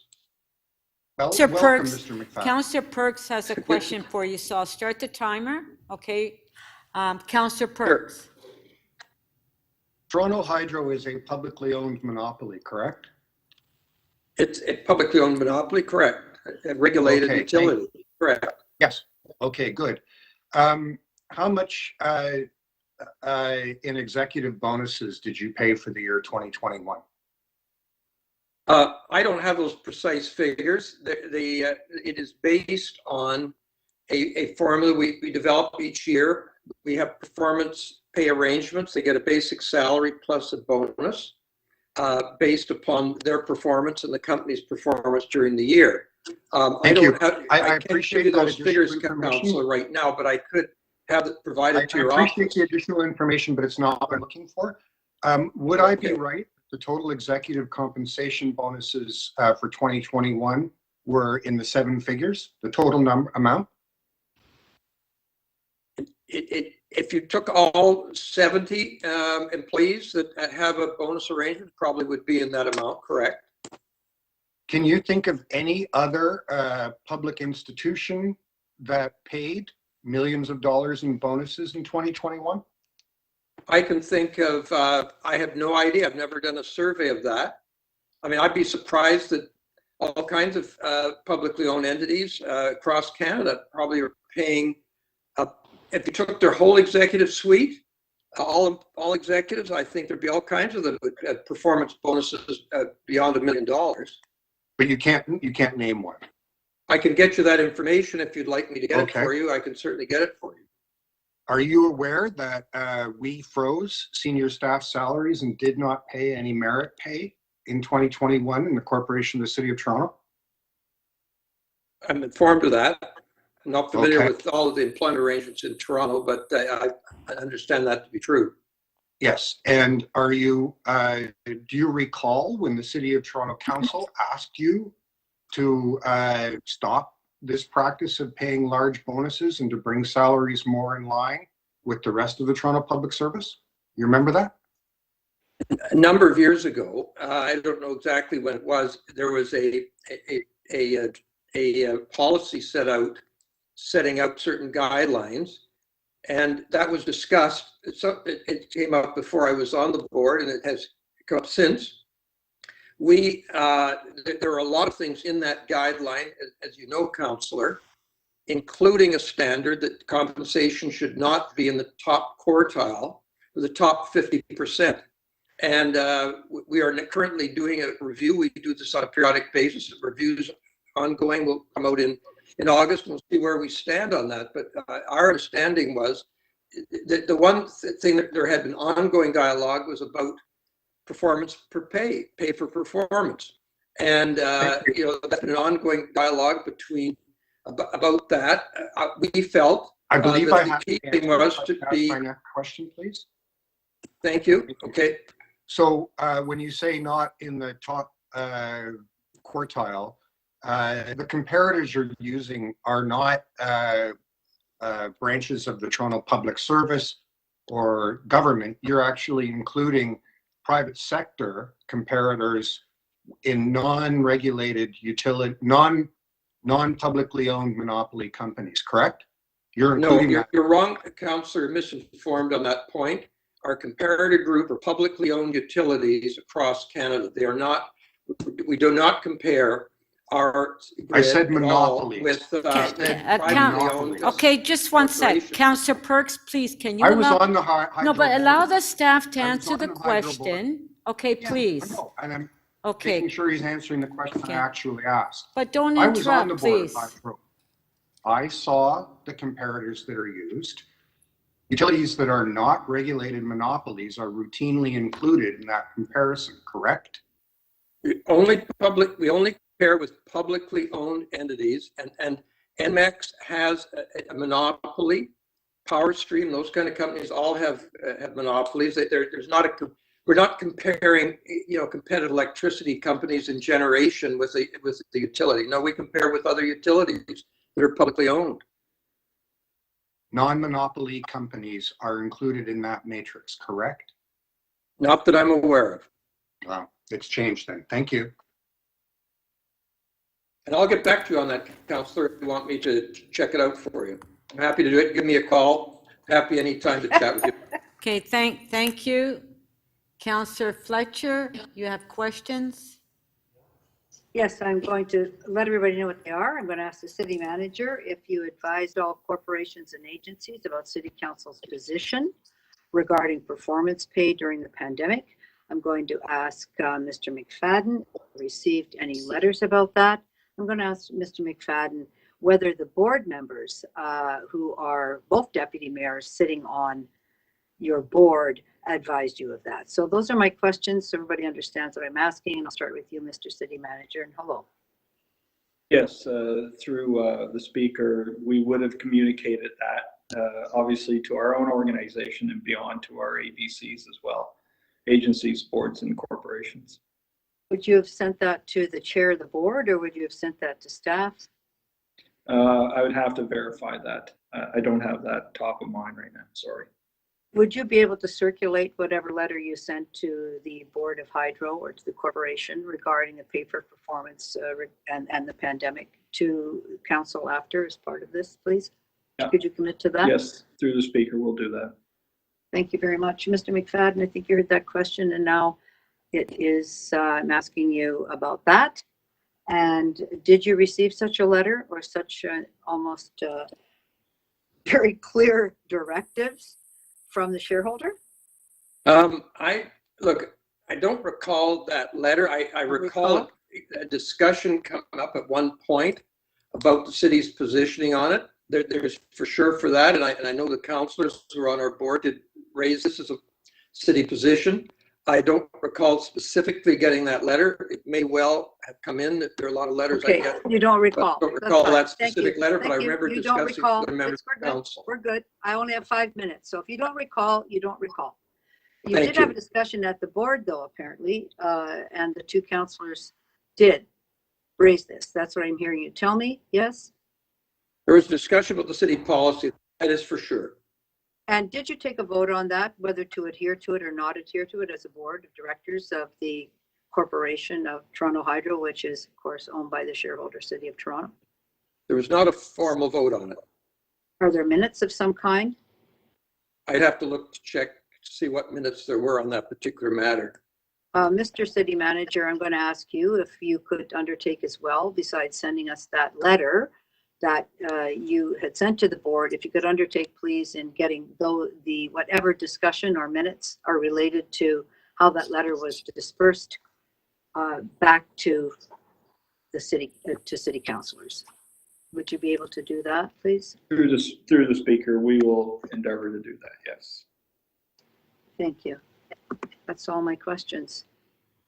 Thank you. Councillor Holliday, questions?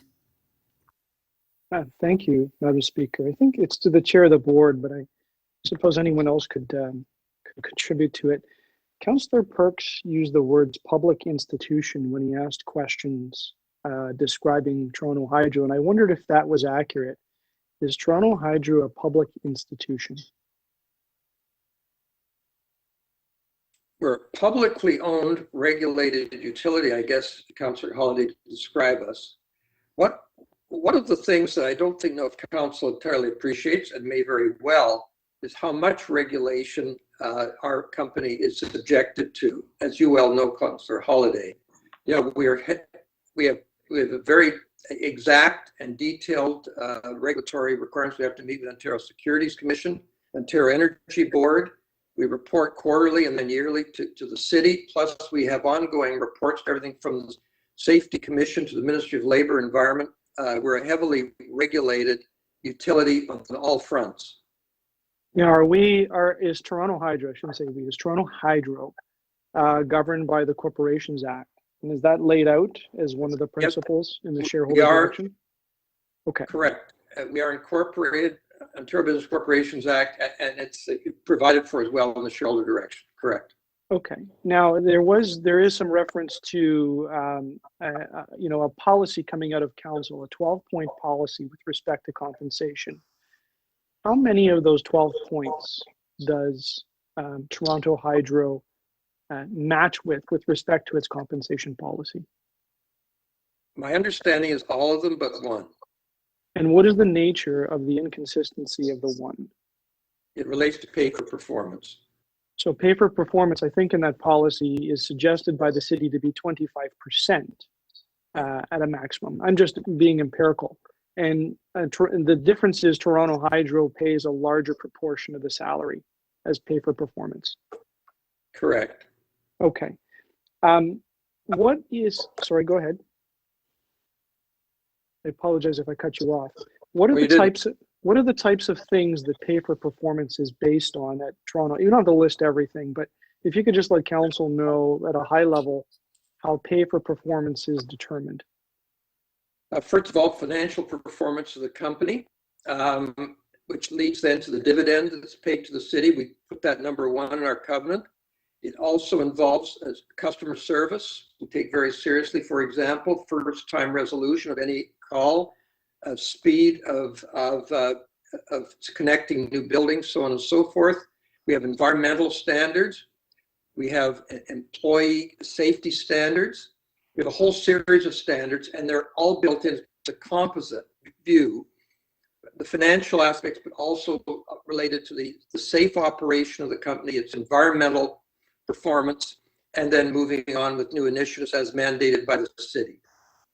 Okay, and so is it fair to say that all of that is a numerical system that is implemented throughout the operations of the company? And not only does it inform, the pay reward system for the upper management, but it does the middle management.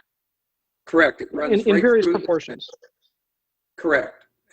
As I mentioned to an earlier question, about 70 people at management level are captured by it, and then there are people below that. In fact, something like several hundred people are actually captured in some form of a bonus arrangement, a pay for performance arrangement. But the ones of any significance are 70 altogether. Okay, and is it fair to say it may be described by many people with different words, but it's a pay at risk system? If the numerical performance numbers don't meet their mark, the person is not paid. That's correct. Okay. I guess my last question, and to make it easy, I have it in front of me, but the shareholder direction lays out a bunch of objectives and principles, like really high level stuff, and there's a bunch of detail in there. But would it be fair or accurate to say that the first principle listed here is to operate Toronto Hydro on an efficient and commercially prudent basis? Is that correct to your recollection? That's correct, Councillor. It goes right back to the corporate, when the company was originally set up in 1999, and it was confirmed.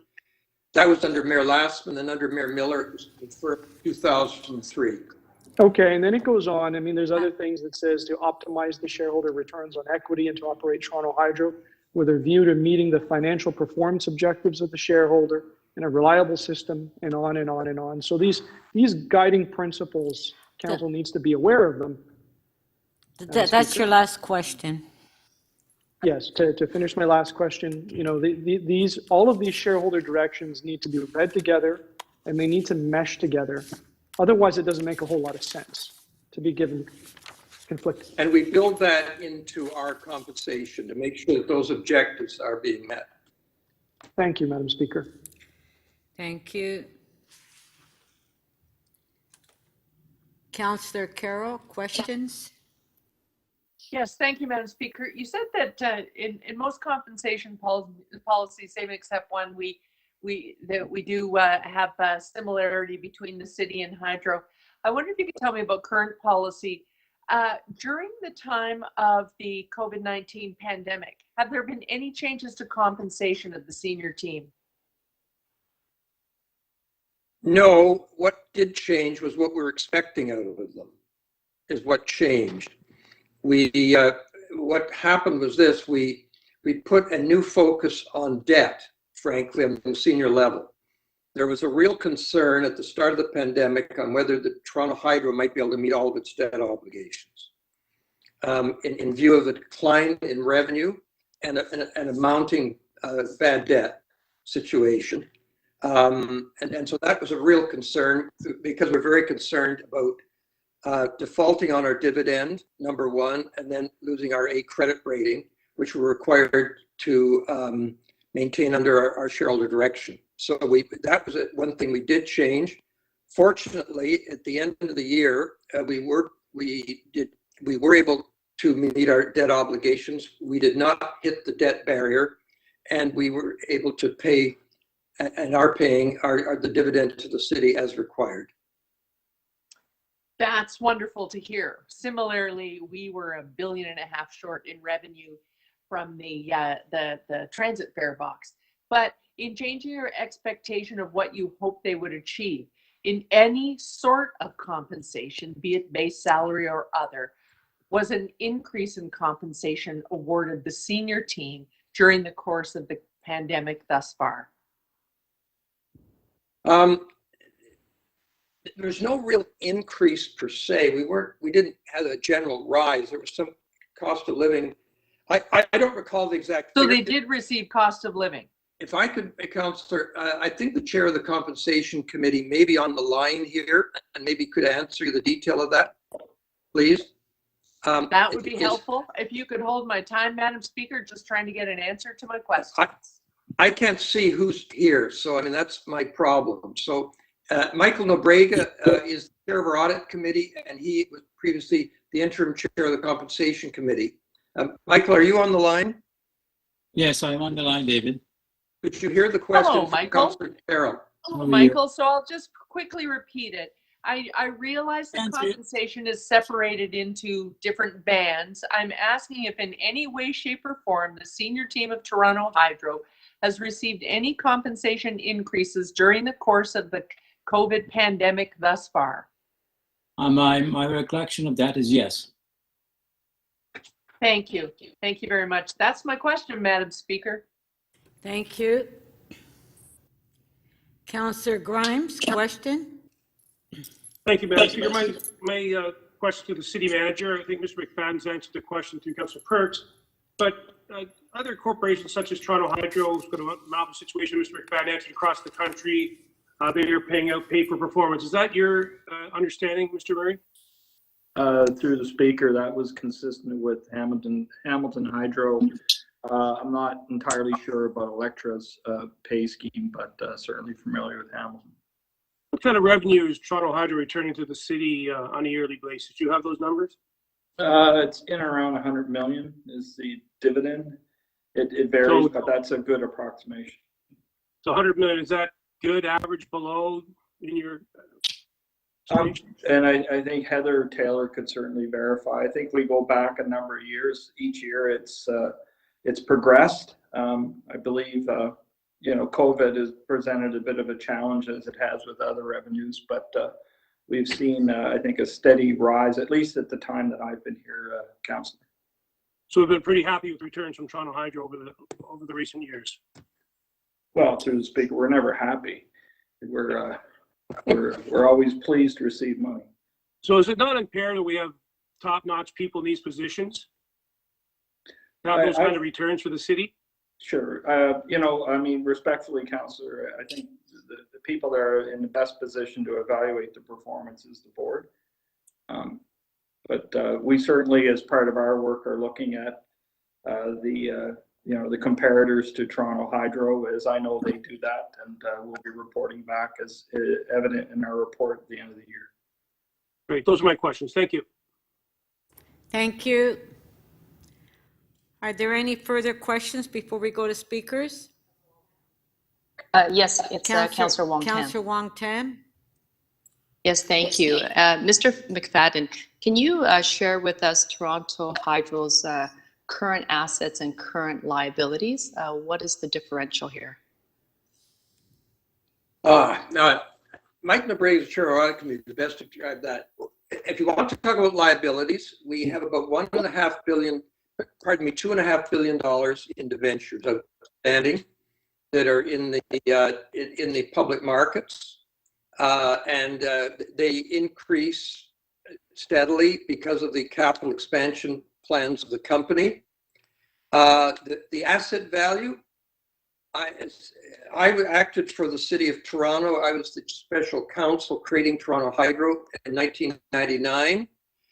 Toronto Hydro at that point, we valued at $2.5 billion in round figures. That was, RBC did an evaluation of the company at the time when the company was created, about $2.5 billion, which formed the basis on which the city got notes, about $2 billion worth of notes. And then since then, you'd have to say, well, the company probably today, who knows? It could, you just don't know. But let's say $4 to $5 billion would not be out of line for the likely sale value of this company. But I don't know. It hasn't been 100%. So David, I just want to clarify Anthony because on Haynes, your... I could help out Anthony, with do you a want few to of deal those with numbers that? if that's... Sure. Councillor, could I give a little supplemental quickly? Just a couple of quick yes. numbers for you. At our inception, we were worth about $1.5 billion. That was set up as a relationship of both debt, about $1 billion, and about $500 million of equity. The corporation today the book value is well over $5 billion, with about $2.5 billion of debt. Those debt and equity levels are set by regulation. They 60% debt and 40% equity number. When you think about the value of the corporation, if you were to sell the corporation, it would be worth in the range of double its book value, so something like $10 billion. So thank you. So with respect to the financial statement that's before council, you in the document it speaks about liquidity and capital resources, and specifically around current assets and current liabilities, and that you're currently working with a capital deficit of $474 million. So I guess what I'm trying to understand is, with respect to that $474 million of a working capital deficit, how do you bridge that year over year? Because it sounds to me you still have a lot of debt out there. You're writing out debentures. So you don't have a lot of working capital. Sorry, David, would you like me to take this, or would you like to hand Please this go to ahead, Michael? Anthony. You're the best one to go through the details of that. As I said, all of this is set out by the Ontario Energy Board as the rules of operation. But you're absolutely right, Councillor. We run on a very thin amount of working capital, and the way that we bridge that is we have some short-term paper, some short-term debt that we access, and then from time to time we go to the capital markets and raise bonds to replace that short-term debt as part of a normal regulatory process. And so we expect to be in the market later on as our capital program advances. That's how we pay for our capital programs, so that's frankly how we pay for our dividends as well. And so are you paying significant interest on this commercial paper? We're certainly very proud of the fact that the capital markets see Toronto Hydro as a very strong participant. In fact, one of the strongest LDCs in North America. And as a result, we enjoy a very high credit rating. Just to give you a sense of that, when we borrow money on short-term markets, we are under 1%. last year we raised money at 1.5% for 10-year money. These are extraordinarily efficient go-to-market costs for our customers, because of course our customers pay for all of that. And so we've certainly enjoyed the benefits of being a very strong balance sheet and deemed to be a well-run company by the capital markets and are able to access capital easily and efficiently. But you're still working with a capital deficit. Like you've got an operating deficit that you carry year over year, which you're carrying debt and you're carrying interest payments. Is that what you're saying? Yeah. That was your last question. I don't want you to worry about it in the sense that, hey, you've got, working capital shortage. This is part of the normal regulatory process and the way that you manage your cash on the balance sheet. And so that's right. It's true that we build up the short-term liability for a while, then we fix a debt and draw down that amount again. So it's a normal cycle, which we've been doing for 15 years as we ramped up our capital plans in the State of Good Repair program. Thank you. Okay, we'll go to speakers now. So if we can clear the screen.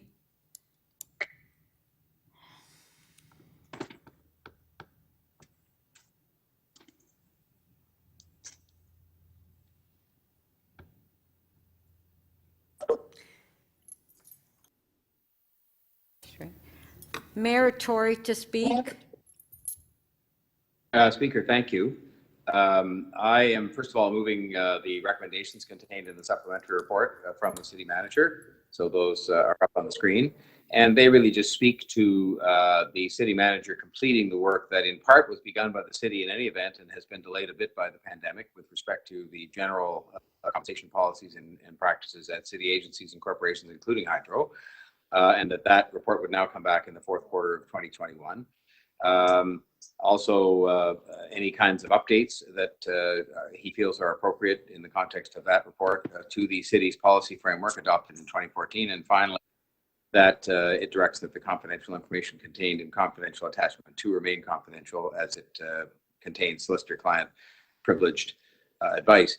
I think we are in the midst of going about this in exactly the right way. And I think it is perfectly legitimate for the shareholder and for the city in these circumstances to ask these questions and to receive an explanation with respect to how Hydro can or cannot or does not fit within the city's generally established policies. I think you have to do all of that within the context of the company having been set up a long time ago the way it was, which was notwithstanding, yes, indeed, we are the only shareholder, that we still set it up on an arm's length basis with the expectation that it would be run in a business-like manner, and that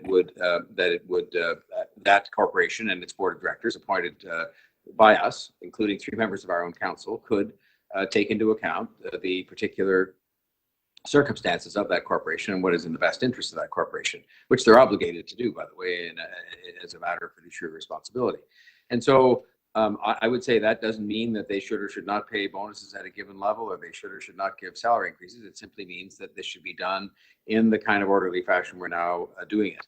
And my purpose in moving the motion the other day at the executive committee was simply to make sure that we went about having an examination of these issues in collaboration and in discussion with Toronto Hydro to arrive at an answer that was not only hopefully as consistent as possible, if not completely consistent with the city's policies, but also I think equally important to us was in the best interest of that corporation, which we own. Somebody made reference, I think it was Councillor Layton earlier on, that, well, we could do this or that to do with some aspect of policy and we could just take a bit out of the dividend. Well, that's true. And we're having those discussions right now with respect to what the corporation could do by way of taking a leadership position in Transform TO. But unfortunately, I don't have the luxury, certainly in my position as mayor. I know the budget chief doesn't, the city manager doesn't, to just say, well, let's just forego a chunk of the dividend in order to achieve this objective or that. And the same is true of taking decisions that could have an impact on the best interests of the corporation in terms of, say, the retention of what I think are an excellent suite of executives who would do a good job running this company. For all the comparators people want to talk about today that have to do with how much money people are paid, and that's fair and that's valid, and it should be the right group of comparators, and that's exactly what the city manager is doing. Let's also take a look at the performance of this company against its peers. and see that it is doing well, it is well run, it is increasing its level of reliability for its customers, and that it has been paying us a significant dividend to us as the shareholder. That $100 million goes a long way to doing a lot of things that otherwise would have to be provided for with the tax increase. And I know that some of the people who say we could just forego some of the dividend wouldn't mind, raising taxes. Sometimes they talk about raising them 4 or 5% or even more. I'm very, very much committed to trying not to do that, especially in a post-pandemic environment, because I just don't think that people are in a situation where they can afford to be doing that. So what we're doing here is the responsible thing, done by a very responsible person, namely our city manager, who is going about this in the right way, as evidenced by these recommendations and by what we asked him to do as an executive committee. And I think we just have to have the patience to await these reports to come, to await the work that Hydro itself is doing on a benchmarking comparison they do from time to time, and then to see where we stand in terms of the ability we have, just as a matter of tweaking and making some changes to bring Hydro's compensation practices, certainly for new executives and possibly even for existing executives, although that has some complications that we've had advice on, and generally make it as consistent as possible, but also to take into account the specific needs and of this corporation, so that it can continue to perform well for us, which it has done. We get lost in all at what a good job has been done by this corporation in serving its customers, first and foremost, serving its customers at as reasonable a price as you would see anywhere else, and at the same time being run in a way that was very responsible financially, to the extent that it has maintained all of its requisite debt ratios and so on, but has also paid us a $100 million dividend. So I'm happy to move these recommendations. They come from the city manager and the city staff. They're going about it the right way. We're doing it the right way, and we should continue to do that work and have the patience to await the results, and then we'll have a good discussion about what it says we should do after that. Thank you, Speaker. Thank you. Councillor Perks to speak. Thank you very much, Speaker. I'll be supporting the mayor's motion. I think it's helpful, and it's about time we push a little bit harder on this. I want to make a couple of notes. First of all, I think it's worth remembering that the City of Toronto Public Services manages both a larger portfolio of assets and a larger burden of debt than Toronto Hydro does, and they do so for substantially less pay than Toronto Hydro does. Sure, you could say, oh, well, because it's a private sector company, you got to pay them more, except that embedded in that is the notion that a private sector company has bigger and different challenges. That's simply not true in this case, because they're a regulated monopoly. They don't have to worry about a competitor coming after them. I also listened with interest to the answers to the questions Councillor Carroll was asking about the executive compensation paid during the pandemic. Everybody is hurting during the pandemic. People have lost their jobs, they've lost their businesses, they've lost their income. In recognition of that, we froze our salaries, we froze the salaries of the Toronto Public Service, and we put a holiday in on merit pay, because we recognize that as leaders, we had to tighten our belts too. In answering Councillor Carroll, the chair of the board pointed out that they had changed the formula for bonuses. I happen to have been on the board of Toronto Hydro in the term of council's 2006-2010. I will tell you, back then, the major factor was the total revenues. Well, guess what? Revenues went down. Electricity consumption went down during the pandemic. And coincidentally, suddenly it's not all about revenues anymore. The compensation package was changed to reflect management of debt. Well, interestingly, the cost of borrowing money went through the floor during the pandemic. So I just find that odd. Somehow, the senior managers at Toronto Hydro are made whole, as if they were a public entity or something like that, and don't have to face the same challenges about revenue that a private company might have done. It's odd. And it's why we need to do a good investigation here.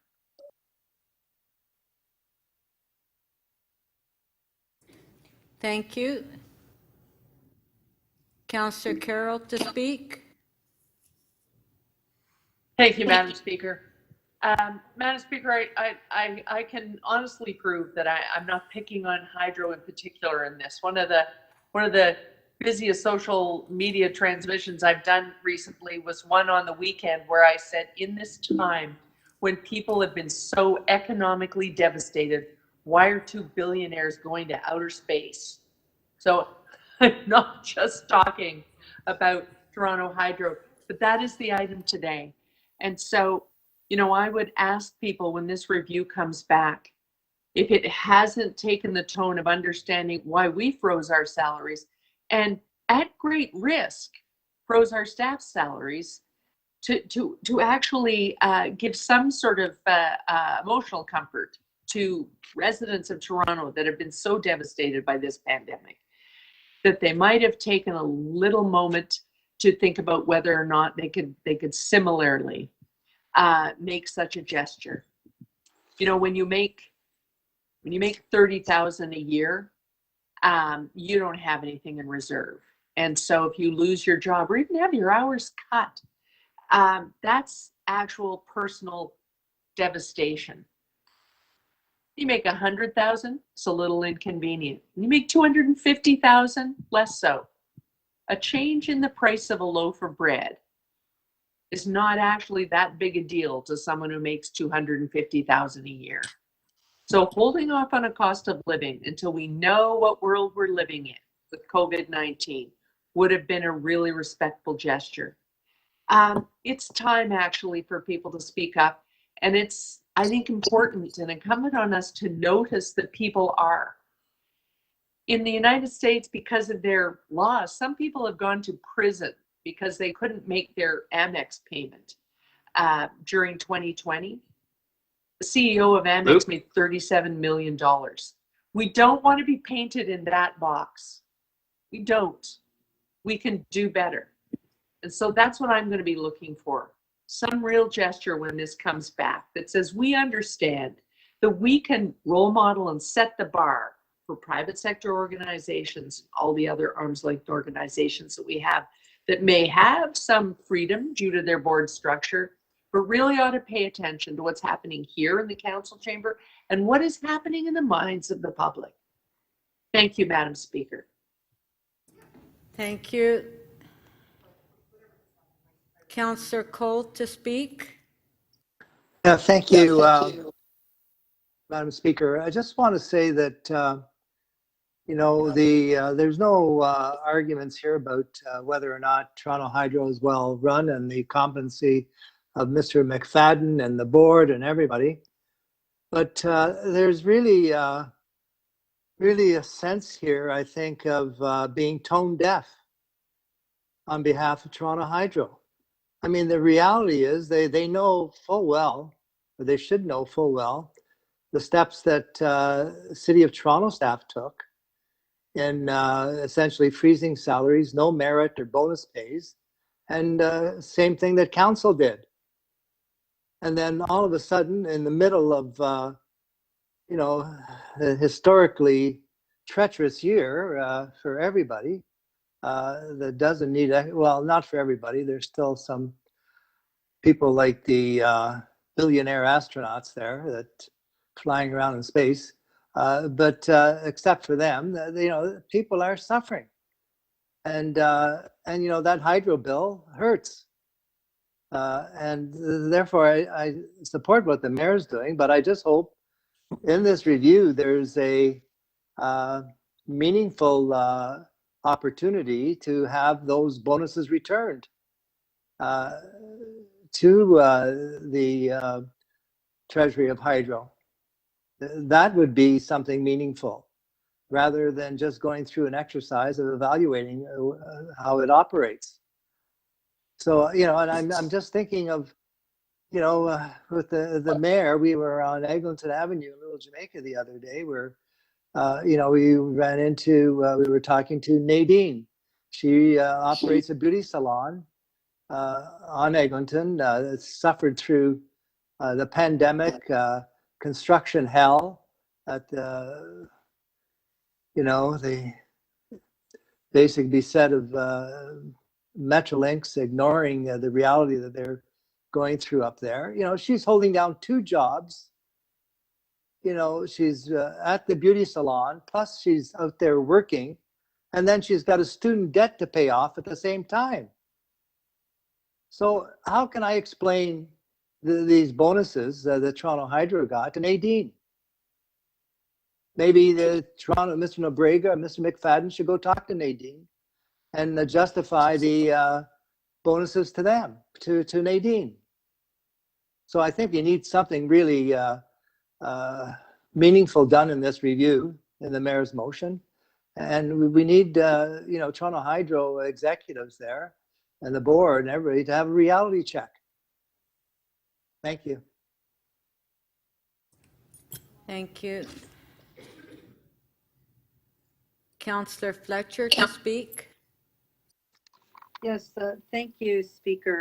And I don't want to have the feeling that somehow conversation about Toronto Hydro is off limits, or that we're not allowed to, we shouldn't be talking about these things, or we're being disrespectful, etc. Because as the shareholder, I think we all know we've had a lot of discussions about different agencies, corporations that we are the shareholder, of which we're the shareholder. I'll just refer you back to the Toronto Parking Authority and what went on there with the Auditor General, that at TCHC, we often have had motions at council, very clear, giving clear direction. As a matter of fact, I don't see Councillor Ford on here, but I seconded his motion to either dissolve TCHC or get them straightened out. So I don't want to have to feel shy. Sorry, I'm not trying to be difficult. I asked Luke to come and see me about this. And maybe I'm sorry, Mayor, you're, okay, now he's not on there anymore. All right.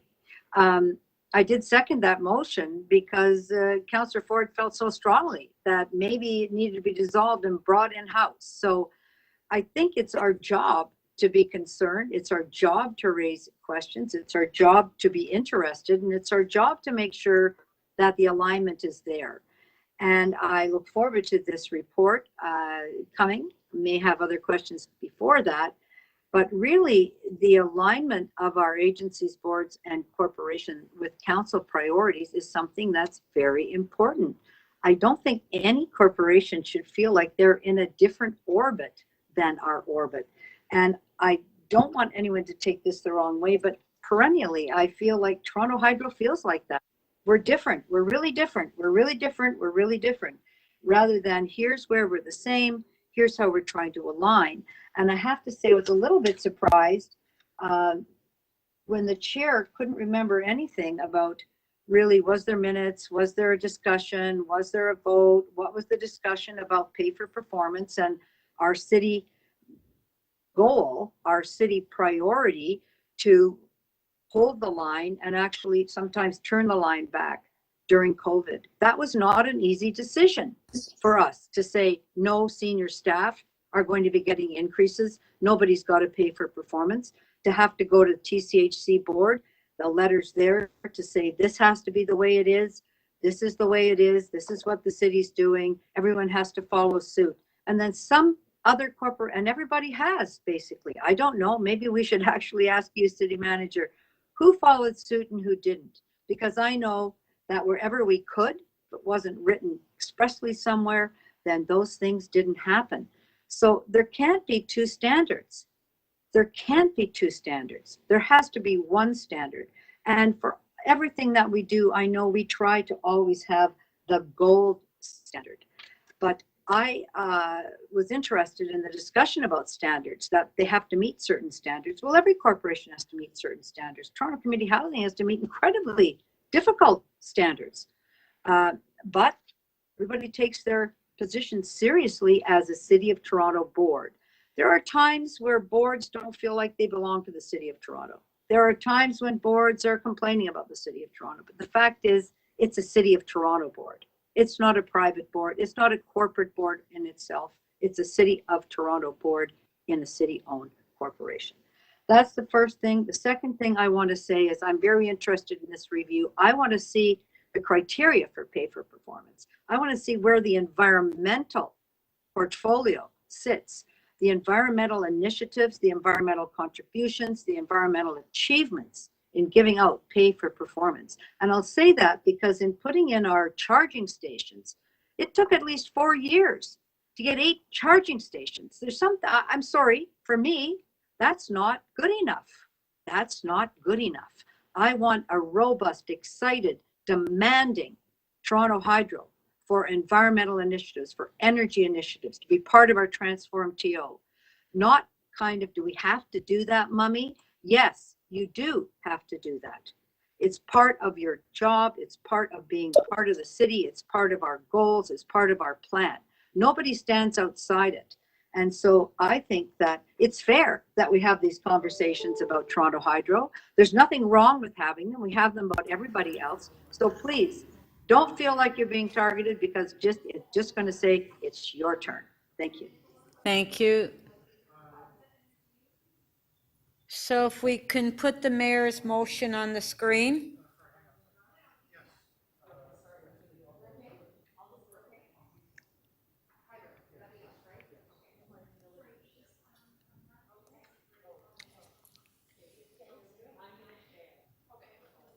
So we have the mayor's amendment on the screen. I want a recorded vote, please. Recorded vote.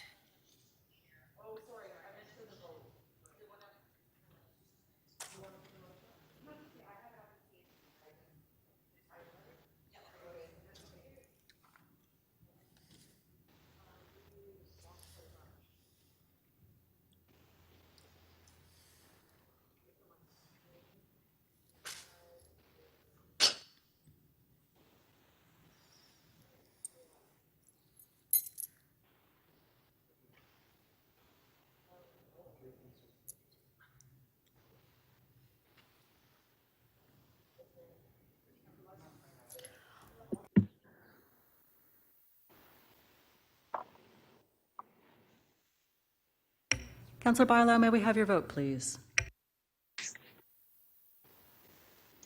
Councillor Thompson, may we have your vote, please?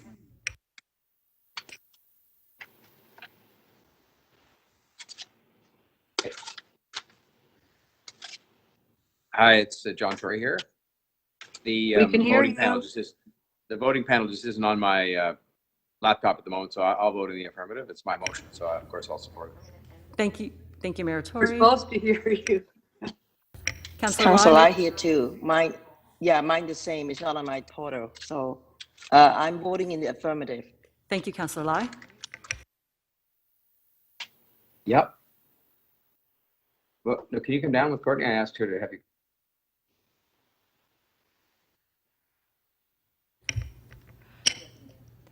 Deputy Mayor Minnan Wong, are you connected to the meeting?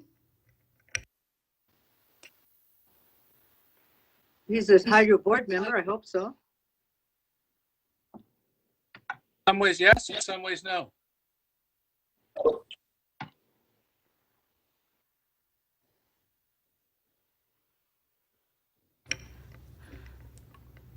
Madam Speaker, the motion won by the mayor carries. The vote is 25-0. Okay. Okay, item is amended. Did you want a recorded vote on that as well? No. No? Okay, item is amended. All in favor? Show of hands, carried. Thank you. And thank you to Hydro for being here. Okay, we will now go to our next item, which is CC 35.1, which is the Ombudsman report on the inquiry into the City of Toronto communication enforcement of COVID-19 rules in city parks. Count. If we have any questions, if we can put your name on the screen, please. I think that the Ombudsman would make a short presentation, Speaker. I'm happy to do that, Madam Speaker, if that's Council's wish. Okay. I have slides which I've already sent to the clerk. If you could put them up, please, that would be wonderful. Thank you.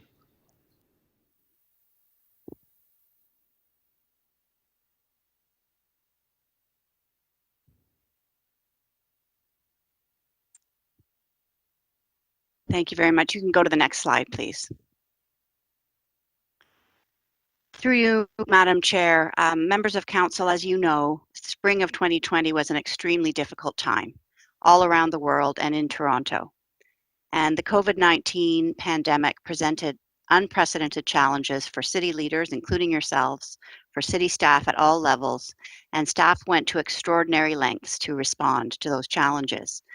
The efforts involved responding to frequently changing public health advice, and they were also responding to frequently changing provincial rules, some of which were not always clear, as well as putting in place city rules, which included what people could and could not do in city parks. And the fines for violating those provincial and city rules in parks were either $750 or $1,000, depending on the rule, plus $130 in charges and fees. I deeply appreciate everything that the staff of the City of Toronto has done to keep people safe during this pandemic. Their efforts have been truly heroic, especially early on when the circumstances were so difficult and the provincial directions were changing almost daily, as were the public health, as was the public health information. And I really do commend city staff for their efforts. But administrative law tells us that fairness in the delivery of services has to do with the impact on the people being served and not the effort or the good intentions that went into the service delivery. Next slide, please. People in Toronto love our parks. Many people use them to find peace and serenity, and especially people without access to private outdoor space. COVID-19 only amplified that fact. And my office heard directly from 10 people who got tickets from bylaw enforcement officers in April of 2020 for violating COVID rules in parks. Some of them were retired or recently laid off or single parents. They believed the fine was high, undeserved, and or disproportionate to the offense that they were accused of, and some had in fact sought legal advice before coming to us. All of the complainants knew that there were restrictions, but they didn't know the extent of the closures. Many were unclear whether they could or could not use benches and picnic tables. Some said that the areas they thought they could use were not clearly marked, and city signs didn't explain which amenities were closed. Some complained that yellow caution tape attached to closed amenities had blown away. One common theme was that people felt penalized, not for flouting the rules intentionally, but for being unaware of the rules or not fully understanding them. All the people that came to us told us that they were afraid to go back to the park for fear that they would be ticketed again. Next slide, please. After some informal information gathering by my team, I launched an inquiry on May 25th, 2020, to look into how the city communicated and enforced park restrictions and how it communicated dispute options for people who got a ticket. So basically, we looked at these three issues: whether the city provided adequate public information on the COVID-19 rules affecting park use, whether the city provided adequate guidance, direction, and training to MLS bylaw enforcement officers to enforce the rules in parks, and finally, whether the city provided adequate public information to people about how to challenge a ticket for violation of COVID rules in parks. We focused on a time period of 6 weeks from April 2nd to May 15th, 2020, soon after the province of Ontario ordered all outdoor recreational amenities, including playgrounds, closed, and the mayor ordered people not living together to maintain 2 meters distance in city parks and squares. It started there and it ended just before the May long weekend. Next slide, please. After reviewing all of the evidence, I found fairness problems with how the city communicated the rules, how bylaw enforcement officers were trained to enforce them, and how the city communicated ticket dispute options. In terms of communication, the city's communication on this topic was fragmented, confusing, and in some cases inconsistent. I found that public health advice and legal rules, which can get you a ticket, were often mixed together in the same city communications, and that added to the confusion that people were feeling and the fear of prosecution. Park benches were a particular source of confusion.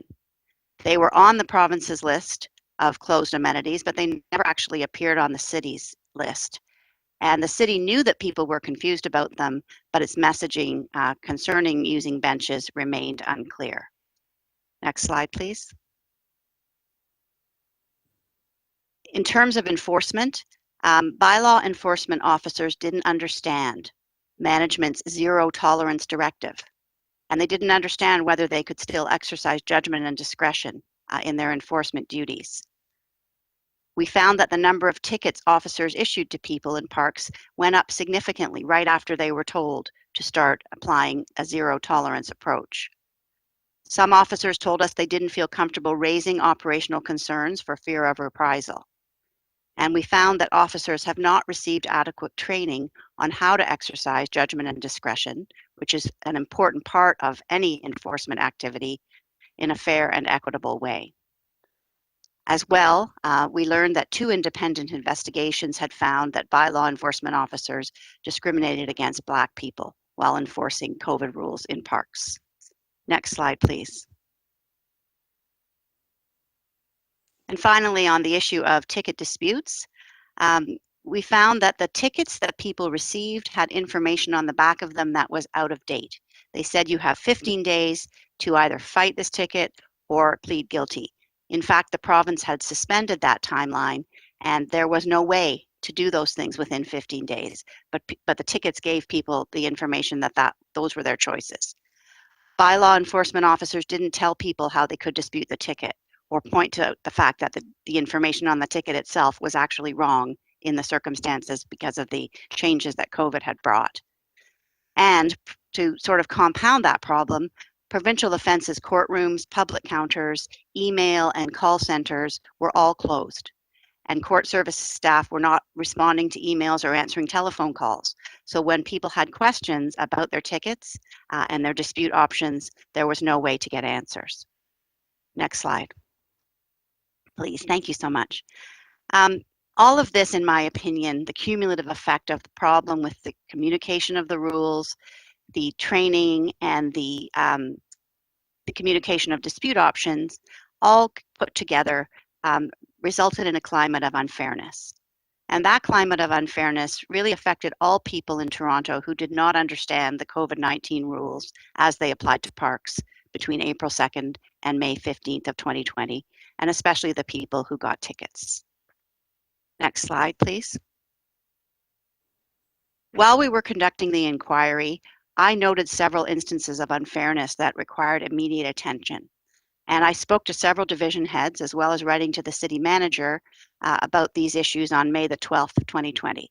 My letter to the city manager and his response are actually in the report. I made a number of recommendations at the time, and the city moved very quickly to fix the problems that I highlighted. So some of those changes were they updated the website to include better information about the rules, including benches. Court Services updated its website information to provide better information about the actual ticket dispute process and how it was working during the pandemic. And Strategic Communications, with help from Legal Services, prepared something that they called a buck slip, which was an extra little piece of paper that bylaw enforcement officers started giving to people alongside tickets to give them accurate information about how they could dispute those tickets if they wished to. Next slide, please. At the conclusion of the inquiry and based on the findings, I made 14 further recommendations, which the city should implement as soon as possible. And those include creating an organization-wide policy to ensure timely, accurate, coordinated, and accessible information about changes to city services and facilities, developing a process to address public complaints about communications, and making public anonymized summaries of the findings and systemic recommendations of those 2 independent investigations which found racial discrimination. And I believe that that's important to promote transparency and public confidence. Next slide, please. I've also recommended that MLS should stop using a zero tolerance approach, should create policy and training materials for bylaw enforcement officers on how to exercise judgment and discretion fairly and equitably. They should develop a plan to hear directly from community organizations, especially organizations serving vulnerable and marginalized people, to ensure that feedback from communities in Toronto informs their enforcement activities. And also, I've recommended that they should develop an anti-racism strategy to eliminate racial profiling from bylaw enforcement and explore adopting a race-based data collection strategy. Those things are things that the TTC is already undertaking as a result of previous work that we did, and we've recommended that MLS speak with them to get advice and get started on that. Next slide, please. The impact of this, I hope, is clear. People in Toronto rely on their local government every day, and even more so at a time like last spring. They need to be able to turn to you, their local government, for clear guidance and information, especially when times are challenging, and they need to know that they will be treated fairly. The recommendations from this inquiry, I'm confident, will help ensure that people can rely on the city for more accurate information about city services and changes to city services. They can rely on the fact that the city will enforce its rules in a fair and equitable way, and that will only serve to increase public trust. Next slide, please. Through the city manager, the city administration has told us that they support and accept the recommendations in this report and has undertaken to implement all of them. And my office will review the progress quarterly until that implementation is complete. Last slide, please. In closing, I would like to thank the members of the public who came to us with their concerns about what was happening in our parks last spring. I also want to thank the city staff and leaders for their cooperation with our inquiry, which was not easy given everything else that they were dealing with, and also to express my appreciation again for all that they have done to keep people safe during the pandemic. Finally, I want to thank the team at Ombudsman Toronto for the work on this very challenging file and so many others at such a difficult time for everyone.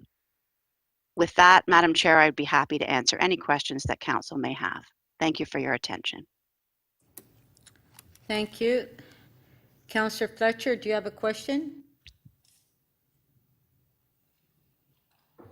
Nobody else. Thank you. Can you just wait till I get this? There we go, starting. Thank you. Thank you very much. And I'll just take this opportunity to, I'll speak, but thank you very much for all your great work, Madam Ombudsman. Very sorry to see you go. I was very interested in this report because I did get a number of emails last year. I have one here from April 4th, 2020. I'm emailing you regarding a $900 fine a friend of mine got on a park bench. I understand there's a state of emergency, but I believe this response is uncalled for, especially considering the lack of awareness and clarity there is around the rules. I think she's kind of summed up. Would you agree with what your report says, that there wasn't clarity and these tickets may have been a bit overzealous without an educational... And they were very expensive tickets. And as you mentioned, Yes. as you discussed in your previous matter, people really struggled financially during the pandemic, almost everyone. And to get a $900 to $1,000 ticket for sitting on a park bench, that's really something. She says, I don't believe the way to help Toronto move through this pandemic is to punish citizens for trying to maintain a healthy lifestyle. That would be in the park. Is the current plan to continue to fine already financially stressed people? So when you'd raised this, I think you said that the percentage was drastically dropped once you had that conversation with the city manager. We went to kind of more reasonable common sense approach to ticketing. Is that the case? We didn't actually look at the ticketing after that. What improved palpably was the communication of the rules. So you don't know I if the apologize. I don't ticketing know about the continued. number of tickets after May 15th versus before. I do know that the communication of the rules and the communication of the ticket dispute options increased dramatically. So what I guess my question really two things, that the tickets were wrong. When this woman got this park bench ticket on April the 4th, the information on the back of the ticket was actually incorrect. So I'm suggesting that the ticket actually should have been rescinded. The tickets are printed and legislated and printed by the province. The city has no control over what the ticket looks like or what it says. And the language, the standard language on the back about dispute options is very useful to people in normal times.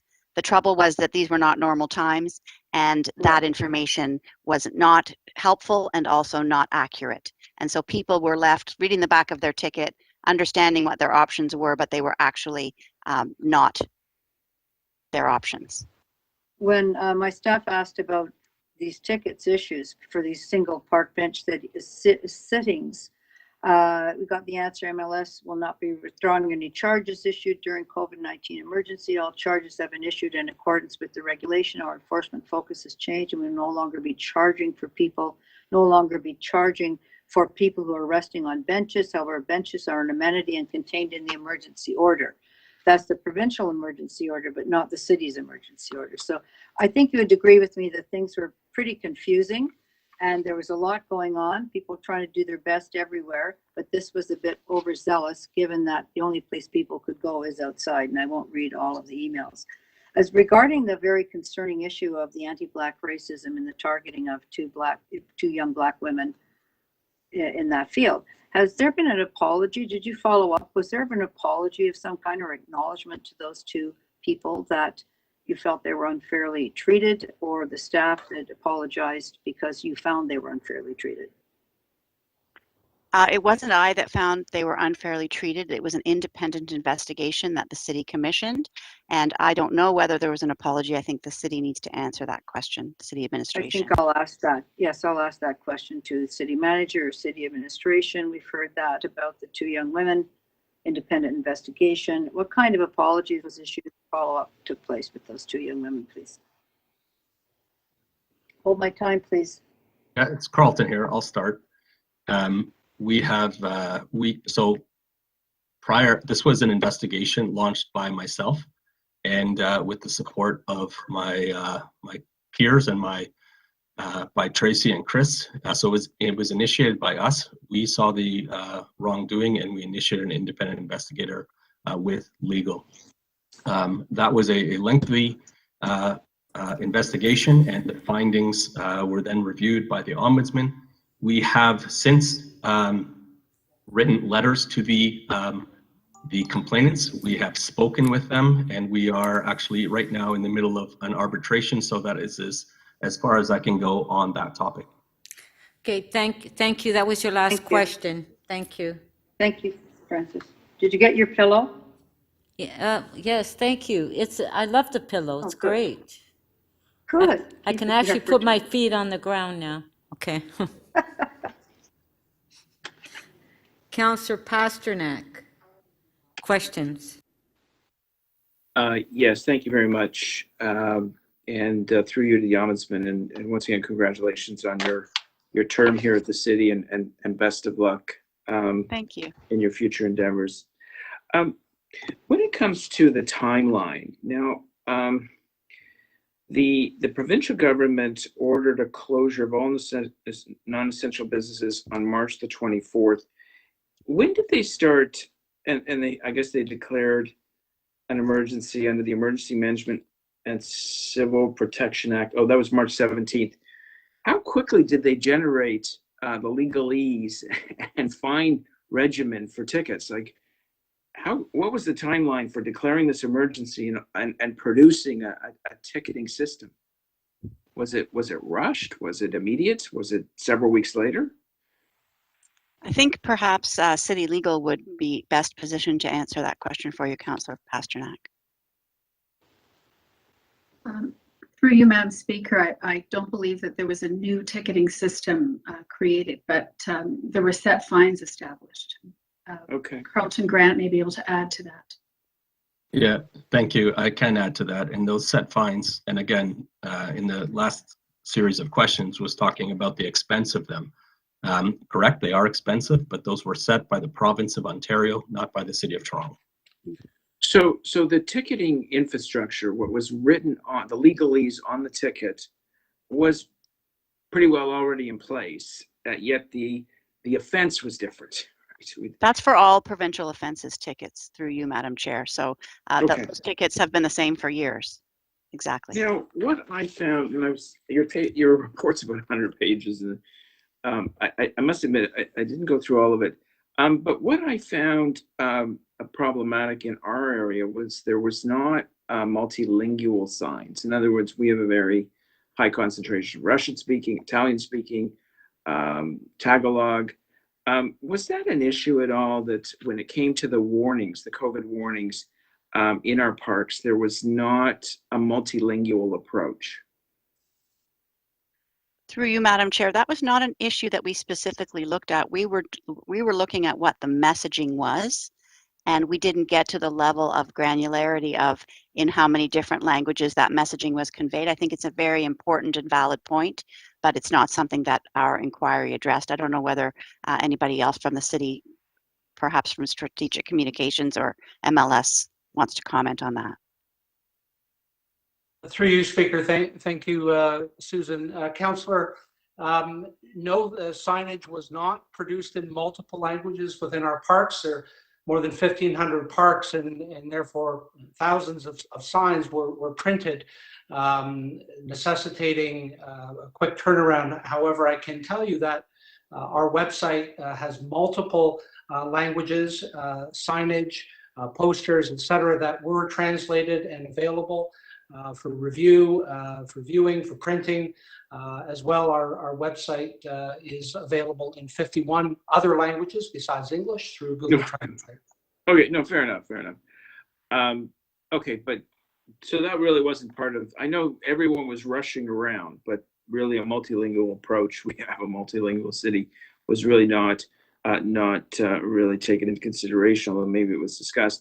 Now, when it comes to hard surfaces and seating, that seems to be one of the themes throughout this. And you know, if we were running the TTC at the same time, were we not? Where we were, it's true, we had designated seating. I guess we had separation of seating, but those were hard surfaces, and people were encouraged to sit down. Do you think there was confusion or miscommunication between you could go sit in a TTC bus or a subway train, but you couldn't sit in your local park bench? Through you, Madam Chair, I'm not sure, is that a question for me, Councillor Pasternak? Yes, I was just wondering whether that came up as a theme, that the city may have been inconsistent in its messaging. It's okay to sit on a hard surface here, but it's not okay to sit in a hard surface somewhere else. In my opinion, it wasn't the reasonableness of the rules. It was the way that the rules were communicated and enforced. So the city, the province decided people shouldn't sit on park benches.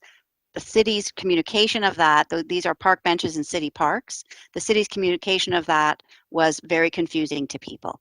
You can sit on a park bench, you just can't linger.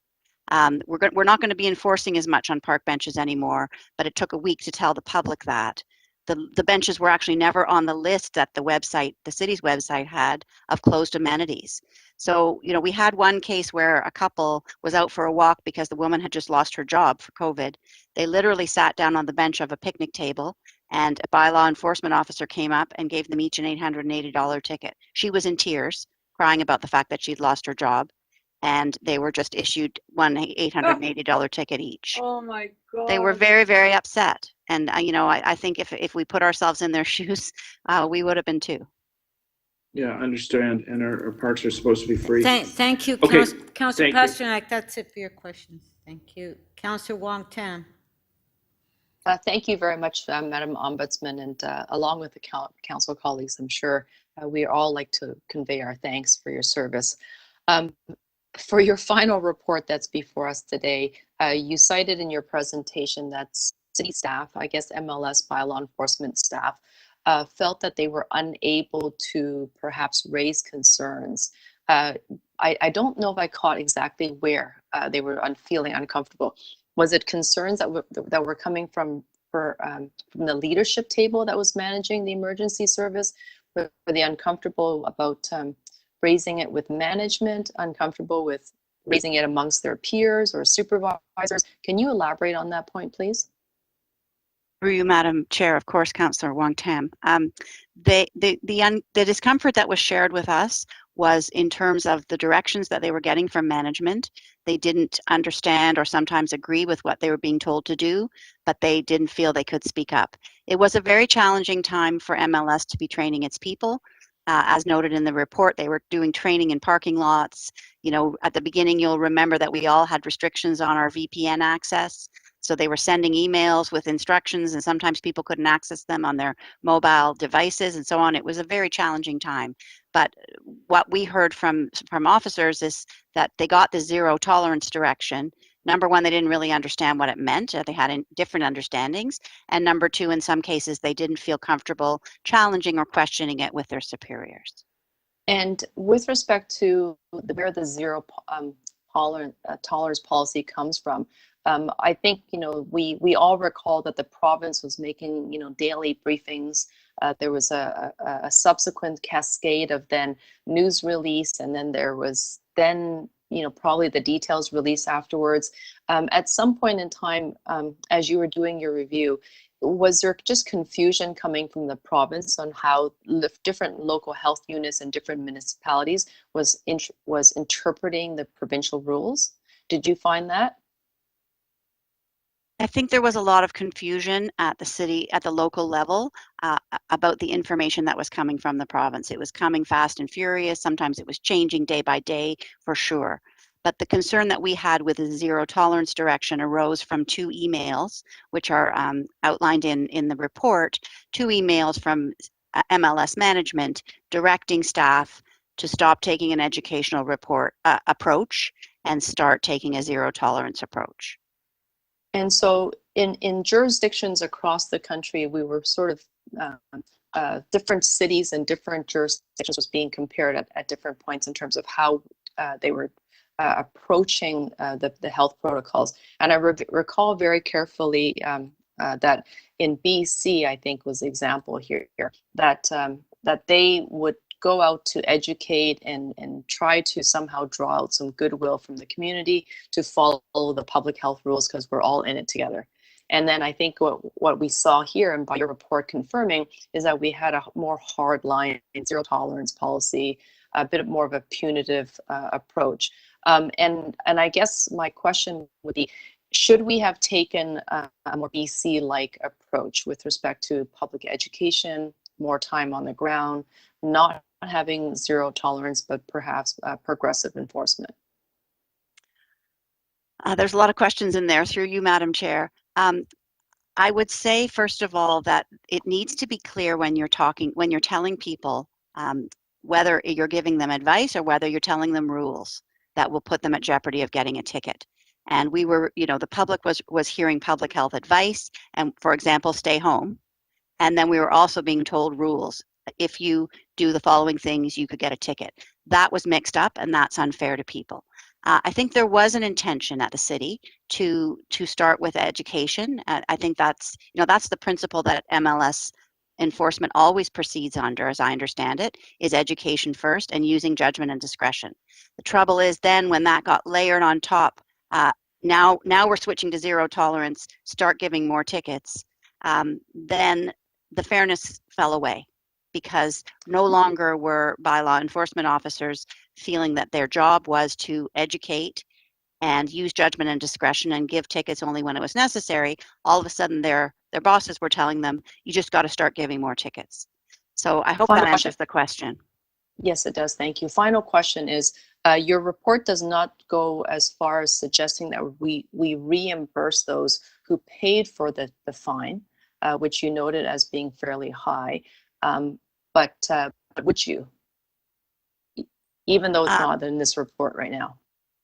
This is Through your you, last Madam question. Chair, Last question. my report has highlighted the climate of unfairness that surrounded the issuance of these tickets. And unfortunately, as things stand now, anybody who wanted to have their ticket reviewed before they get convicted or to have it reopened if they've already been convicted would have to take action to have that happen. And you know, the fact that people now have to fight the tickets could be seen by some as adding insult to injury. It is a somewhat challenging situation because the tickets have already been filed with the court, and I don't have jurisdiction over the court. But, you know, if council wants to think creatively and consult with your legal advisors about possible ways, if you feel that there was an unfairness that you'd like to look at rectifying, that's open to you to explore what options are open to you. What I've done really is to highlight the unfairness for your information. Thank you very much.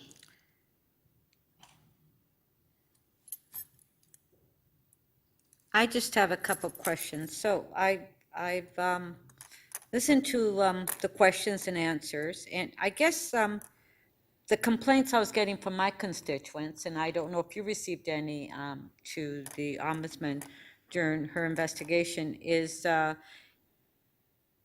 we didn't do enough enforcement, that they kept calling the city 311 wanting MLS to come out and enforce and give tickets, and they weren't doing that, ongoing.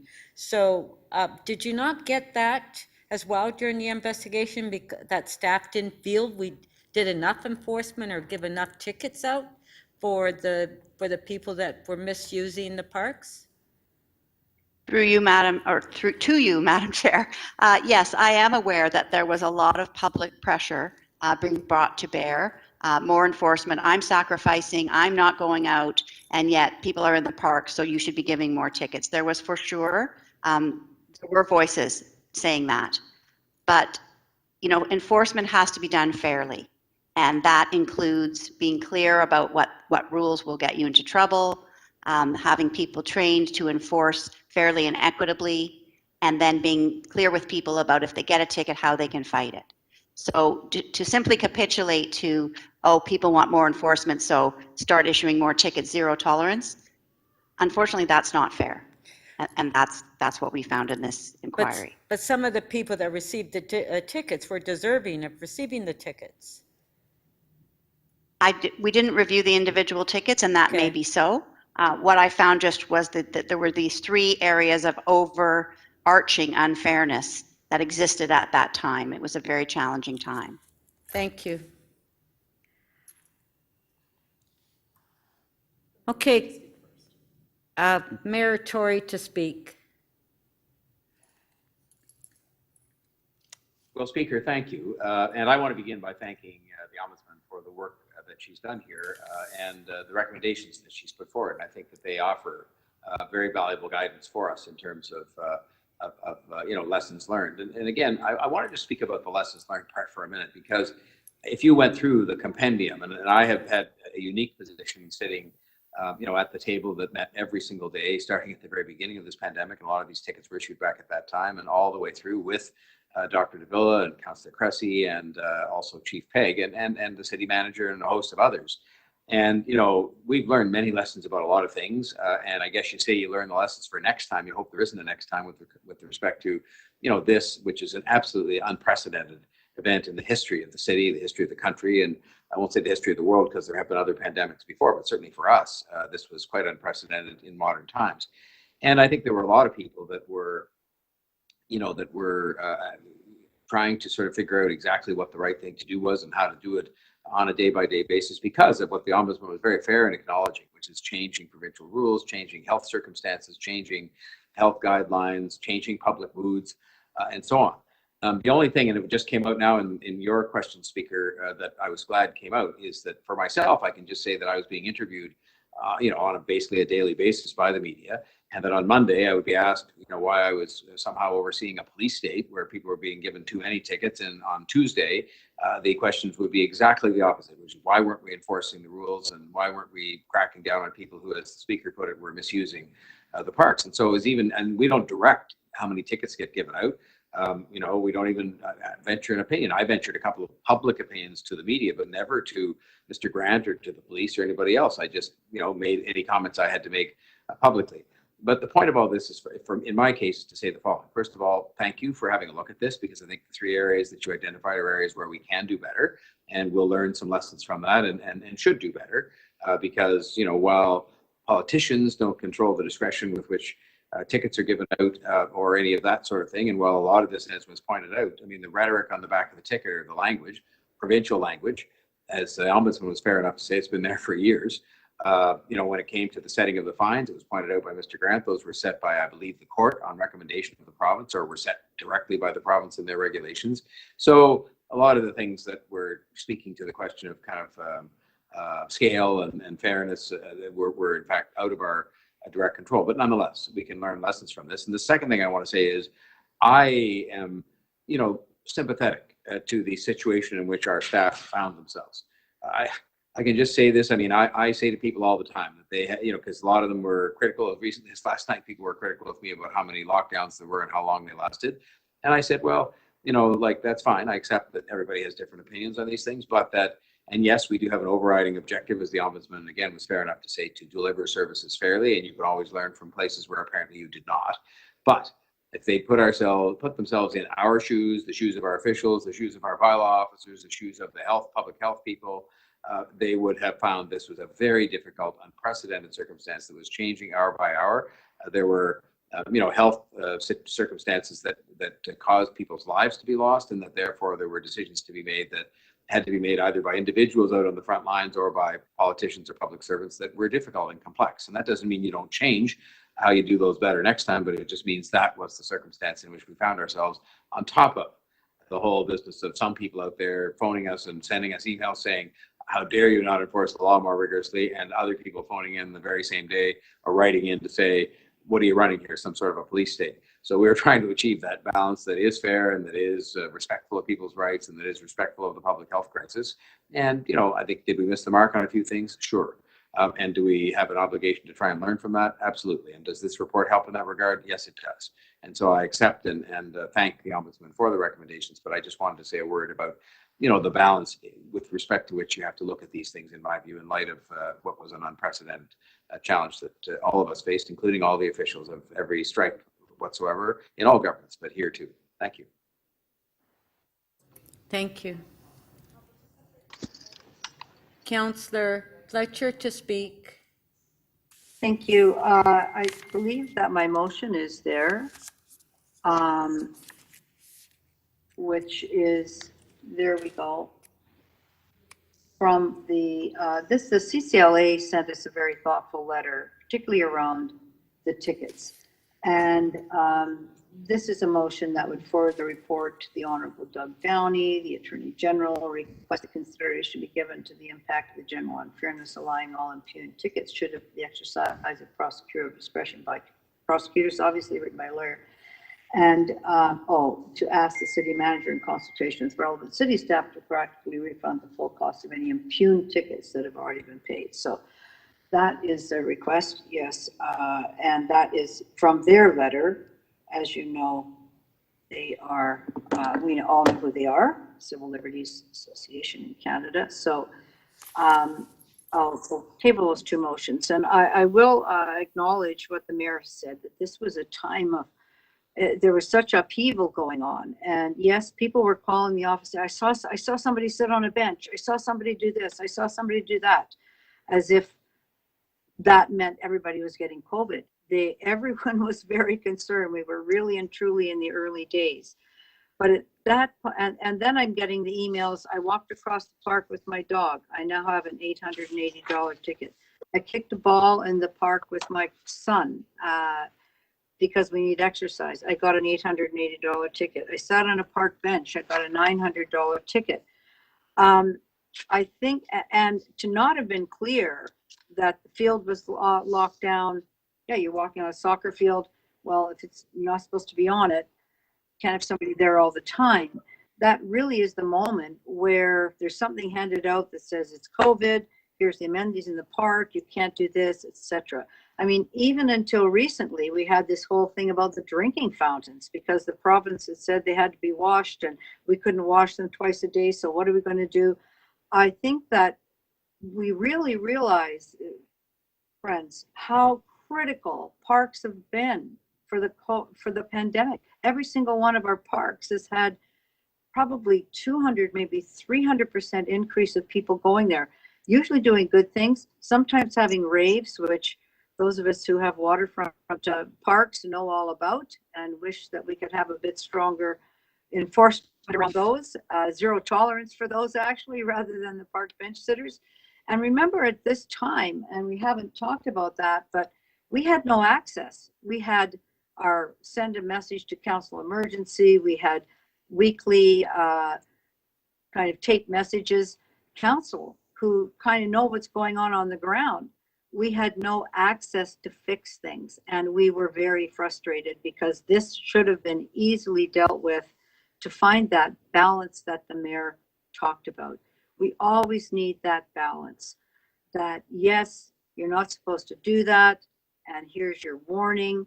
And this is the ticket, the fine amount is $880. And please govern yourselves accordingly. And then we find out the benches weren't even on the list for the city. And I'm not being critical because we were just in a time that, well, I don't want to call it frenzied, but there were so many moving parts all at the same time that of course there were going to be mistakes.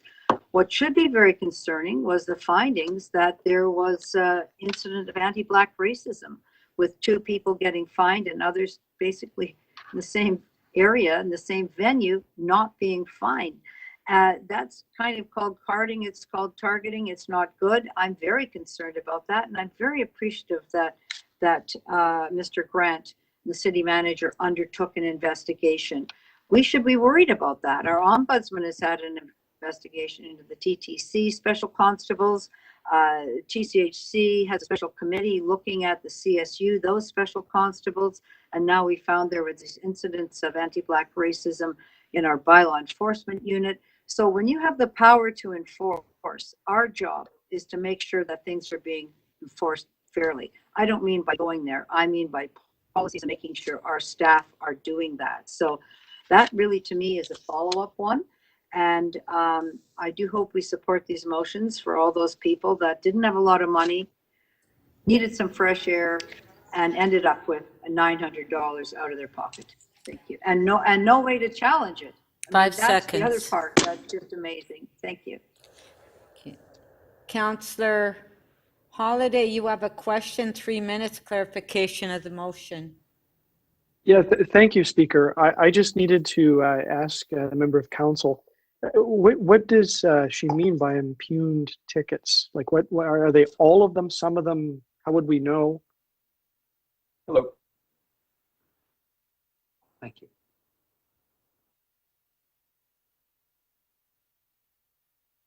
Madam Speaker, I'm hoping you can hear me in the question. Perhaps, yes, I can.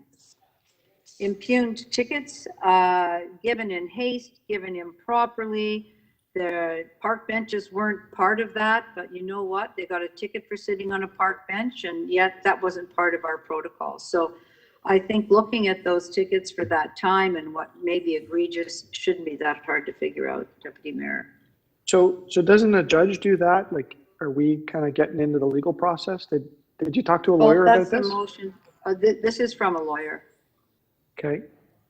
And it's been to the city center lawyer? table, and I haven't heard from legal that there's a problem with that. Like a city lawyer? When, as you know, when motions go in of this nature, they're circulated to say, well, there's a problem with this, a problem with that. I've not heard that. So this is the motion in front of you. Okay, but just back to the intent. Like, I understand the first half, send it to the AG for their consideration. But the second part, is there any mechanism to figure out what impugned tickets are? Do you mean all of them? Like, that's my concern, right? Some tickets are legitimate. Yeah, thank you. Thank you so much. I'm just hoping that we approve that and that sweet woman sitting on a park bench who that city staff will look and see and then look at what the situation is with the tickets. I'm just going to set up a process here. It is a year later. Some people may have just paid and walked away. But I'm sure if you had residents in Centennial Park sitting on a park bench, they're still fuming about it. So yeah, I've heard my share of stories, believe me. But so it'll be in the hands of staff, I think is what you said. Correct. Yes, okay. That's correct. All right. I'm not personally doing it. Okay, thank you, Councillor Holiday. Councillor Cressy to speak. Well, thank you, Speaker. Let me begin, first of all, by thanking the Ombudsman and her team for their report. I would say that in normal times, and perhaps especially in emergency times, like we experienced in the spring of 2020, that we can and must always seek to improve, and that fairness must apply to all always, in normal times and in emergencies. And I think that this report and those recommendations will help in pursuit of that. And so I want to thank her and her team. I also want to, because it was interesting to read back to this report and to go back to that time in the spring of 2020, where the world changed overnight, where at the time we were seeking to understand what was then a novel coronavirus, where we were learning how it was spread in real time and did not yet know. And we were dealing with provincial orders, provincial rules, provincial set fines, and public health guidance from 3 different tiers of government, which was all changing, sometimes hourly. And it was in that context, when I go back to the spring of 2020, that I do believe our civil service, whether it was strategic communications or PFNR or Toronto Public Health or MLS, I mean, I think they worked tirelessly. Was our collective response perfect? Of course not. But I would suggest on the whole, during that deeply challenging moment, that the response by our collective civil service was nothing short of heroic. Now we must, that being said, we should always commit to improving today and going forward. And that commitment to fairness, it's the report in front of us should be a guiding post for how we continue to do that, and let's seek to implement those recommendations with haste. But I think collectively, let's hope that we never again have to live through such an uncertain, unprecedented time. Thank you. Thank you. Councillor Pasternak. Yes, thank you, Madam Speaker. And once again, thank you to the Ombudsman for this report, and thank you for your service at the City of Toronto. I think what people have to realize what's happened over the last 18 months, there's the obvious stuff. There's the illness, there's the deaths, there's the alarm and the panic. There's the economic decline and dislocation, the loss of businesses. But beyond all of that, I think it's very important for people to realize that the average citizen has in many ways lost control of their lives. They've lost the power to make many of the decisions themselves. They feel a little bit of helplessness. And it's going to take a long time to sort of build back that trust, that level of trust. I think with this, we have a massive park system of 1,500 parks, and we had an urgency coming down unexpectedly. And we have a federal system in which there were different messages from different levels of government. And we were responsible for enforcement, the most unenviable task. And we had to, and I don't envy our municipal licensing officers. I mean, they were in parks of all places, like where we wanted people to be. We didn't want them crammed into lobbies or in hallways or in multi-purpose rooms or even in living quarters that were all crammed. We wanted them outside. We wanted them in the fresh air. We wanted them on our green space. And our city was so lucky that we had 1,500 parks throughout the city where people could go.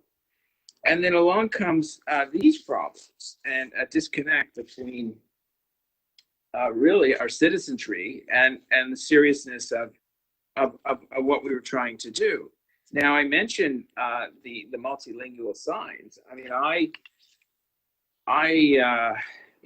walk through the parks and listen carefully to what people are saying. I'm not eavesdropping, but you're walking around, and they weren't speaking English. And here I'm seeing these warning signs, all in English. And I'm asking myself, my gosh, did they understand a word of what was written there? And sometimes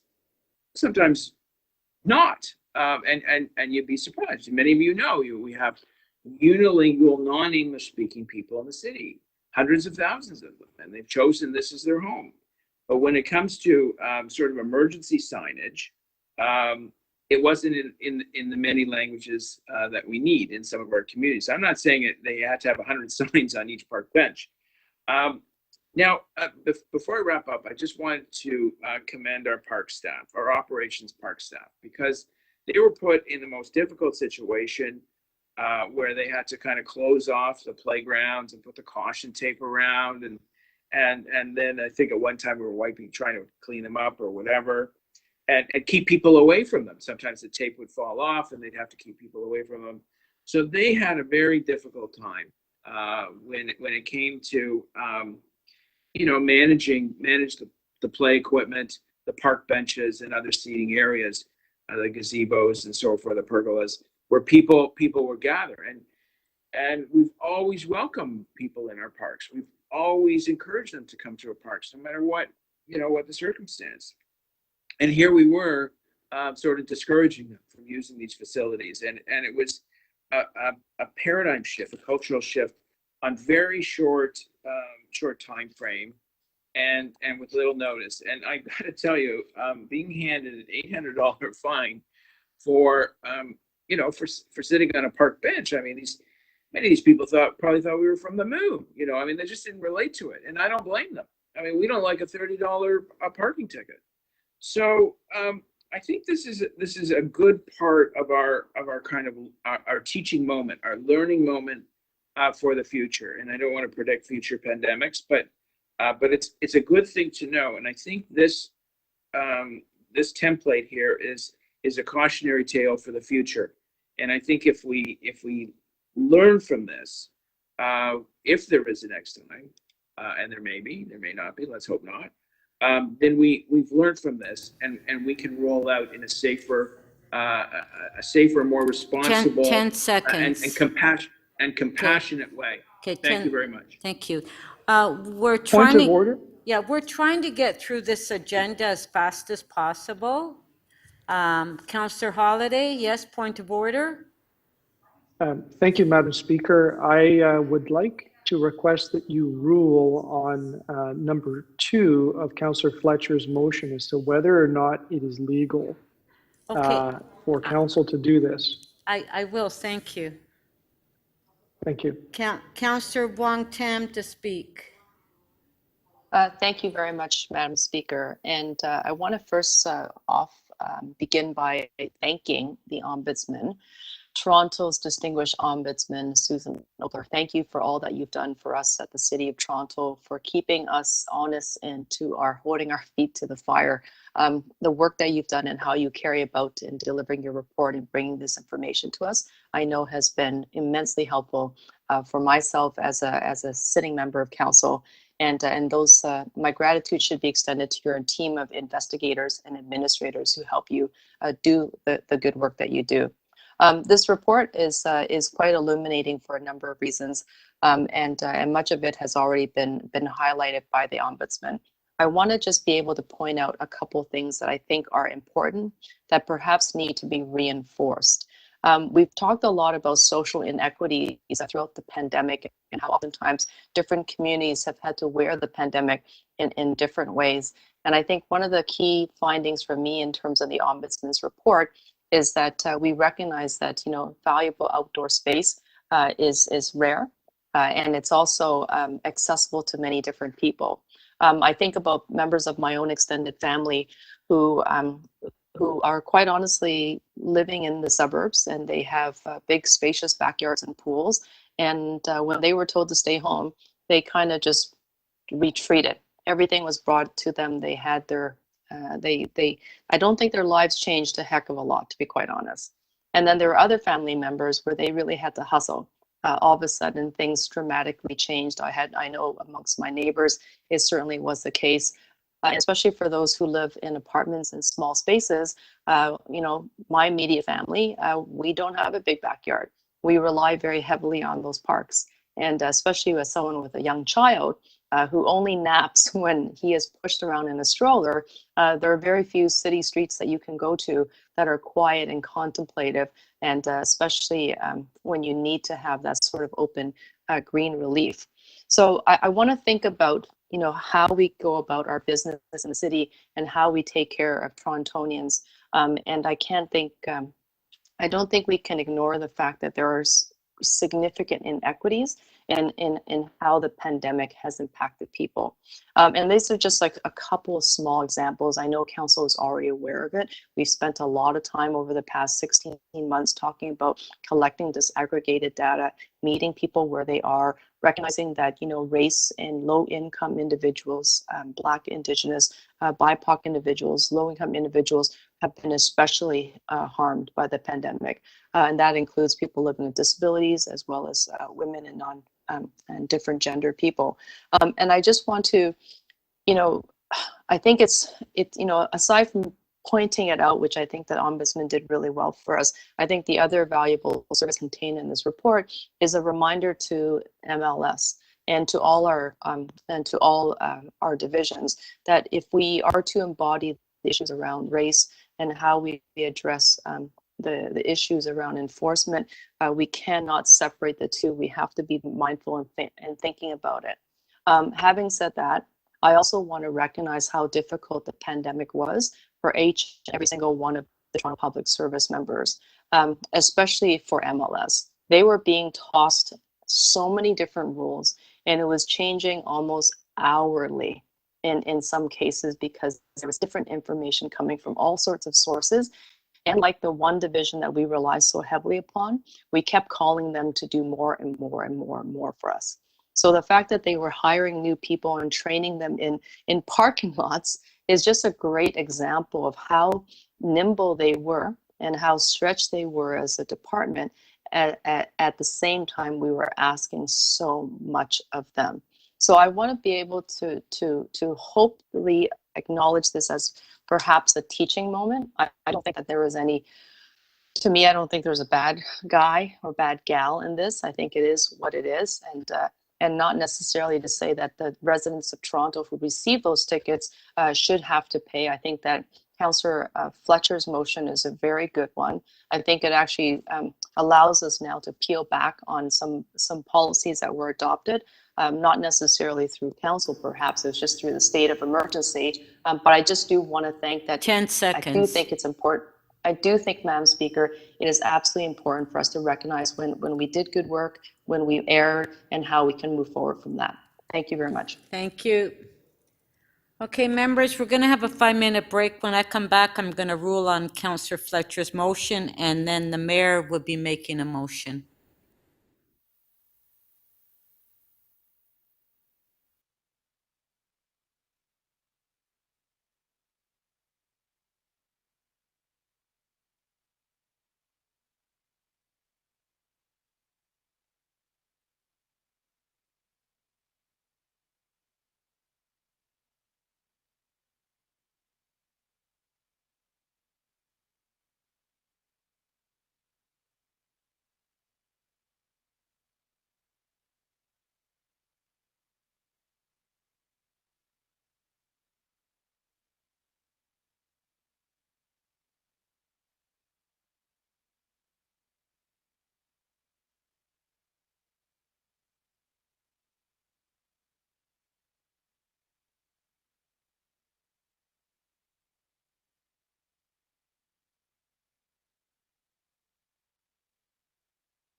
Members, if I could ask you to turn on your video camera so we can count for quorum.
Okay, members of council, thank you. So I have the, as far as ruling on Councillor Fletcher's motion, part 2 of her motion, I have the city solicitor on the line that I would like the city solicitor to comment, and then I'll rule on the second part of Councillor Fletcher's motion. If I can have the. Thank you, Madam Speaker. Thank you. Yes, thank you, Madam Speaker. I'd be happy to do that. Just to summarize some concepts here. The rule of law is a foundation of our judicial system, and it does require that there be a separation between the administration of justice and the political realm. The Supreme Court of Canada has recognized this, so and it's very clear, and it's something that we all need to be mindful of. When someone is paid a fine, they've effectively pled guilty, and there is a process for that individual to apply for a refund. So I want to be clear that there is a process. However, it is a process that involves a decision made by a judicial officer. So it is it's part of that administration of justice sphere, and it is really, with the greatest respect, something that council should not be addressing, and in fact, it's not something that city staff can address. Okay, thank you to the city solicitor. So on that advice, I'm going to rule part 2 of Councillor Fletcher's motion out of order. Okay. So the whole, oh yes, it would be the whole motion, 1 and 2. So unfortunately, Councillor Fletcher, I'll have to rule your motion out of order. Okay. So on the Ombudsman report, on favor? Carried. Thank you. Too bad for all you poor people. Madam Chair? $800. Okay, now I believe that the, before we continue, I believe the mayor has a motion. I do, Speaker, and I think Mayor it'll be put Tory? up on the screen momentarily. Okay. Yeah, can you hear me, Madam Speaker? Yes, we can hear you, and we'll put the motion on the screen.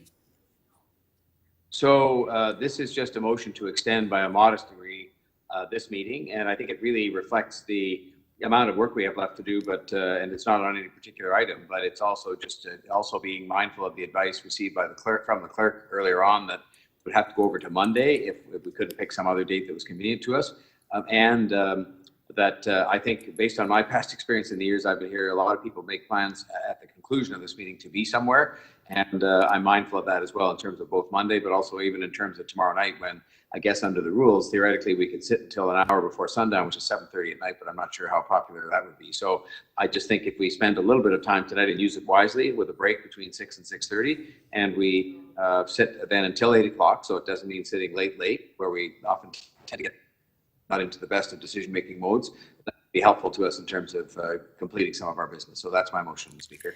Okay, we have the mayor's motion on the screen. On favor?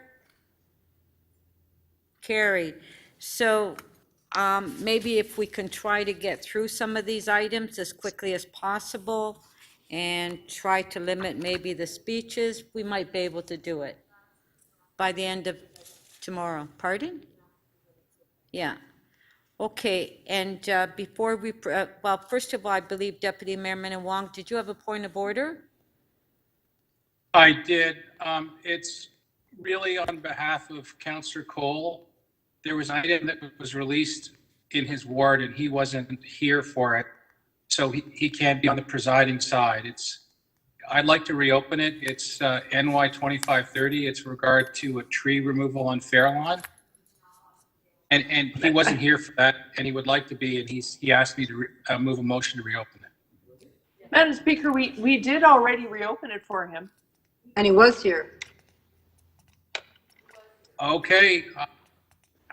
He opened it for me. I had to He reopen reopened it. it for Councillor Fletcher.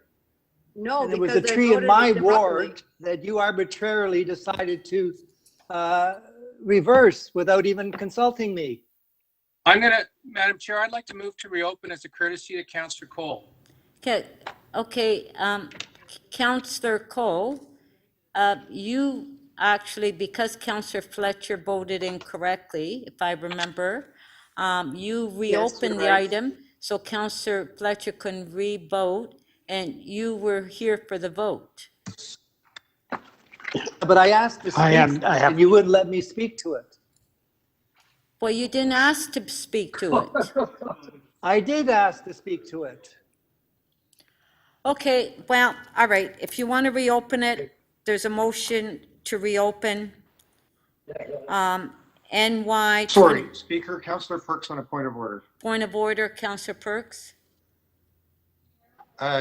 Speaker, the established practice of council is that we do allow reopening for people to change their votes immediately after. Yes. We don't allow reopening to restart a debate. That has never been the practice of council. So I would ask you to rule the motion to reconsider out of order. Madam Chair, on No. a point of order, I'm entitled to move a reopening, and council is free to vote against it. Okay. A motion to reopen is always in order. So Madam Speaker, on a point of order. Point of order. It's going to be 8 o'clock Thank you, Madam Speaker. On a point of order, before we vote, could you rule on what is council practice so that when we vote, we know whether or not we're reopening to vote or reopening to debate? Because that would be highly unconventional, just so that we know. So Sorry. The reason. Madam Chair. Yes. On a point of order. Yes. Could you just let her finish, Okay, can you? please? Okay. I'm waiting for my ruling. Can you please let me respond? Okay, the motion, Councillor Carroll, is that the deputy mayor is moving to reopen, not for the vote, to reopen for a debate. That's the motion. Thank you. And is it your ruling that that is proper, Madam Speaker? It is. Thank you. That's the response I was looking for. I simply asked that the councillor wait till I get my response. Thank you so much for that response. Speaker, That's great given that news. it's We our can reopen practice never everything. to reopen unless we have new facts, I'm going to challenge your ruling.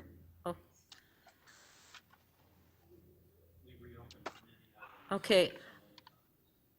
The clerk advises me that we have reopened items many times, so you're challenging my ruling. So recorded vote to uphold the speaker's decision. Recorded vote.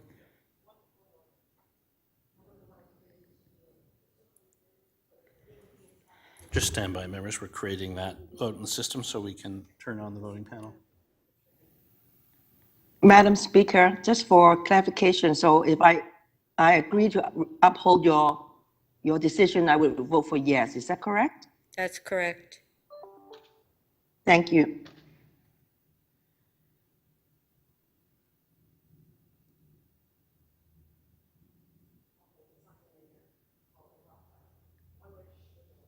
Speaker, just another question, if I may, on a point of order.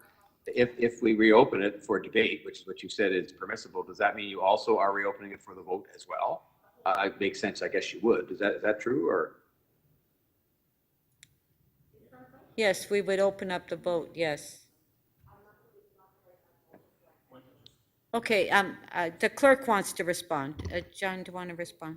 Madam Speaker, just to clarify, a vote to reopen the item reopens the item for debate.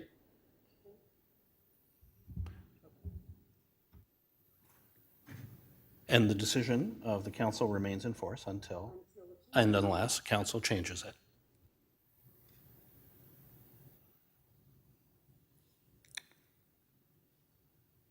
Mr. Mayor, did you get your response? Yeah. Yes, I think so. Thank you, Speaker. Thanks very much. Okay.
Madam Speaker, your ruling is upheld, 17 to 5. Thank you. Our next item is NY 25.6.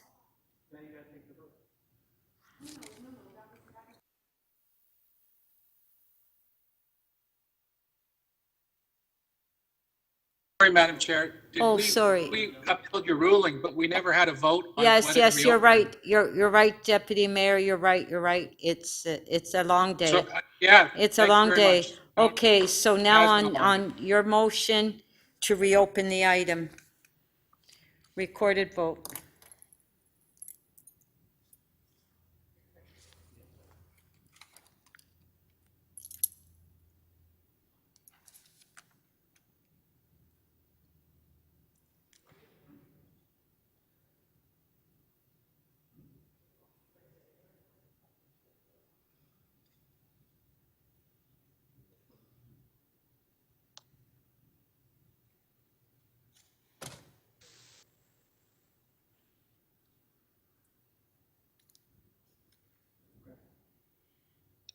Councillor Cressy, please.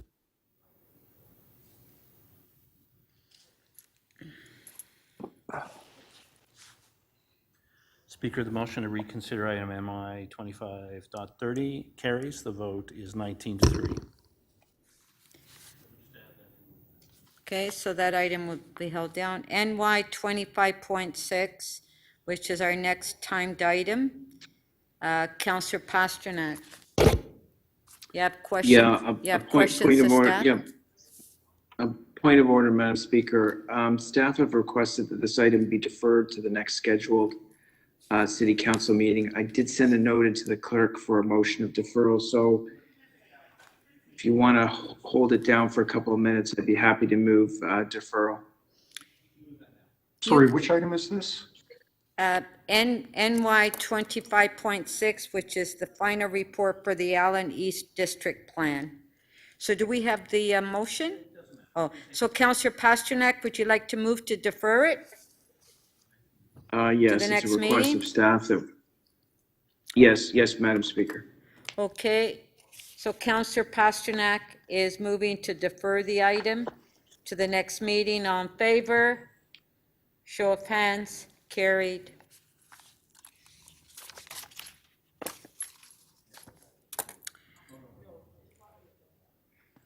Our next item is EX 25.3, which is recommended tax design and steps to implement a vacant home tax. Councillor Bylaw held the item down. Do we have questions to staff? If you can put your name on the screen.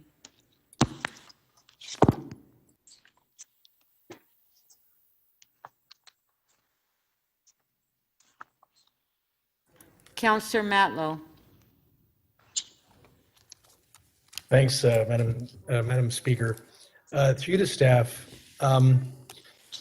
in potentially the rare and exceptional case where there may be a reasonable belief that one should have an exemption. Hi, Caroline. Is there some sort of, I'm sorry, there's a lot of noise in the figurative room here. Yeah, Councillor Cole, your mic is on. We can hear you. Thanks. Okay, thanks, sorry. Madam Speaker. Okay. I was just asking staff if there is a case that it comes up where there is an exemption that might be deemed reasonable to consider. Is there an appeal process or somebody at a desk somewhere that they could go to argue their case?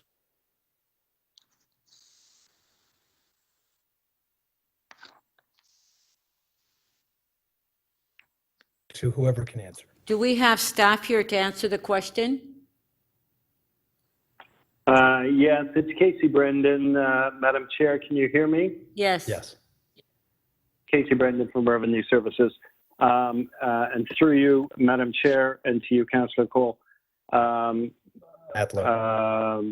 Sorry, Matlow. Yeah, the answer is yes. Part of the bylaw that will create this program will specify a program that will consider requests or consider appeals. There is an appeal mechanism. So if and exemptions will be also set out in the bylaw. So if you are disputing an exemption or wish to have that reconsidered, there is that process that will be in place. That'll be a staff administered process. And how is that considered? Like, let's say somebody, I'm coming up with a random hypothetical, but like, let's say somebody is going through some horrible divorce and a property is wrapped up in the middle of all of that. And, just something's going on that they're pleading to us and saying, please just give me an exemption while I'm dealing with all this. How is that considered? Like what, and then how is it considered fair to every potential appellant? Again, through you, Madam Chair. Yeah, again, through you, Madam Chair. The exemptions will be spelled out in the bylaw, and they will be specific as to what circumstances, situations will exempt you from the tax, and that could be the death of an owner or something like that. Depending on the way the bylaw is worded, and this is where we would look for council input, is if there was some general discretion given to the CFO or the controller to consider undefined but extraneous or extraordinary circumstances, that could be done as well. But again, it's easier to have a defined list of exemptions. Okay, so you don't have like the details of that available yet, but that's something that would be in the work plan as you consider how this would be implemented through the bylaw. Is that Councillor, attachment 1 to the staff report includes a list of exemptions, circumstances, but the wording will be more clearly set out in the bylaw. And I'm just considering sort of how it would be deemed fair. In other words, like, is it just our subjective decision, sort of what we think is reasonable, or how do we could somebody else say, well, if they get it, then I should get it because my life is just as challenged, or how do you figure that one out? Again, we would prefer as staff and having to administer this program to not be making decisions on a one-off basis. Again, an appeal body could consider all factors, and if there was discretionary authority allowed, then they would make a decision on that basis. Ideally, the exemptions would be clear enough that you either met the requirements for the exemption or you did not, and we would rule on that basis. No, last quick one before I run out of time. The Vancouver experience is probably the most relevant one that we can look at. Like, were they successful with 1% originally, or did they have to reevaluate that? Like, can you just sort of give us the rundown of, like, is the Vancouver model the one we want to replicate? And if so, should we just kind of go doing what they've ended up doing? Through you, Madam Chair, and thanks for that question. Yes, a lot of our analysis is based and uses similar protocols and regulations and processes that were used in Vancouver, simply because we are a larger but similar sized municipality with similar issues. We didn't feel it was necessary to recreate the wheel. So we have looked to Vancouver, but we will still tailor make this program based on what we hear from input from council, input from public consultation sessions that will happen. Thank you. That was your last question. Councillor Layton, questions? Yes, thank you very much. And my question should be simple enough. They're to Abby, and Abby's uniquely suited to answer these questions as she previously worked for the City of Vancouver. Why is the report recommending 1% when we have seen through the Vancouver example that it is still that it doesn't accomplish what we need to until it's ratcheted up slightly? Thank you, Councillor Layton. Through the speaker, I think the evidence from Vancouver does show that the 1% tax did have an impact. There's several evaluations that were done. They saw in the first 2 years of the implementation, almost 6,000 condo units switch from condo into long-term rental. So that's a significant number of units to hit their rental market. They also collected a significant amount in revenue. And I think the advice that they got from several consultancies and that staff took was that they wanted a tax rate which was high enough to change behavior, but not so high that it triggered kind of unintended or adverse compliance behavior. And so that they started at the 1% over I think in 2021, if I remember correctly, in 2020, staff recommended an increase to 1.25, and actually just more recently they switched to 3%. And so we as staff, on the staff team, will be looking to see what the further impacts of that 3% tax are. They should have information available on that probably by the end of 2022 to see what the further impact was. But I don't think we can say that the 1% tax didn't have any effect or it wasn't successful. So how many units are still held vacant or considered vacant in Vancouver? Let me just they still have, I believe, over 2,000 units as of over 2,000. the 2019 numbers. So they made a significant dent in the numbers that were vacant. And how has that trended in those years? So 6,000 came back online immediately. Has it continued to ramp up? Has it dropped away? I think they've seen differences between the numbers. So the numbers that were kind of units which were identified as principal residence has held fairly steady. The numbers that have been seen to be tenanted and occupied has increased over that period of the tax. Okay, and so the non-compliance, so what's the compliance mechanism going to be in Toronto? So your question around compliance, could you explain that? How do people identify and how do we verify if they are in fact, if this is in fact their primary residence?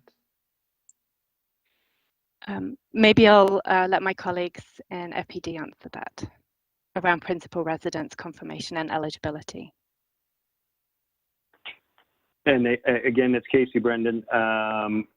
Through you, Madam Speaker, compliance will be carried out by a staff team that will conduct compliance auditing on a regular basis, on a frequent basis, and the authority to conduct that compliance auditing and to request information from individual homeowners to substantiate their declarations will be part of the authority provided through the bylaw. And we are working with internal audit to set up a compliance program and auditing program similar to what was used in Vancouver. Okay, thank you very much. Thank you. Thank you. Deputy Mayor Minnan-Wong. Thank you. So can you explain to me how it works for snowbirds? Let's say you go down in November, go down to Florida and come back around April. Are the tax enforcement police going to be there waiting for you, put you in handcuffs and take your wallet, go into your wallet and take some money from you? We'll be waiting at the airport as you get off the plane. That's my fear. True you again, Madam Speaker. In fact, if you are a snowbird and this is your single residence, this is the only place that you own and live in Toronto when you are not somewhere other than Toronto, you are not subject to the tax in the first place. This would only apply. And so a snowbird, depending on, it doesn't even matter how long they are away from home. If this is their principal residence, they will not be subject to the tax. So if you only have one home and it is in Toronto, it doesn't matter how long you are away. And we certainly, you simply declare that this is your principal residence and it's occupied. It is only where you have more than one property and one property is your principal residence that you would have to be concerned that that property may be declared vacant. Well, that's encouraging. My second question relates to freedom of information. I've been having some discussions with the INFIPA office and our solicitor, and I wanted some reassurance verbally, and I might move a motion. My understanding is, because it's not in the report, and this is rhetorical just so we get it on the record, that in your investigations, you are not allowed to use water bills and electric bills, electricity bills. That would be a violation of people's privacy rights. Is that fair to say? I will start with the answer to that question. You should answer that, or whether our lawyers or the INFIPA people should. I'm told the INFIPA people were going to be on the line, but it's late in the day. Well, I will refer that question to legal. For you, Madam Speaker, there were concerns about using utility data for this purpose, and I understand that the bylaw contemplates a self-declaration model, so that there shouldn't be any personal information issues. So we won't use water and electric bills. It's set. There have been decisions. That is my understanding. Well, yeah. Okay. And what about on the other side? And let's say you start an investigation. Can you require them to present them as part of an audit?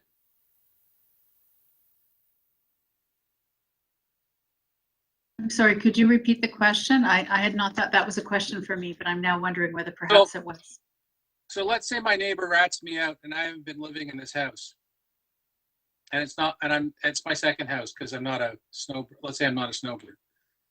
Can you compel me to provide in an audit my water and electric bills?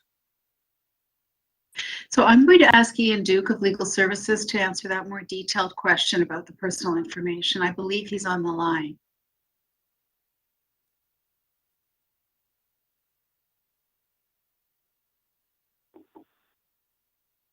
Through you, Madam Speaker, there would be situations in which access to personal information such as water bills and/or utility bills could be appropriate to be used in the investigation audit, establish requirements, produce information to confirm offenses under the bylaw. It is possible, and it could comply with both the charter and MFIPA if done in the appropriate manner. What would be that appropriate manner? Because you're doing what you're not required to do, you're not allowed to do, you know, in terms of the initial investigation, but you can, you know, through other means require that same information that would otherwise be not available to you. Correct. There is a difference between use of information for the assessment of a city program and the use for law enforcement. So in the case in which someone had violated the bylaw and you were collecting evidence to establish that offense, then with the appropriate measures, you could use that information. But just as a de rigueur assessment of tax, that would be a different situation. Thank you. And just, Madam Speaker, to supplement that, there is a law enforcement exemption under the Municipal Freedom of Information legislation. Okay, that was your last question. Councillor Lai, questions? Thank you, Speaker. Through you, I have a few questions to staff. My first question would be, what are you using to determine the actual data on vacancies at this point when you're writing the report?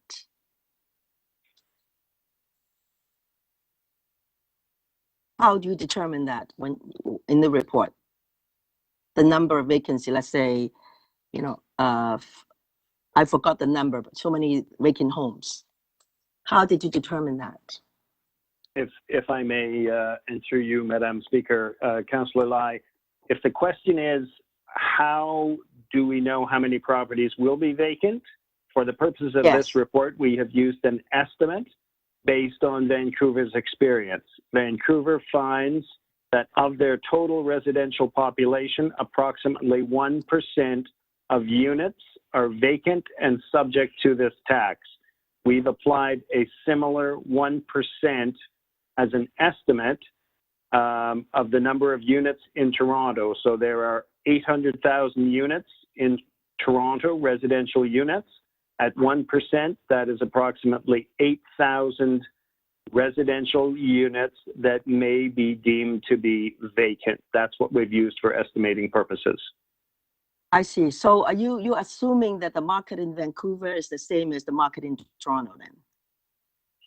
No, we, in fact, what we're using, because we don't really have a good handle on vacancies, we will use the first year and we will use the first reference year and the declarations that are made that will tell us whether we are close to Vancouver or higher or lower. We really don't have a better means of estimating. We simply use this as a revenue estimator for the potential revenue that could be derived from this tax. The next question would be, does Vancouver exempt principal residents? Abby, could you answer that question for us? Yes, the way through the speaker, the way that Toronto is proposing to set up the vacant homes tax mirrors very closely the way Vancouver set it up, which means that if a home is your principal residence, then you will not have to pay the vacant homes tax. So it's set up to be identical in that respect. I see. So the 25 staff that you're going to be hiring for the $11 million startup costs, would you be hiring the 25 staff right away, or are you going to kind of staggering the time of the hiring? Through you, Madam Speaker, the startup costs were basically costs that we would incur in the first 2 years before the program really gets off the ground. That is this year and next year before the program actually is launching. What we are anticipating is the staff will be hired to be in place for the 2023 taxation year when we actually start to receive revenues under the program. And so those staff costs are approximately $3.1 million per year. The $11 million That is for annual one-time cost. startup. Right. Correct. Thank you. How confident are you actually with your projected revenue of 55 to 65 million? Again, the confidence is a question of how many units are vacant. So if we are similar to Vancouver and it's 1% vacancy rate and there's 8,000 vacant units, that is what will provide the 55 to 66 million estimated in the staff report. Okay, my final question would be just a reminder. You are using the revenue for affordable housing, and am I correct? The revenue that is generated out of this tax. I wonder whether the CFO would like to address that question.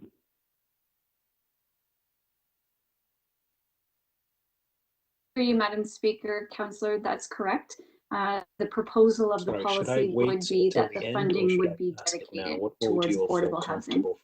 So affordable housing, does it include, let's say, the first-time home buyer tax? Because, we wanted to get those first-time buyers to be able to relieve their land transfer tax. Would it be included in, that category? Would it be included in this affordable housing? That was your or last just the question. affordable housing unit? I sincerely apologize, Councillor. I actually didn't hear part of your question. There was some other noise. Yes, my question would be, would you consider using these revenue to relieve the first-time home buyer instead of I would be saying that affordable home ownership, so to speak, instead of affordable housing? Would you be consider this revenue being used in that category? Through you, Madam Speaker, Councillor, that will be a council decision. That'll be a policy decision. The proposal right now is that the funding would go towards creating affordable housing. Thank you. Okay. Thank you, Madam Speaker. Those are my questions. Councillor Holiday. Thank you, Madam Speaker. Earlier, Councillor Layton asked about the numbers of vacant properties, I think, in Vancouver. If I heard it right, and there were some big numbers stated. I'm looking at the detailed report from Vancouver online. I just want to make sure that I've read these numbers correctly. It says in 2017, there were 1,981 vacant condos. And in 2018, there were 1,535. So it dropped by like 450 the first year. And then from 2018 to 2019, it dropped by 88. And then if you look at single-family homes, there were 458 vacant single-family homes. And then in the first year, it dropped down to 370. And then the second year of the tax, 2018 to 2019, it dropped by 12 homes. So I just wondered, have I captured that accurately? Is that the numbers and extent of change that Vancouver experienced? And if that's the case, are we expecting anything different in Toronto? Through the speaker, I'm not sure which report, Councillor, you're looking at, so I'd have to take a look at that. I was looking at the evaluation report, the empty home tax annual report that was done for Vancouver. I'm looking at page 9 of it right now. And, just sort of at the lead in, they just do a summation of the numbers of vacant properties. And, the table's just kind of plain there. It shows numbers in the thousands, but the changes are in the hundreds from year to year, if not the tens. And I want to make sure I understand this, because there was a significant order of magnitude difference between what I heard from what Councillor Layton said, or the answers to Councillor Layton's questions. So through the speaker, the 6,000, 5,900 number of condominiums that switched into market rental was taken from CMHC's annual estimate of what is happening in the housing market. So CMHC do an annual estimate about changes in the housing market, and that was their monitoring of the changes that they were seeing across the board in Vancouver in relation to condominiums switching to long-term rental. And that is an unusual trend. It was something that was noted by them in the aftermath of the tax. But would you acknowledge, here it is here on page 2, the number of vacant properties in 2017 was about 2,500. And then in 2018, it dropped to 1,989. And in 2019, it dropped to 1,893. So, we're talking handfuls of numbers from year to year as the change. Is that, is that fair? Is that accurate? I think, obviously the numbers are what they are. It's also the fact that it's the switch between what happened prior to the tax as well, and then after the tax was implemented. Right. Okay.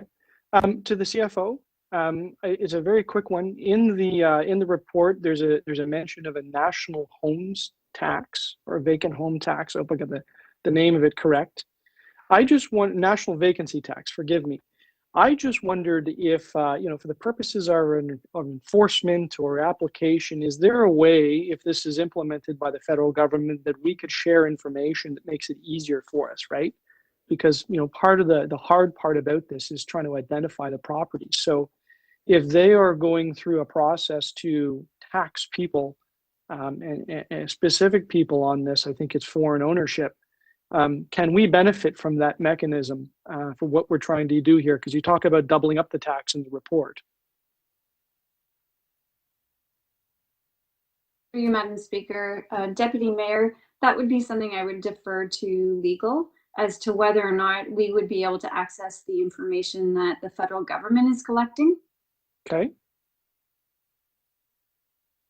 Could it be done with an MOU, or could we may not get it today, but is it theoretically possible if there was cooperation?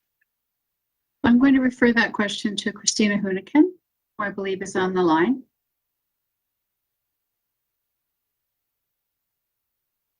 Hi, through you, Madam Speaker. That's something we'd have to explore. We have not looked at the details of that program at all yet, and whether something like that would be possible. From a logical standpoint, though, you'd have to have agreements between the orders of government, but from a logical standpoint, is there at least a spark there that there could be some harmony between the two data sets? That was your last That's question. possible. Thank you. And it's something we will look at. Thank you. Thank you. Councillor Carroll. Thanks, Madam Speaker. I'm wondering, I think that probably my colleagues, the whole list that we've heard, we always reflect our residents, what we're hearing. So I think you have a taste now of what we'll hear in our consultation. You're asking us to direct you to go out to consult, and people will come up with a million scenarios. What about this? What about that? What if we can't agree on our divorce, but we won't let either one of us live in it? And so the house is just going to be empty and we're going to pay the $10,000 tax. Why do I have to pay a vacant home tax? These situations are going to be presented at the consultation. To what degree are we willing to work before going out to consultation to say, we've contemplated that gray area? Or are we just going to say there will be gray areas and leave it at that until it comes back to council? Through you, Madam Speaker, and thank you, Councillor Carroll, for that question. In fact, we will be looking at Vancouver's experience. Vancouver has had 4 years to work out and identify these kind of issues. And clearly, these have already been identified to us, where we have people with unique situations. The exemptions, however, will be designed because we are trying to tax residential units that are otherwise available for occupation, but where the owner has made a deliberate decision to keep that unit vacant. So if it looks like it could otherwise be occupied, that's what we're trying to get. Not trying to get people who, because of circumstance, have been misfortunate enough that they can't live in their home. That's not what it's about. Right. So our exemptions will be based on policy principles. And you're not actually looking to make money here. You're looking to fill houses. Yes, that's exactly right. We would hope that we don't collect the tax and that these units are returned to the rental or the sale market.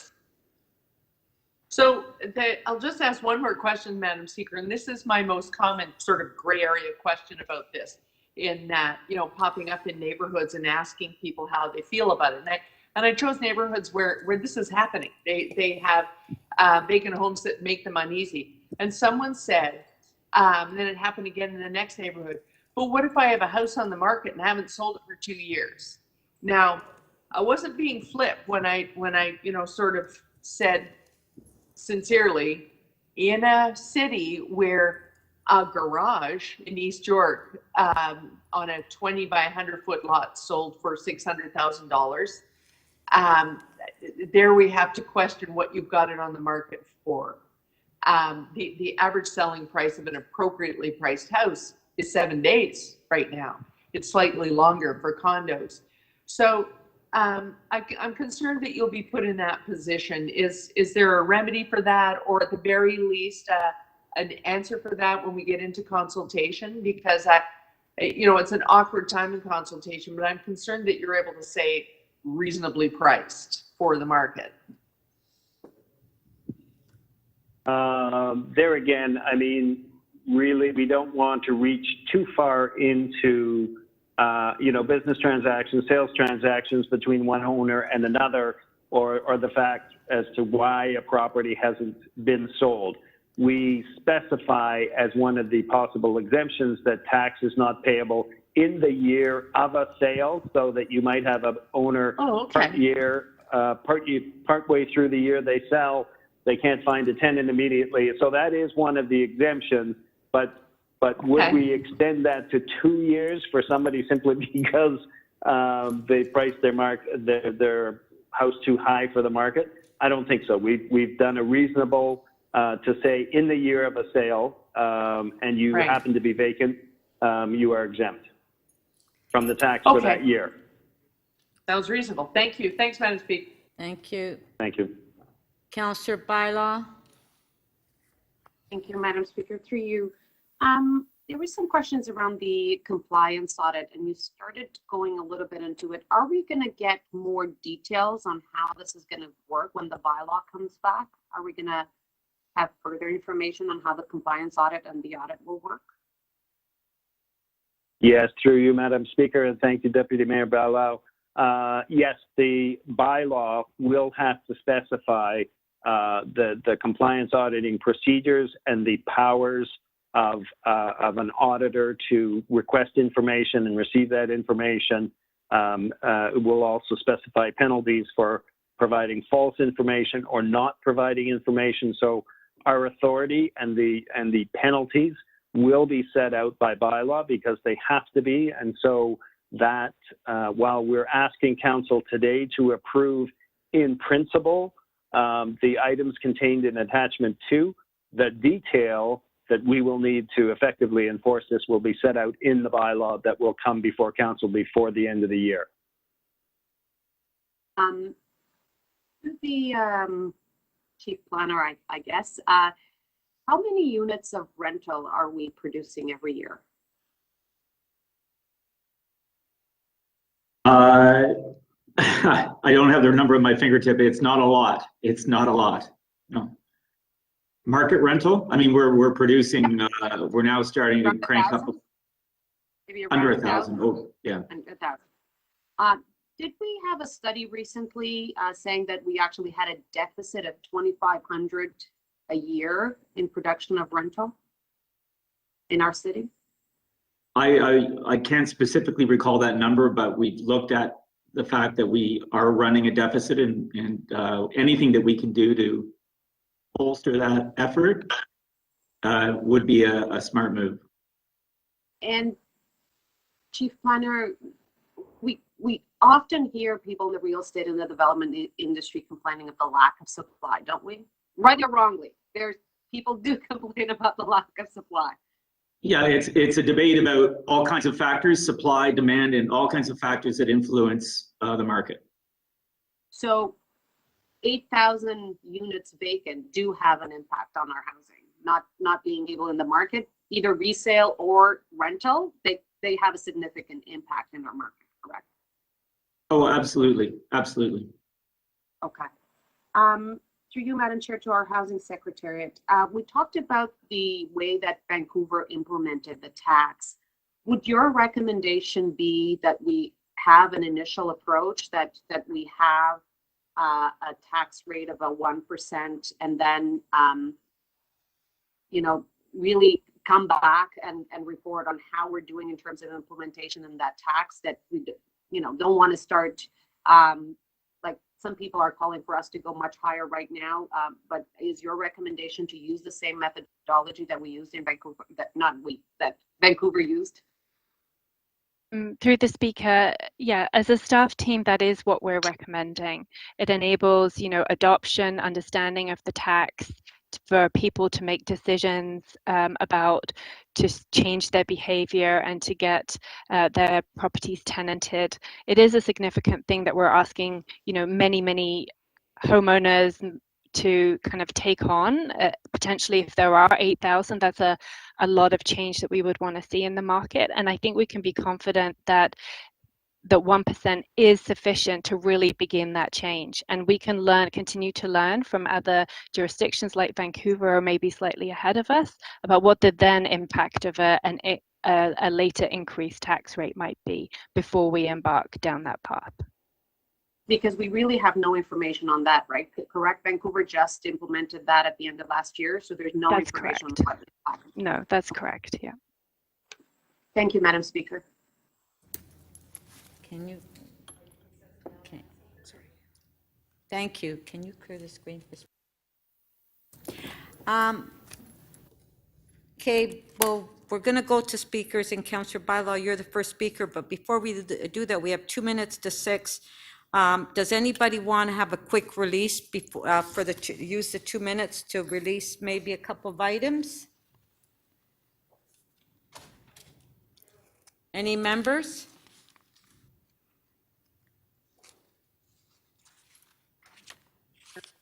Yes, Madam Speaker, sorry. Madam Speaker, I do have a quick release. Okay. I believe the clerks have it. Which one is it? It is NY 25.1. Okay, just a sec, let me find it. NY 25.1, yes? That's right. You're releasing? Okay, that's on the final. No, not releasing, Madam Speaker. Not releasing. There's a motion. Okay, the motion is on the screen. Madam Speaker, yeah. I'm deferring that item to the next meeting, and I just need to add one other point. If people need to know why we're willing to, there are legal letters on file from each of the developers impacted that indicate we can defer until the fall.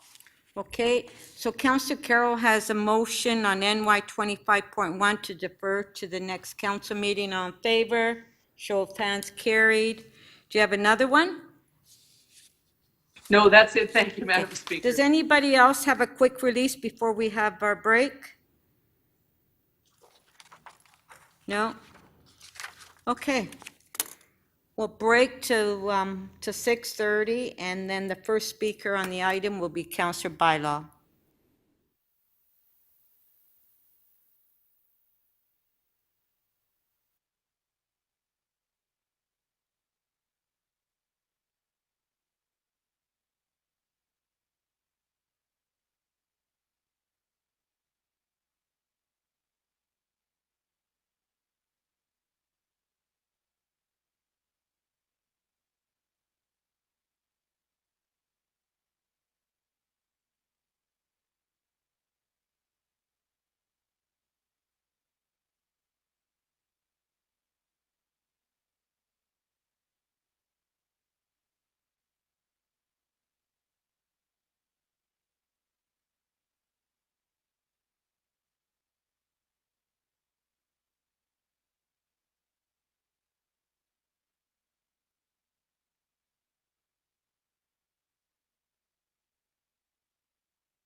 Okay, members, this meeting is now resumed. We do have quorum. We return to item EX 25.3 on the vacant home tax.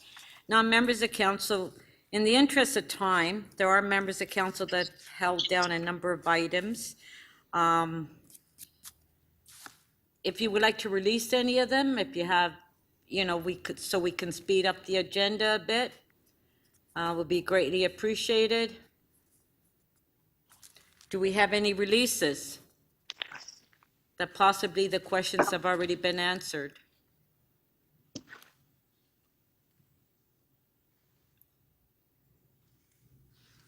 No?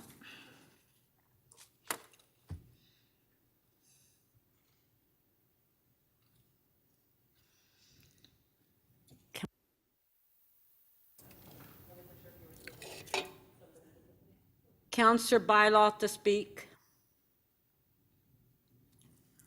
Thank you, Madam Speaker, and I do have a motion. It is a motion asking for a report back on the implementation of this tax, basically. And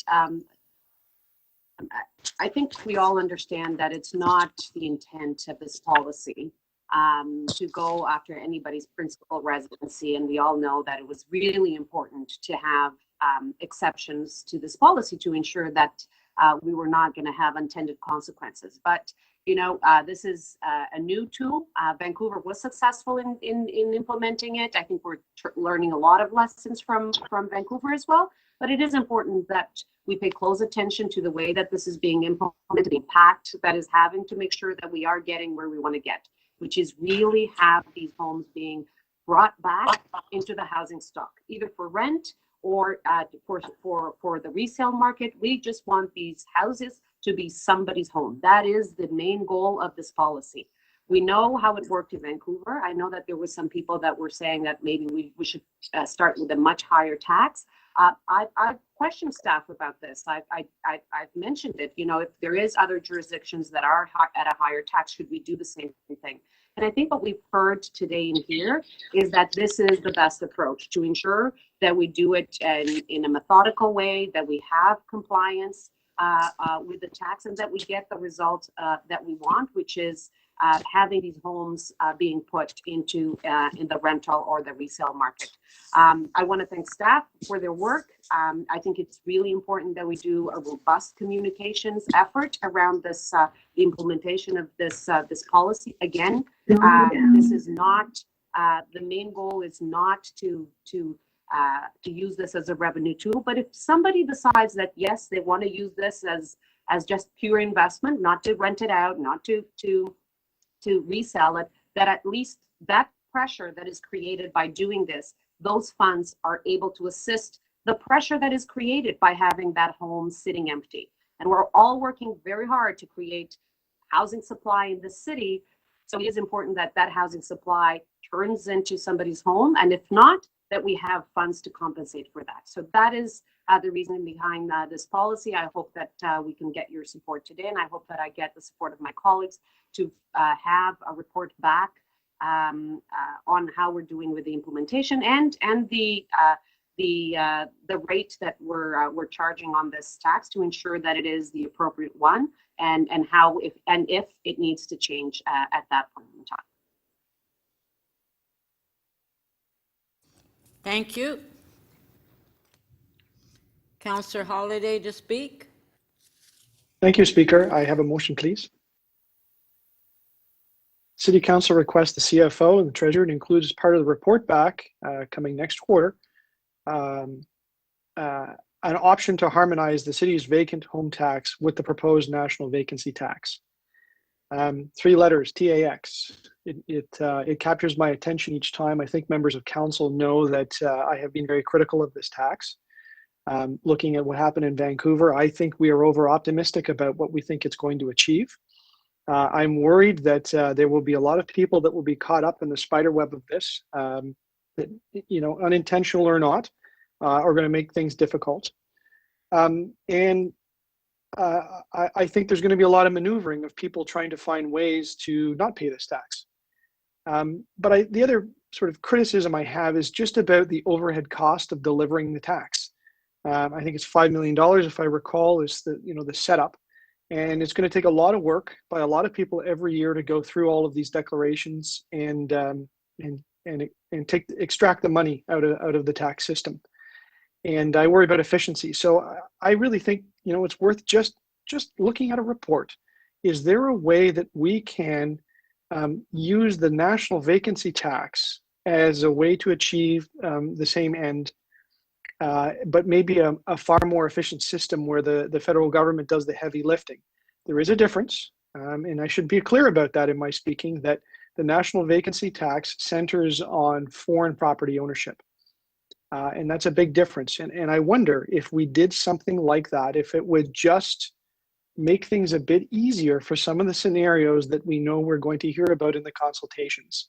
And if Canadian citizens are not subject to this, maybe we can target the foreign ownership and just with a really convenient vehicle. So, I don't know if it's the answer, but my motion just asks the staff to take a look at it. And the national vacancy tax is something that is evolving. We will know more about it in time, but if there's a glimmer of hope that we could do that and we just simply harmonize the system and the process, it might lead to a better outcome. So I hope members just support a report request like that, because I just think it's due diligence and it's prudent to ask those questions. But nonetheless, I still have my misgivings about the tax, and we'll vote accordingly. But I hope you'll consider this motion as an improvement. Thank you. Thank you. Councillor Bradford. Thanks, Madam Speaker. And, I want to acknowledge that moving ahead on a file like this is really coming at a crucial time. As a city and through the leadership of the mayor and advocates like our Deputy Mayor Bylaw, we're making significant progress on bringing more housing supply, more housing options here to Toronto. And we desperately need that. It's occurring through new builds, but it's also occurring through better protections for tenants and existing rental units. And I think that here in this city, it is going to require the entire policy toolbox to address the housing crisis that we're facing right now. And a vacant home tax is an important component of those tools. And, we are not the first city, and I think that we can take some comfort in that. We've seen some success in Vancouver. We've certainly learned from their experiences. You've heard that in staff's answers and responses tonight. And we're bringing forward a model that is made here in Toronto. I think there are concerns about how we're going to do it, how we're going to implement it. But just because it's not easy doesn't mean we ought not to do it. And in fact, when I think of a lot of different policy files here in Toronto, the easy things have been done. We've checked those boxes, and we need to ask ourselves as elected officials, we need to ask staff, and we need to ask the city to do more. And that's what we're doing here. So the Vancouver tax on vacant homes had a number of different pathways, but after 1 year of implementation, as we heard, nearly 6,000 units were returned back into circulation. And the key is that is housing that already exists, and that's housing that we can be put to good use and provide the dignity of a roof over folks' heads. I think that's really important. And whatever end of the housing spectrum that we're looking at, we all know and can relate to someone who's had trouble finding or maintaining housing in the city, whether that's a young family looking for their first home or a senior looking for a rental unit within financial reach. We need more supply, we need more options. Folks are often left waiting months or sometimes years trying to find an attractive place to live. And we'll continue to draw people from across the region, from across the country and around the world because of all the promise and hope that Toronto offers. And in order for us to maintain, a glimmer of housing affordability in this city, we have to do all the things. Housing demand, we talk about figures of less than 1% rental vacancy in this city. That's a very real number. And anyone who's been on the apartment hunt or has friends looking for apartments, they will tell you, while there was a bit of softening during the pandemic, those numbers are returning. That demand is returning, and we can count on that in the future. So beyond the numbers, beyond the charts that staff has outlined, what we have here is a policy tool that is intended to deliver a policy outcome. More available supply to relieve the significant pressure on our rental housing market. Bringing it in at this rate, as staff has suggested in the report, and being all the review and the study that has gone into that, I think that's a great place to start. Since this was passed in December of last year, staff have done a tremendous amount of work and also the math on it to provide us with a percentage to move ahead on. I think with every home that we can bring back onto the market, we are helping on the supply side. We are helping on the affordability side. And now is a great time for us to move this ahead with the consultation in order to bring it back here in Q4 with a final design to implement. So enthusiastically supporting this one. Want to thank staff for all their hard work. And again, the leadership of the mayor and Deputy Mayor Bylaw on this. This will be a big win. So thanks very much.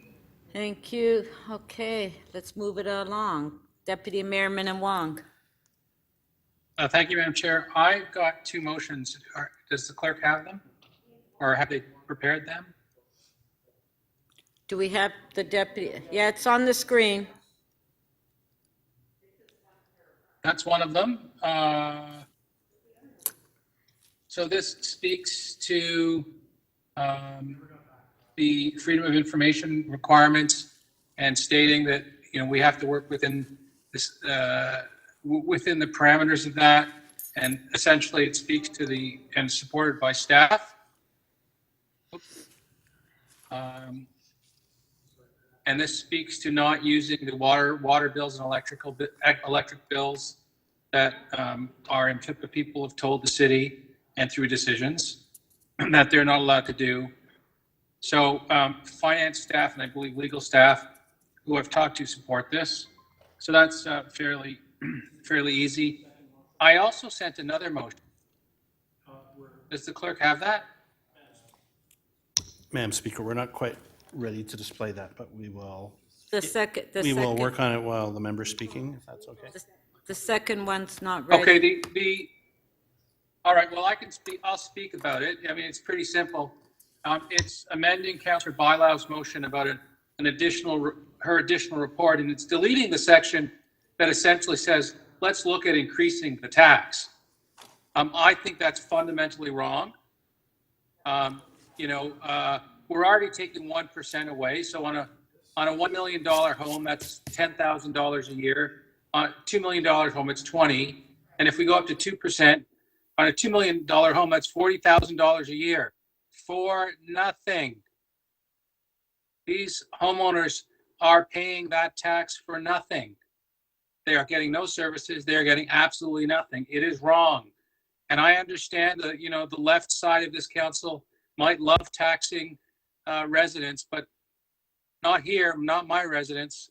We have to be very careful on putting these taxes in, and we shouldn't be overtaxing people when they aren't getting anything back. I think we might hear from other speakers who will want to raise it even further.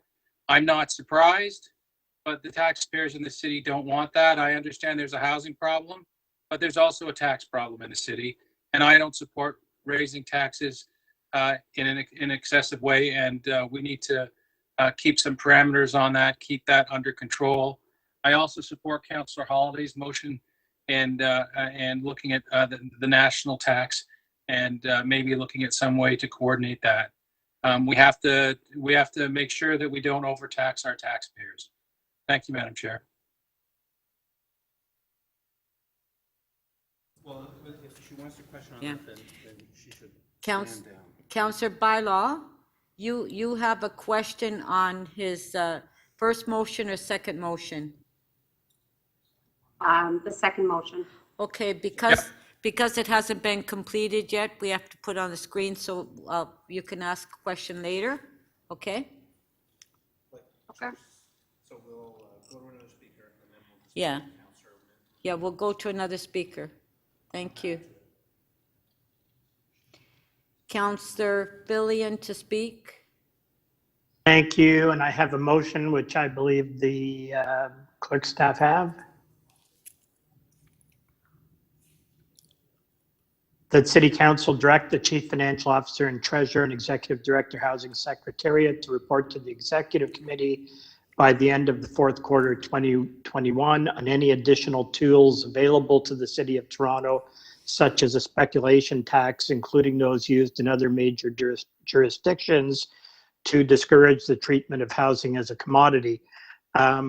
So first to what's before us on the vacant home tax, I very strongly support it. If you, I mean, I guess as we all know, if you stand outside of most condos after it's dark, when people are home but before they go to bed, and see the number of units that have no lights on, it's really just a very graphic and stark example of how many empty units there are. And it's certainly not just condo units in Willowdale. There was a house across the street from me that was empty when I moved in 2006 and is still empty. And it's a house on a 60-foot lot. It's got a 3-car garage. People come and go and clean it, replace the deck, replace the roof. And as far as I know, nobody has ever lived there. And that's an absurd situation, but it's not that uncommon. And, you know, it all comes from treating housing as a commodity. Let's just acquire a bunch of it, even though we're not going to use it and we don't need it. And to pick another Willowdale example, there's a real estate agent in my ward that owns 22 properties, all for speculation. I found out that he owned 22 because there was an investigation, a rooming house investigation. So they're almost all legal rooming houses, and that's just absurd. So it's that type of activity that has driven the price of housing in the city just to ridiculous levels, to the point where our children won't be able to live in the city, to the point where you know, we're going to have difficulty retaining a workforce. It's, you know, we need to take some aggressive action. And if we bring in some revenue from it so that we can increase our housing supply, especially for those most in need, that will be wonderful. But even if it just acts as a deterrent and we make hardly anything from it, but restore housing to being housing rather than an investment, that will be great. I'm not talking about people who perhaps if they have the resources to perhaps purchase something that they intend to give to their kids or something like that. I'm talking about people who just go out buying up multiple properties and flipping them and just engaging in speculation, which just drives the price of everything crazy. So I'm looking forward to this report back, and hopefully there will be something in it that we can use. Thank you. Councillor Layton to speak. Well, thank you very much, Madam Speaker. I'm not sure I have much more to add. I think Councillor Fillion hit the nail on the head there on several points. I'm going to reiterate them really quickly, and one point in particular, because I think Councillor Fillion was touching on this, but given our line of work, I know you probably, all your offices get a lot of calls about people complaining about their neighbors. But I think if you ask most of those people, would you prefer to have no neighbors? They would say no. Despite the fact that a lot of the challenges we face may be inter-neighbor conflict. Imagine a community where there are fewer people in your neighborhood. And those personal connections that you have, that security that you get from being surrounded by a community, the catalyst it is for community action and events. Like, having people in these spaces, in these houses, is a critical part of what makes a city great. And I get complaints constantly of these dark condominiums. I'm a big one for energy conservation, but when the lights are out 24/7, 365 days a year, that's not a positive thing. Energy went into creating those buildings. We create services to service them. It shouldn't matter that they're not using the services. We should encourage them to and have people in those units, because vacant buildings do a couple of things. I just mentioned it. It undercuts community by having these homes empty. And it fuels, exactly as Councillor Fillion said, it fuels speculation that drives up the cost of real estate. making it more unaffordable to live here. You know, if we even get a fraction of 6,000 units, if we even get a fraction of that, which we should technically get many times that, if we even get a fraction, this would be a good idea. Because I don't know about you, but I'm ecstatic when a developer walks into my office and said, I want a purpose-built rental. You know why? Because they won't be investment units. Overall, there's an investment being made by the developer, but they won't be investment units. They make money when they're full. But allowing this to happen, allowing for vacant units to sit empty only does two things. It supports these large-scale investment trusts that are doing exactly what Councillor Fillion said, commodifying housing in a way that it has never been before. The last generation, it was not like that. And does a second thing, it allows for more money laundering. Because we know it's getting used for that. It's recognized as getting used for that when we allow these units to sit empty. So if we even get a fraction of those 6,000 units back, I think this will be a time well spent. I'll add just, I would love to hear actually putting forward a motion to raise and increase the rate, because I think if Vancouver has demonstrated anything, it's that you can raise the rate because people are still keeping units empty. I'm not going to do that today. I'm going to thank Councillor Bailao for motion, and I hope that everyone votes against Councillor Min Wong's motion or second motion, because what it would do is limit staff on their ability to report back. So I won't move that motion today because I'm satisfied that we're probably dealing with the person in the country that knows about the Vancouver vacant property tax the most, and so I will take her advice on this. I'm going to add one last thought. There's something that the Deputy Mayor Min Wong said kind of struck me as off when he characterized the owners of these vacant units as homeowners. Sure, they own a home, but it's not a home. They are not homeowners. They are investors. And it's fine that if he doesn't want for that investor to pay to keep that unit vacant, that's fine. But don't characterize them as homeowners. They may be a homeowner somewhere else, but that's not a home until someone's living in it, and he should know that. Thank you. Okay, so we'll put Deputy Mayor Min Wong's second motion on the screen. Speaker. Yes? It's John Tory here. Could I have a word? Yes. Councillor Bylaw's just got a question to Deputy Mayor, and then you're on to speak. Oh, I'm sorry. I thought you were about to move to voting, and I just hadn't spoken. Speaker, I'm on the list as well. It's Councillor Perk. Oh, okay. Yes. So we're not finished the speakers yet. I understand, Mayor, you want to speak on it, correct? Yep. Yes. Yeah, but when the list is done, yes, that's fine. Thank you. Right. Okay. So Okay. Thank you, Madam Speaker. Just a couple of questions. Okay. Just a sec, Councillor Bylaw. Hold on. For Deputy Mayor Min Wong to confirm back to us to the clerk that the motions are correct. Okay, to Deputy Mayor Min Wong, the clerk just sent you back the motion. We're waiting for you to respond that that's correct. Is it correct? Oh, I'm just looking at it now. I'll just take a second. Yes, it is. Looks right. Are there one or two? Is he placing one or two? Are you placing one or two? Motions? Oh, I have two. Do we want to hold it down? Let's hold it. Mr. Mayor, would you mind?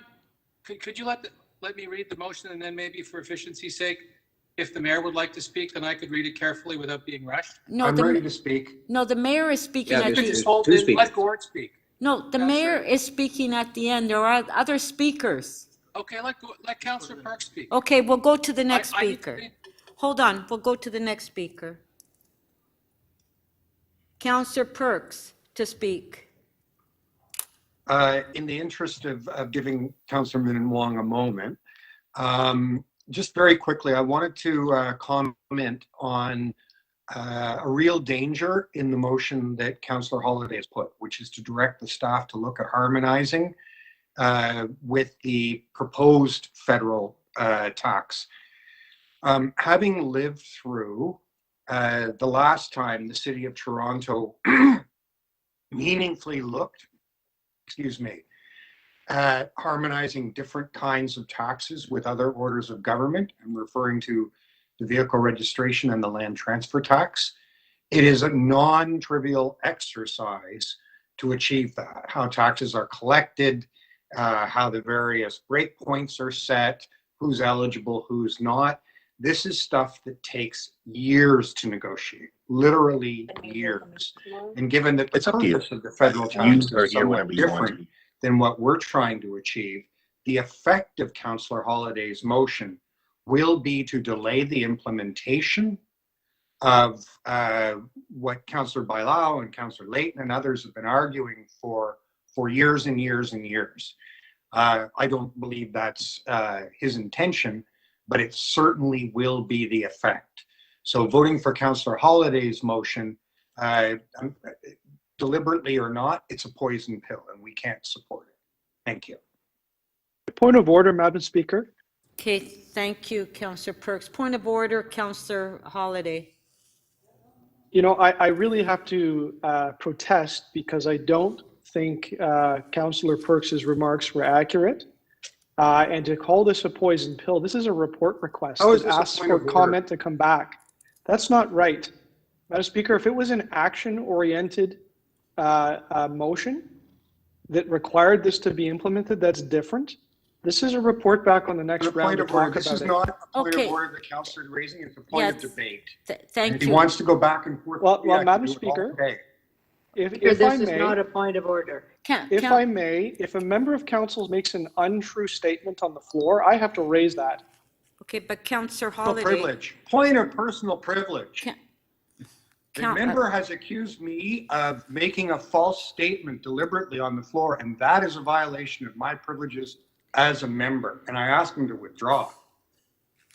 Mr. Speaker, on a point of privilege, that member referred to my motion as a poison pill, and that is inaccurate.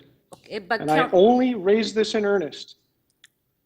Councillor Holiday, Councillor Perks, he doesn't support your motion, and he commented on your motion.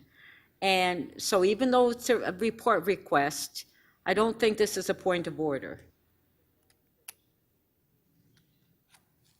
Respond to that, Councillor Perks characterized it as a poison pill. And that is not a fair characterization because it is not an action-oriented motion. It is a request for a report. So I don't think that that's a we fair all need a comment, pill, like a headache pill. Let's okay, move on. Councillor Holiday.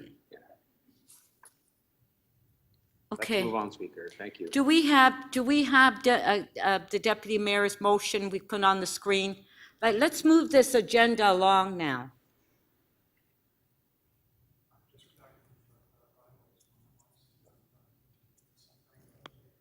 Madam Chair, the first motion is fine.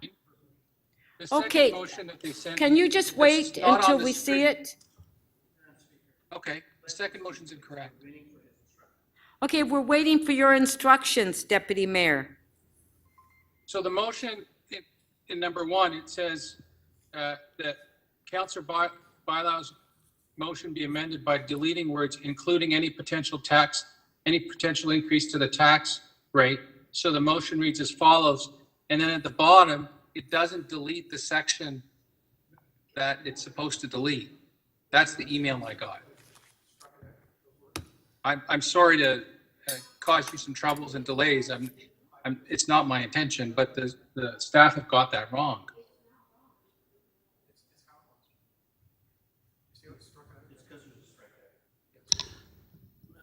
Madam Speaker, I mean, normally we don't edit motions with members during debate, so perhaps maybe we could speak to the Deputy Mayor. Okay, the second one you just sent me is fine. You just send me, center table, just send me something, it's fine.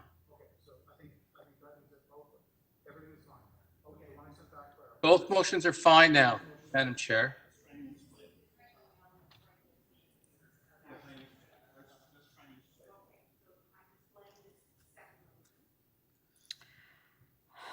Okay, the motion is on the screen.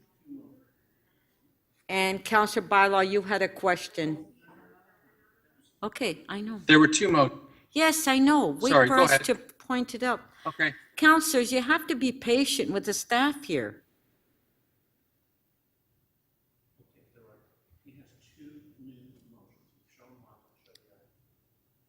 Madam Speaker, I'm a little bit confused.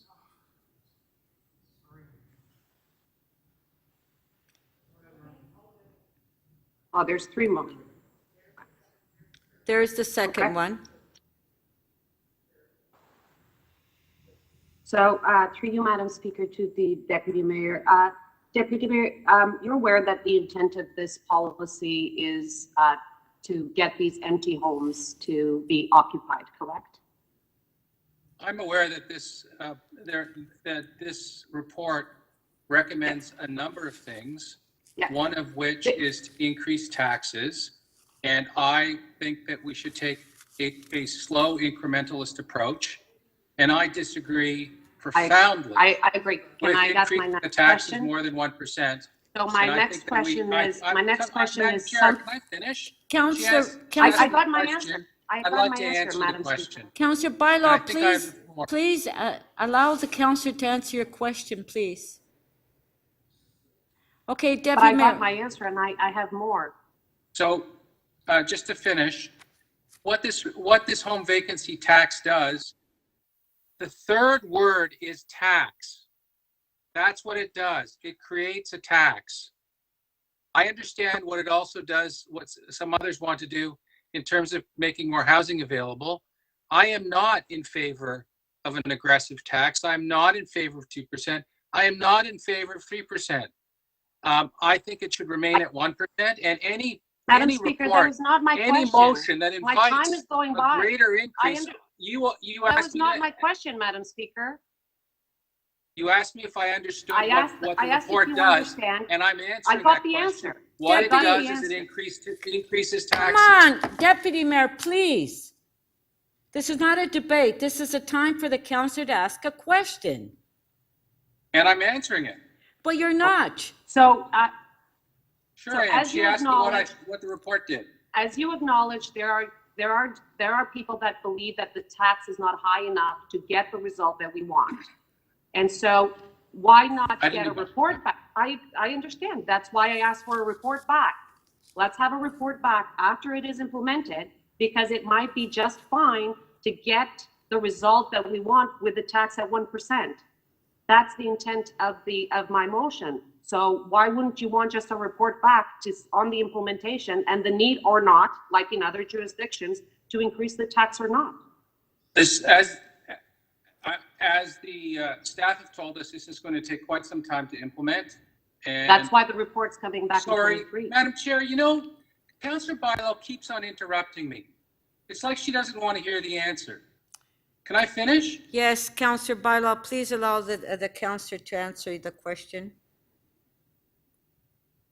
So the CFO and Casey Brennan and all those, everyone involved in this have said it's going to take a very, very long time to implement. And so I'm sure there's going to be a report out as this goes along, but I don't support studying this arrangement where we're going to increase the tax. Let's see how it goes, and I'm sure something's going to come back, but in terms of how it's going. But I don't support any inference that we're going to increase it beyond 1%. Did you notice that my motion asks for a report in 2023? I'm not supporting anything that looks at anything more than 1%. Okay, thank you. Councillor Wong-Tam, 3 minutes clarification of the motion. Yes, thank you. There's 3 motions before us, so I just want to double check. Your first motion, Councillor Deputy Mayor, speaks to the Canadian Charter of Rights and Freedom. Do you believe that there are constitutional rights here? Yeah, Madam Chair, through you, I wasn't aware of it, but through my conversations with the MFIPA people and with our city solicitor, they told me that in terms of getting information and seeking documents, there might be. And that's why they drafted this motion. They drafted your motion 3A, is that correct? Yeah. Okay, so they drafted that. So with respect to your motion 3B and the fact that you're asking for express consent of homeowners for the city of Toronto to take a look at their water and hydro bills, yes. Where does that, what is the rationale for that? Because under MFIPA rules, as I understand it, and through my conversations with staff, the city is not allowed through the collection of this tax to access the water and tax bills of an individual ratepayer. And you're really trying to protect the constitutional and privacy rights of the homeowner. Is that correct?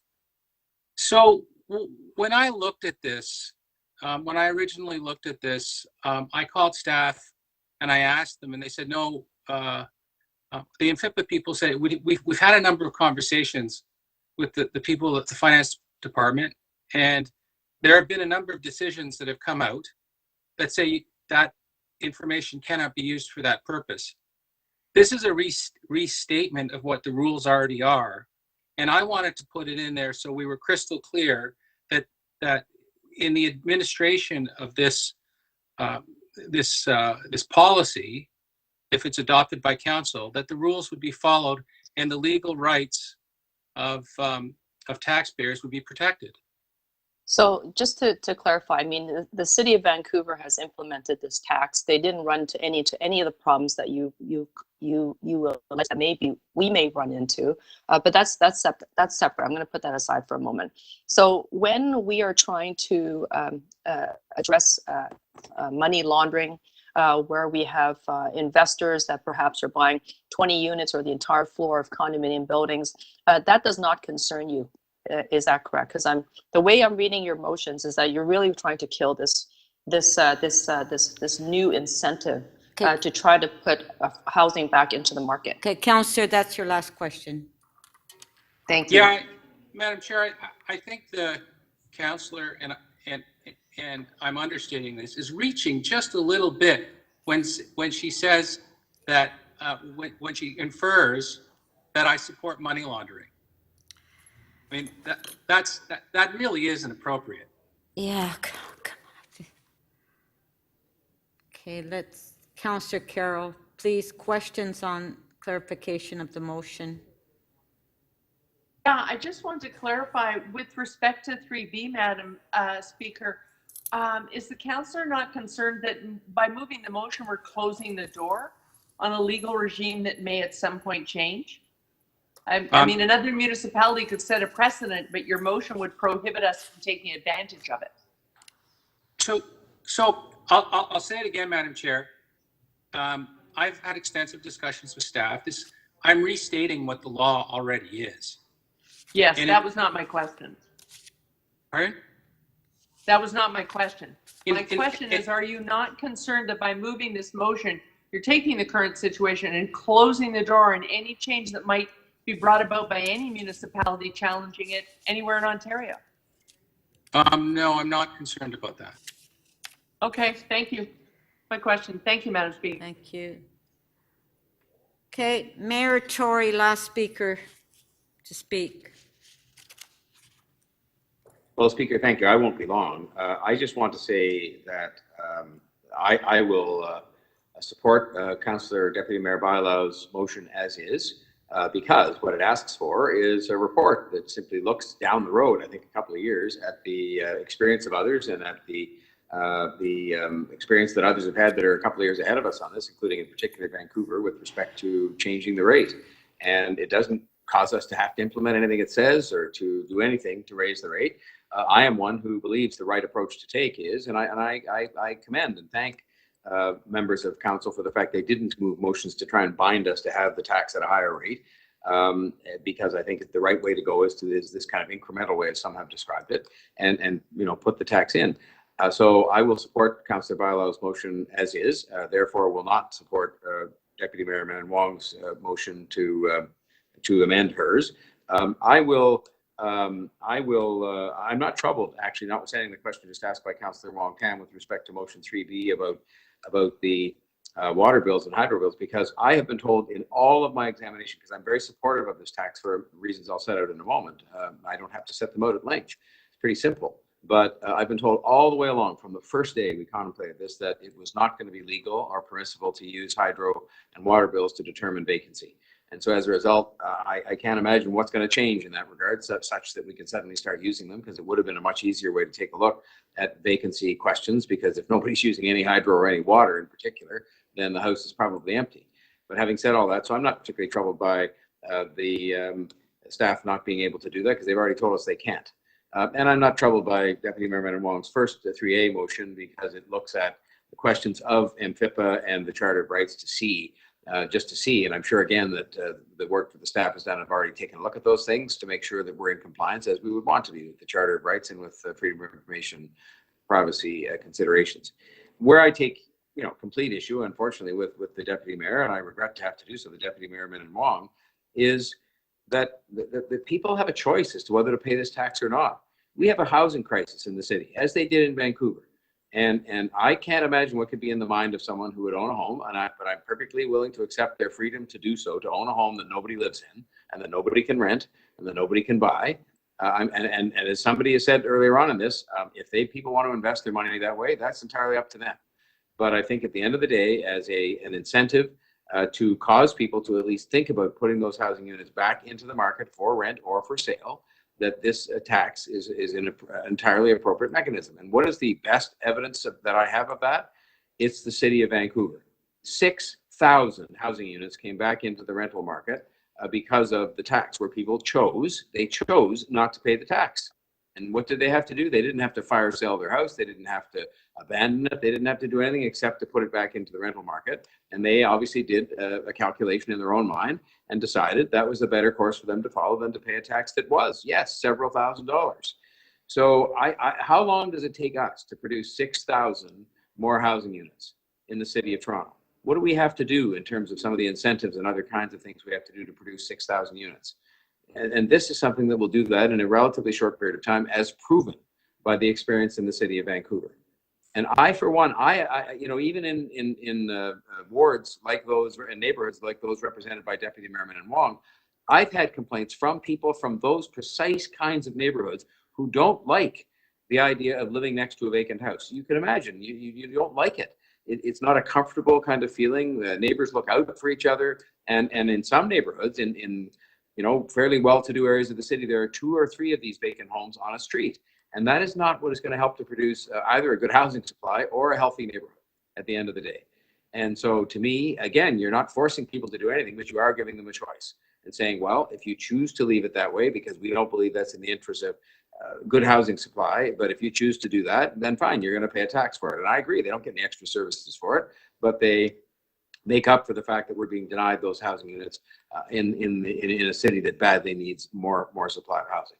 So I'm comfortable with what we're doing, and this is not the day we're passing this. This is the day we're talking about and giving consideration to the implementation plan. It will come back here with the bylaw itself and the rates and everything else. And so today's not the day we have to make those decisions, but I just wanted to indicate where I stood on these different motions, because I think these are important directions and directional considerations that we're giving to our staff. Thank you, Speaker.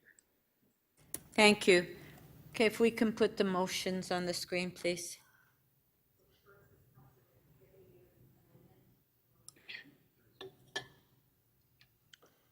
Record them all, Madam Speaker.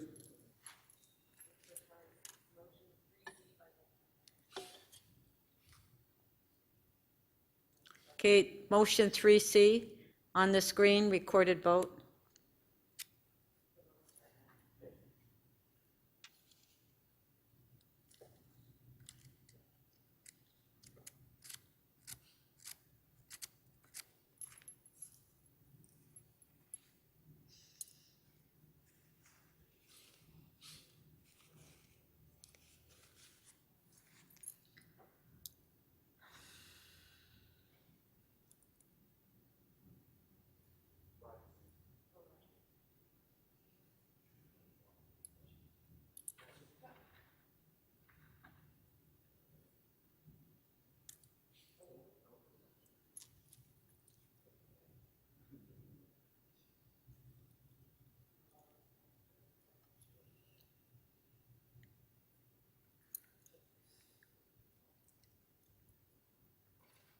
Councillor Perruzza, we've received your vote, but I don't see you on the screen. Are you present?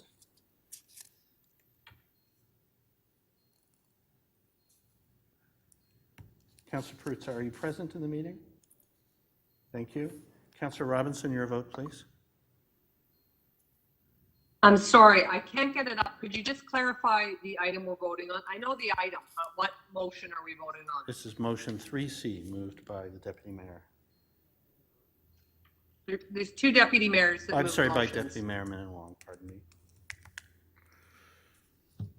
Okay, I'm going to vote for it. Thank you. Speaker, motion does not carry. The vote is 9-17.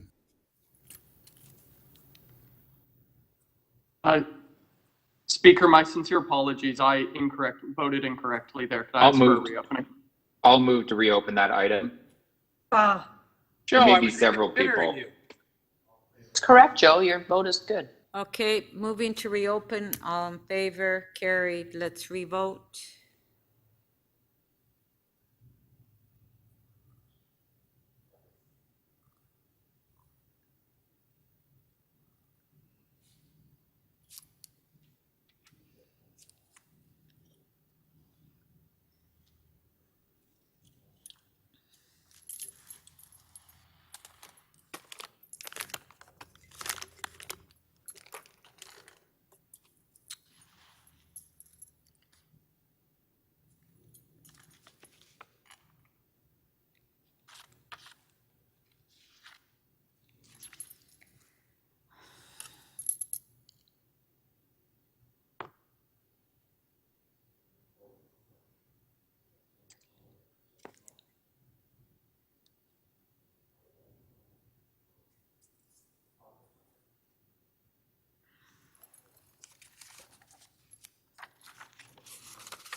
Councillor Robinson, how do you vote, please? This is on motion. Sorry, I can't get into CMP in the affirmative. Thank you. Speaker, the revote on motion 3C does not carry. The vote is 7-19.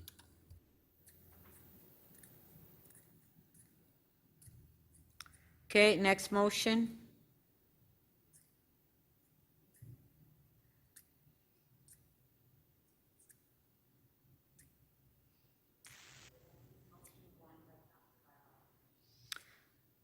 Motion 1 by Councillor Bailão, recorded vote.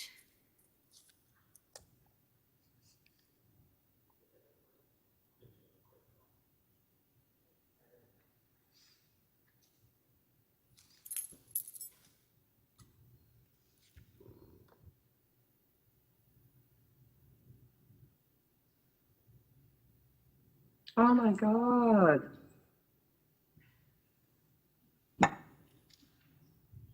Jay, your mic's on. Okay, sorry, I'm just having CMP issues.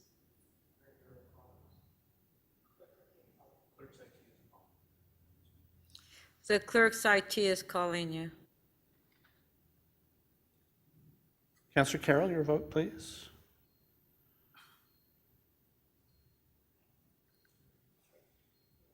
Okay. And Councillor Robinson, if you wouldn't mind stating your vote, please.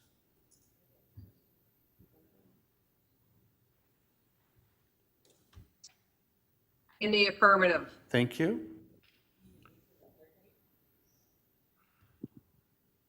Speaker, motion 1 carries. The vote is 23-3. Okay, next motion.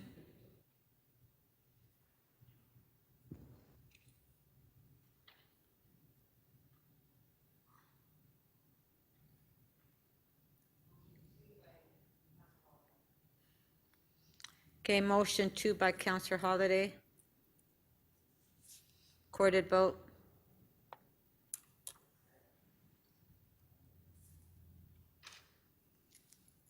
Can I see the vote? What is the vote?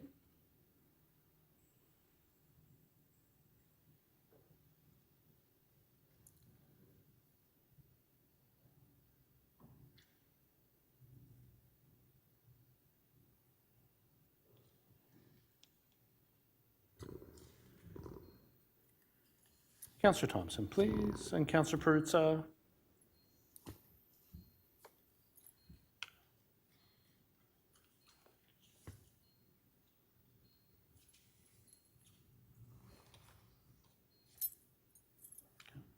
Speaker, motion 2 does not carry. The vote is 11 to 15.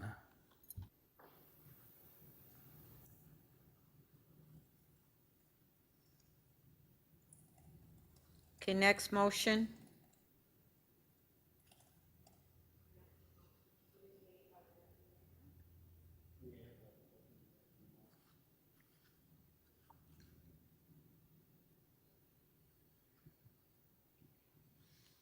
Recorded vote.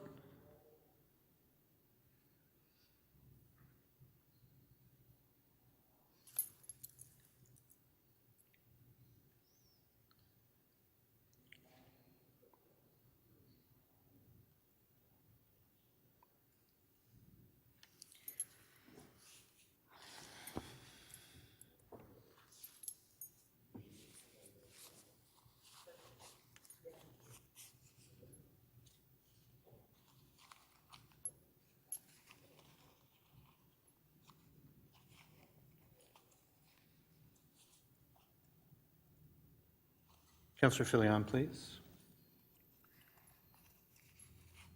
Councillor Ford, it appears we've lost the connection to you for the vote. Can you state your vote? Yep. Yeah, I'm in favor. Thank you. Speaker, motion 3A carries. The vote is 19 to 7.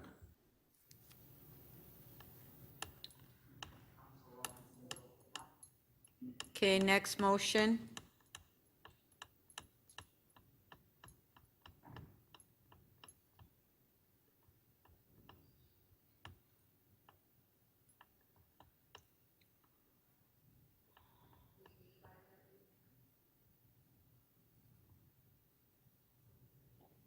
Okay, 3B by Deputy Mayor. Recorded vote.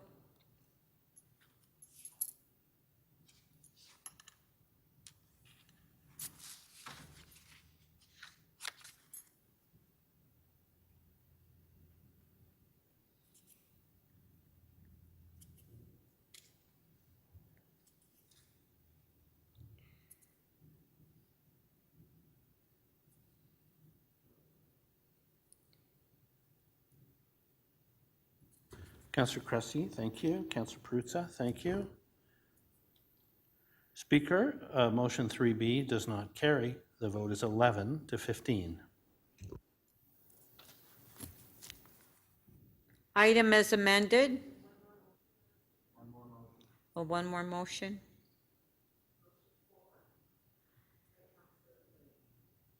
Motion 4 by Councillor Filion. Recorded vote.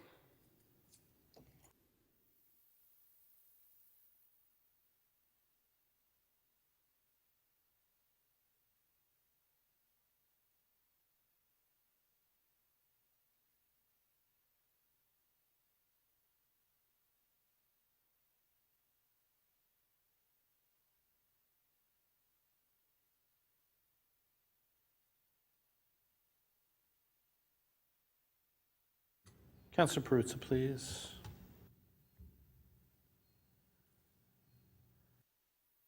Speaker, motion 4 carries. The vote is 21 to 5.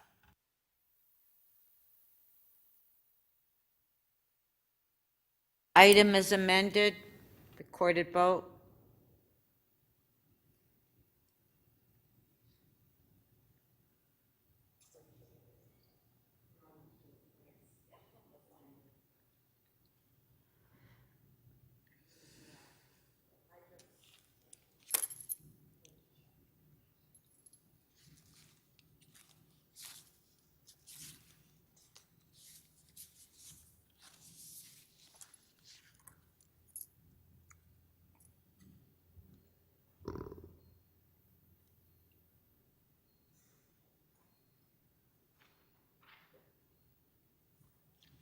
The item as amended carries. The vote is 25 to 1.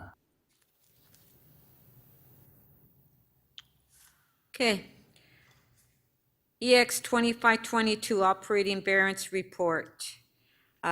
Councillor Perks, you held the item down.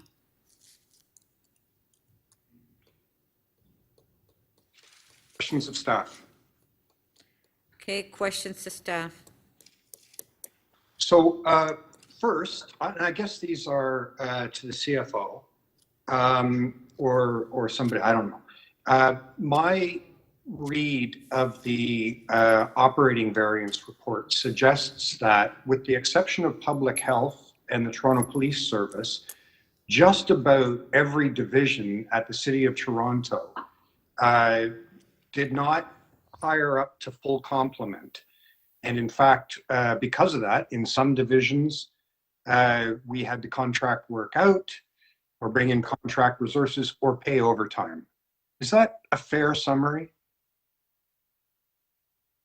For you, Madam Speaker, I'm just going to see if Alma is on, and if she's not, I'm happy to jump in, Councillor Parks. I am on through the speaker. It's Alma.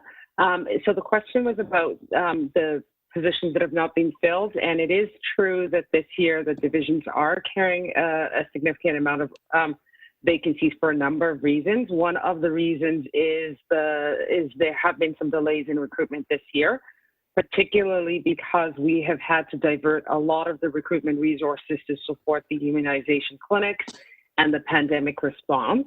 So over the first half of the year, we had to recruit over 2,000 people to support the immunization clinics. So that is one of the, that's the primary reason. Thank you for that. Yeah, thank you. And to be clear, a consequence of this in many divisions from reading through the report was that we had to pay a lot of overtime and in some cases hire people on a contract basis to backfill, like contract out some work temporarily.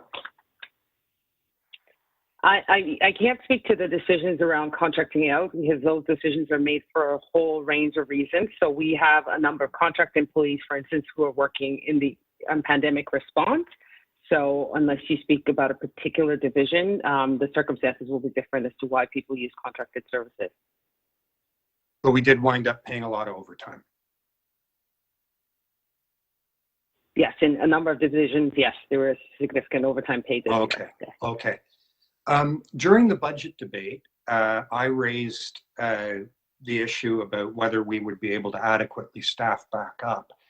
And at that time, you answered me that your department would be given additional resources so that you could hire a bigger throughput, so you could manage a bigger throughput of new hires. Has the city yet fulfilled that commitment? Through the speaker, yes. As I indicated that if we did feel those pressures, we would be requesting from finance additional resources, and that has been granted. And we are actually right now in the process of bringing on additional resources to support that effort. So our expectation is that by the end of this month, most of the recruitment that needs to get done will be assigned and the people will start working on it. But our efforts have been focused almost exclusively, well, not exclusively, but largely on pandemic-related work. As with other divisions, we've had to prioritize that.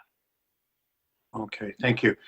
In two of the divisions, I saw an alarming sentence in each of them in the variance report that we were having trouble recruiting recruiting and retaining highly trained professional individuals. I'm thinking here of engineering and construction services and buildings. Is it becoming a problem in the City of Toronto to retain and hire top talent?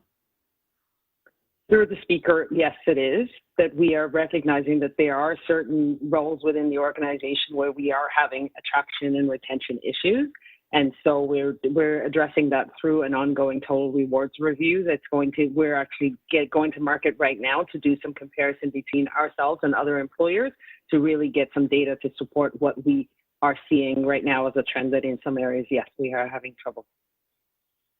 So in summary, would it be fair to say that exclusive of Toronto Public Health and the fire and the police department, public health obviously had to staff up, the police staffed up for reasons that I don't fully understand. Many divisions in the City of Toronto are currently understaffed because of some of the problems and challenges of staffing up during the pandemic, that there is a sufficiently urgent need to fill those spots, that we're giving you extra resources, that the cost of not having those positions there has in some departments resulted in overtime, and finally, that we need to seriously review how we compensate people and treat them so that we can be more successful in attracting and retaining talent. Is that a fair summary? That was your last question.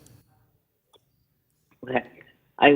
I would say by and large, yes, it is. We do need to review how we compensate people. There are divisions that are understaffed, and there has been a need to pay significant overtime this year for a number of reasons, including staffing pressures, yes. Thank you. Thank you so much. Councillor Carroll, questions? Thanks, Madam Speaker.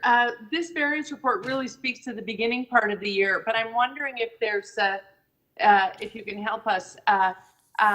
Parks, Forestry, and Recreation was already a bit short-staffed, but it's not broken down as much so that I can see what's rec, where the recreation centers were closed, what's parks maintenance.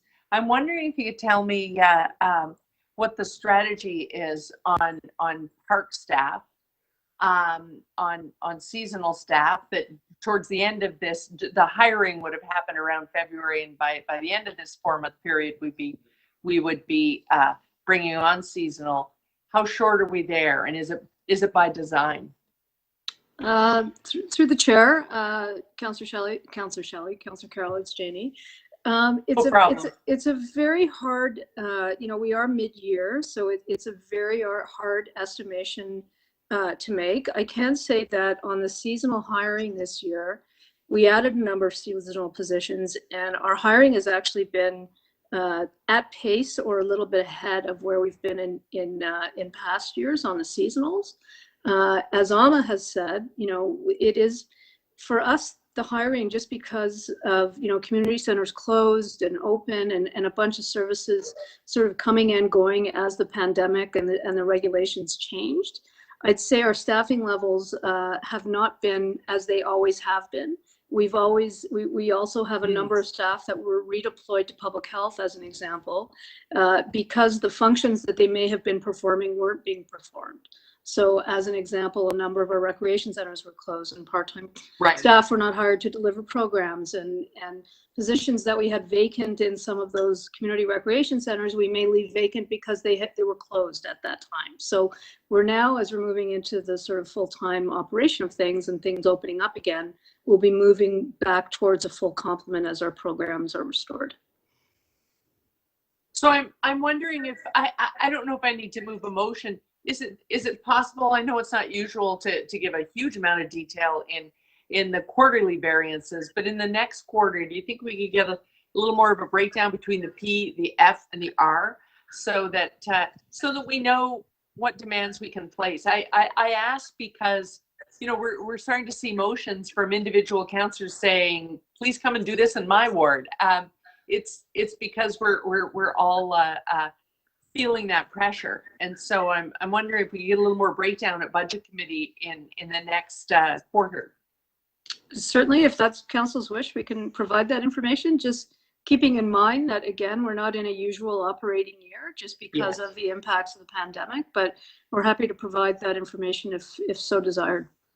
Okay, but that's still the message we should be sending in terms of staffing in that high season. It's still not situation normal.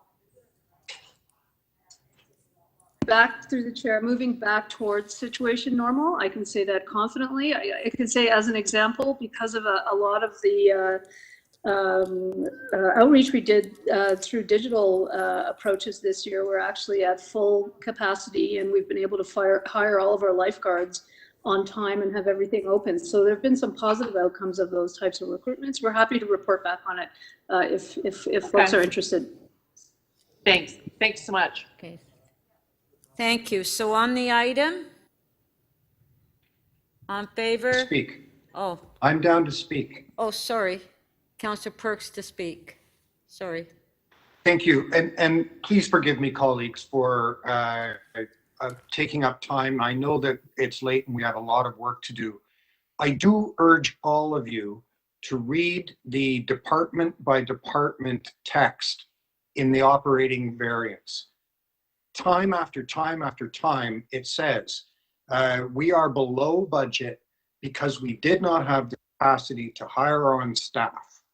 It says things like we had to pay overtime because of this. It says we had to bring in outside contracted resources to manage some of those tasks. Each and every one of us has had the experience in multiple departments, and I'm not trying to single people out, where, but just to give the narrative, I'll mention some examples. We had a transportation planning exercise in my ward. I was pursuing it, and I was told, literally, there is no one in the job responsible for doing that work right now. That job is vacant. I have a planning file, which is about to go to the Ontario Lands Tribunal, or the OMB, or whatever you call it now. And the planner who will be providing evidence on that is just recently been hired, is not the planner who was there for the community meeting, who was not the planner who did the initial review of the application. We're in the third planner inside a year on a file that's about to go to a hearing. I have had experience, and I know everyone else here has, trying to find the person in municipal licensing and standards who enforces a certain piece of our work, and been told, no, that person's no longer in that job, we're waiting to rehire. Our services are beyond threadbare. They are tearing apart. And we are going to have to take a very serious look in this council year at how we bring staff into these positions, how we retain them, how we promote them, how we give them the skills, and how we compensate them so they don't all just get their training in Toronto and go to a higher paid job either in the private sector or somewhere else in the province of Ontario. This is a crisis coming at us that we have to deal with this term. Mayor Tory. 30 seconds, Speaker, simply to say that I think some of these points are things we do have to take a look at, and we do have problems with hiring, and they go, there's a lot of elements to that, which will be very interesting for us to discuss. But I just want to say thank you to the staff, because if you look at these operating variance results, and I want to say thank you to the other governments too, because if you looked at what we were confronted by at the conclusion of our own budget process, at the conclusion of last year when we were just about to approve the budget, these results are quite good indeed. They've still got some problems inside them, but they're quite good indeed, and it represents a lot of hard work by our staff and a lot of support that we've had from the other governments to make sure that we can be in a situation where we're not sitting here discussing a financial crisis. We're discussing problems, of course, but we're not discussing a financial crisis because of the hard work of the staff and their ability to constrain, and because of the support we've received from the other governments. So I just wanted to note that after some of these other questions were raised. Thank you. Thank you. On the item, all in favor? Carried. Okay, do we, if members of council want to release some items, because we're getting close to 8 o'clock. I would suggest if there's any items that you're holding down that maybe you can release, because we are running out of time.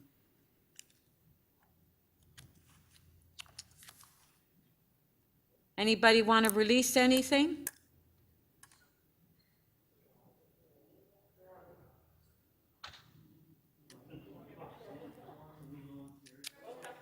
Well, what's going to happen is Speaker, most of it's going to be here. deferred I'm to here September. to release something, Speaker. Yeah, okay, Be Councillor happy. Fletcher. I'm releasing something.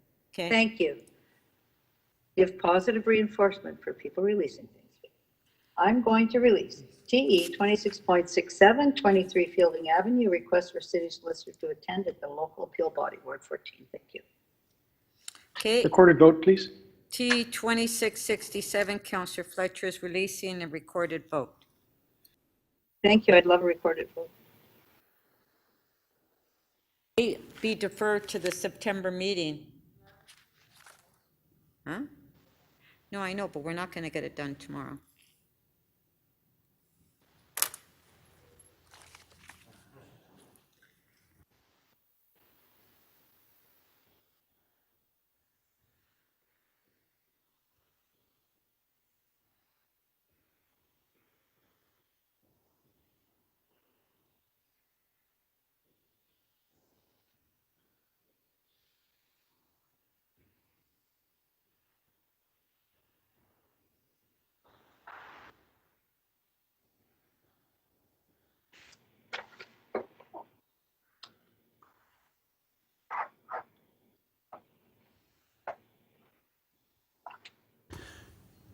Okay.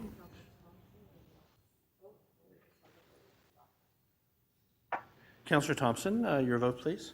And Councillor Crawford and Councillor Crawford, first of all, it appears you have not received the vote. How do you vote, sir? Affirmative. Sorry, I'm having difficulties connecting here. Thank you. Councillor Cole, how do you vote, sir? Affirmative. Thank you. Speaker, item TE 26.67 carries. The vote is 25-1. Okay, are there any further releases? I have to get back on. I can't get back on. Okay, Councillor Fletcher, you're on. I might just defer that CC one. Which one? I'd probably just like to I'll do it tomorrow. I'll defer the CC 35.2 tomorrow. Okay. For those they can wait. Other members of council? All right. So we have time for one more question. Item, but one more question on the item. Councillor Wong Tam, AU 9.6.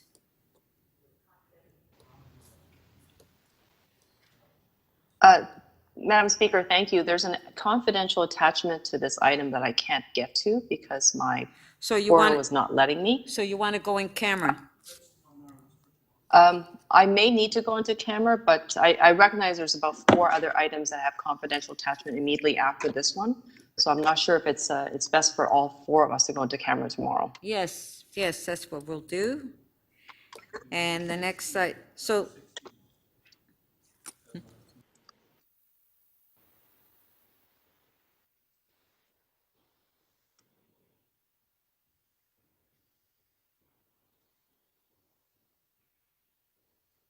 Councillor Matlow, AU 9.16.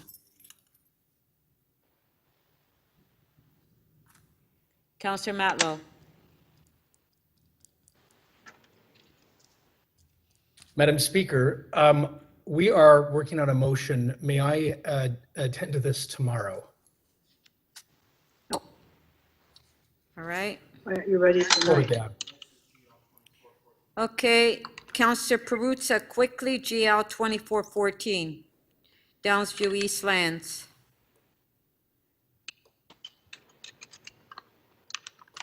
We're just trying to get some of these items done because I don't think we're going to get this all done tomorrow. So we might have to come back on Monday. Oh, Speaker, stop. Well, I'm just trying to move this along. Councillor Perruzza. You know, you're just the more you threaten us, the more. Councillor Perruzza, your item? Speaker, can you just hold this down for a few minutes or early tomorrow morning? I probably can release it. I probably can just let it go quickly, right? Let it go. Not right now. Not right now. No. Set it free. Set it free. The next one's going to be a long item. Councillor Grimes, IE 2314, is that going to be a fast item? Park Lawn Lake Shore No, Transportation? I don't believe so. I'm waiting on a motion also, working with staff on a motion.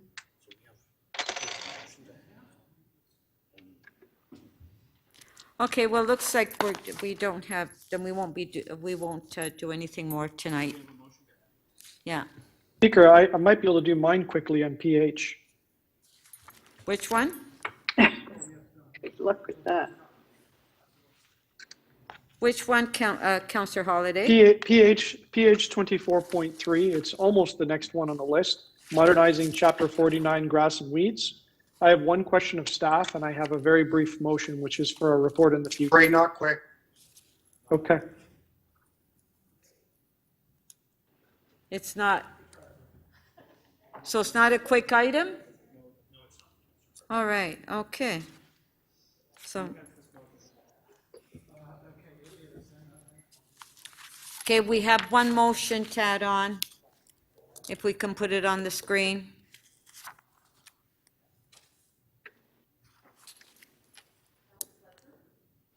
Councillor Fletcher.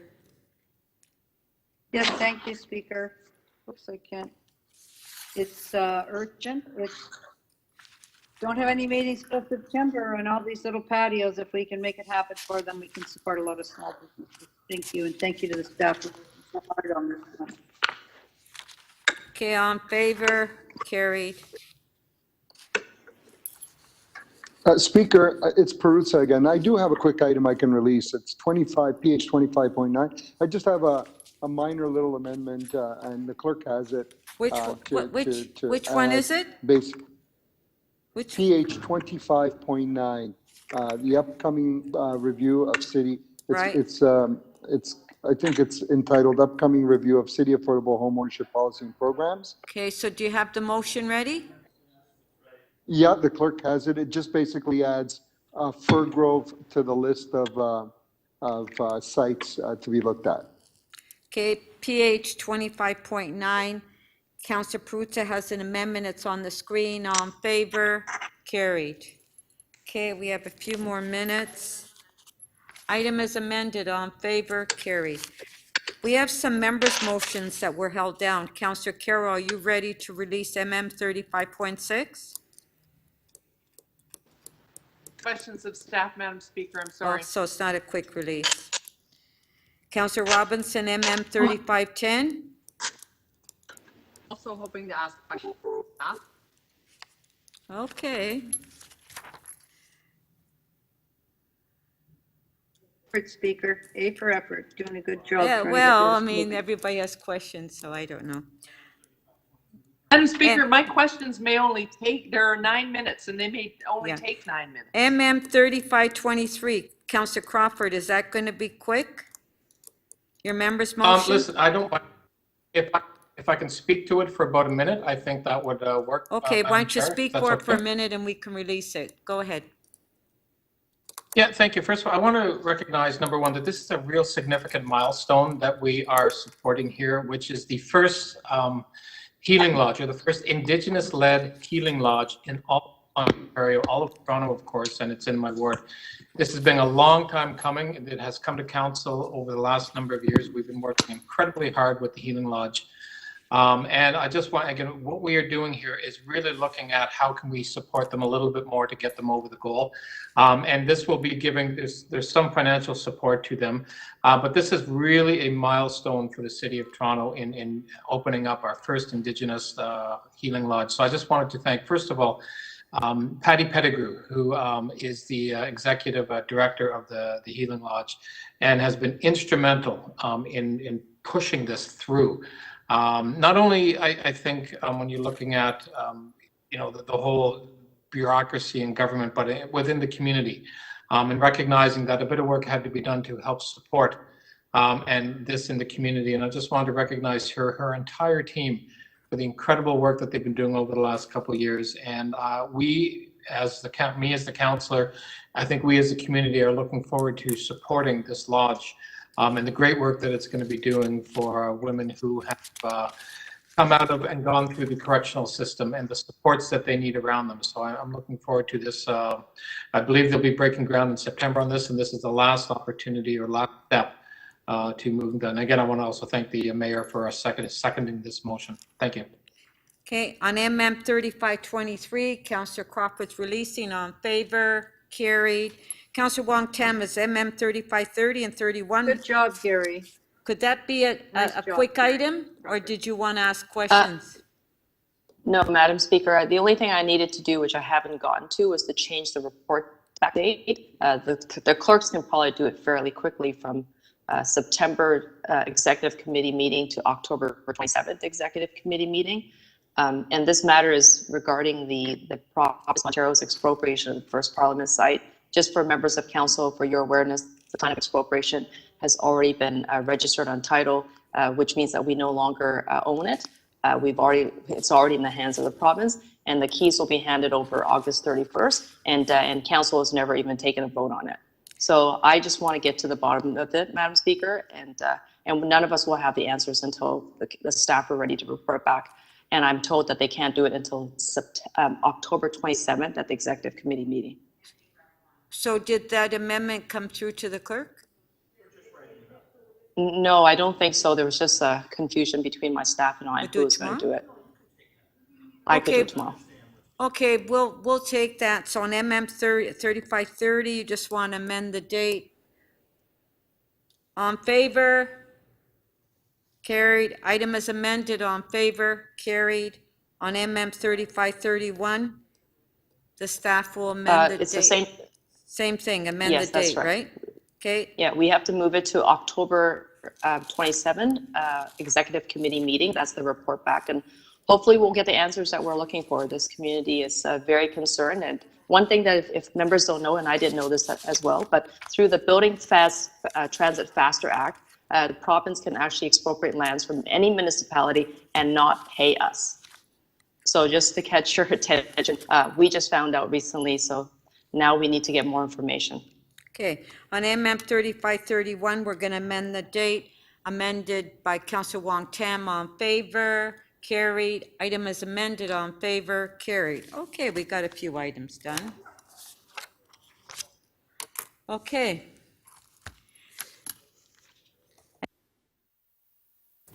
Okay, may I have a motion to introduce a confirming bill? Mayor Tory? Yes, as soon as I see it up there, Speaker. Yeah. That leave be granted, I move leave be granted to introduce a bill to confirm to the point of the introduction of this motion, the City Council meeting 35 on July 14th and 15th, 2021. Shall leave be granted to introduce this bill? All those in favor, show of hands. Opposed, if any, carried. Shall this bill be passed and declared as a bylaw? All those in favor, show of hands. Any opposed, carried. Thank you. Special thanks to the staff. Thank you, and thank you to members of council. We'll recess to tomorrow, 9:30. And you, Speaker, Thank you, center table. Thank you. Thank you. Good night, everybody. Uh, Good night. Thank you.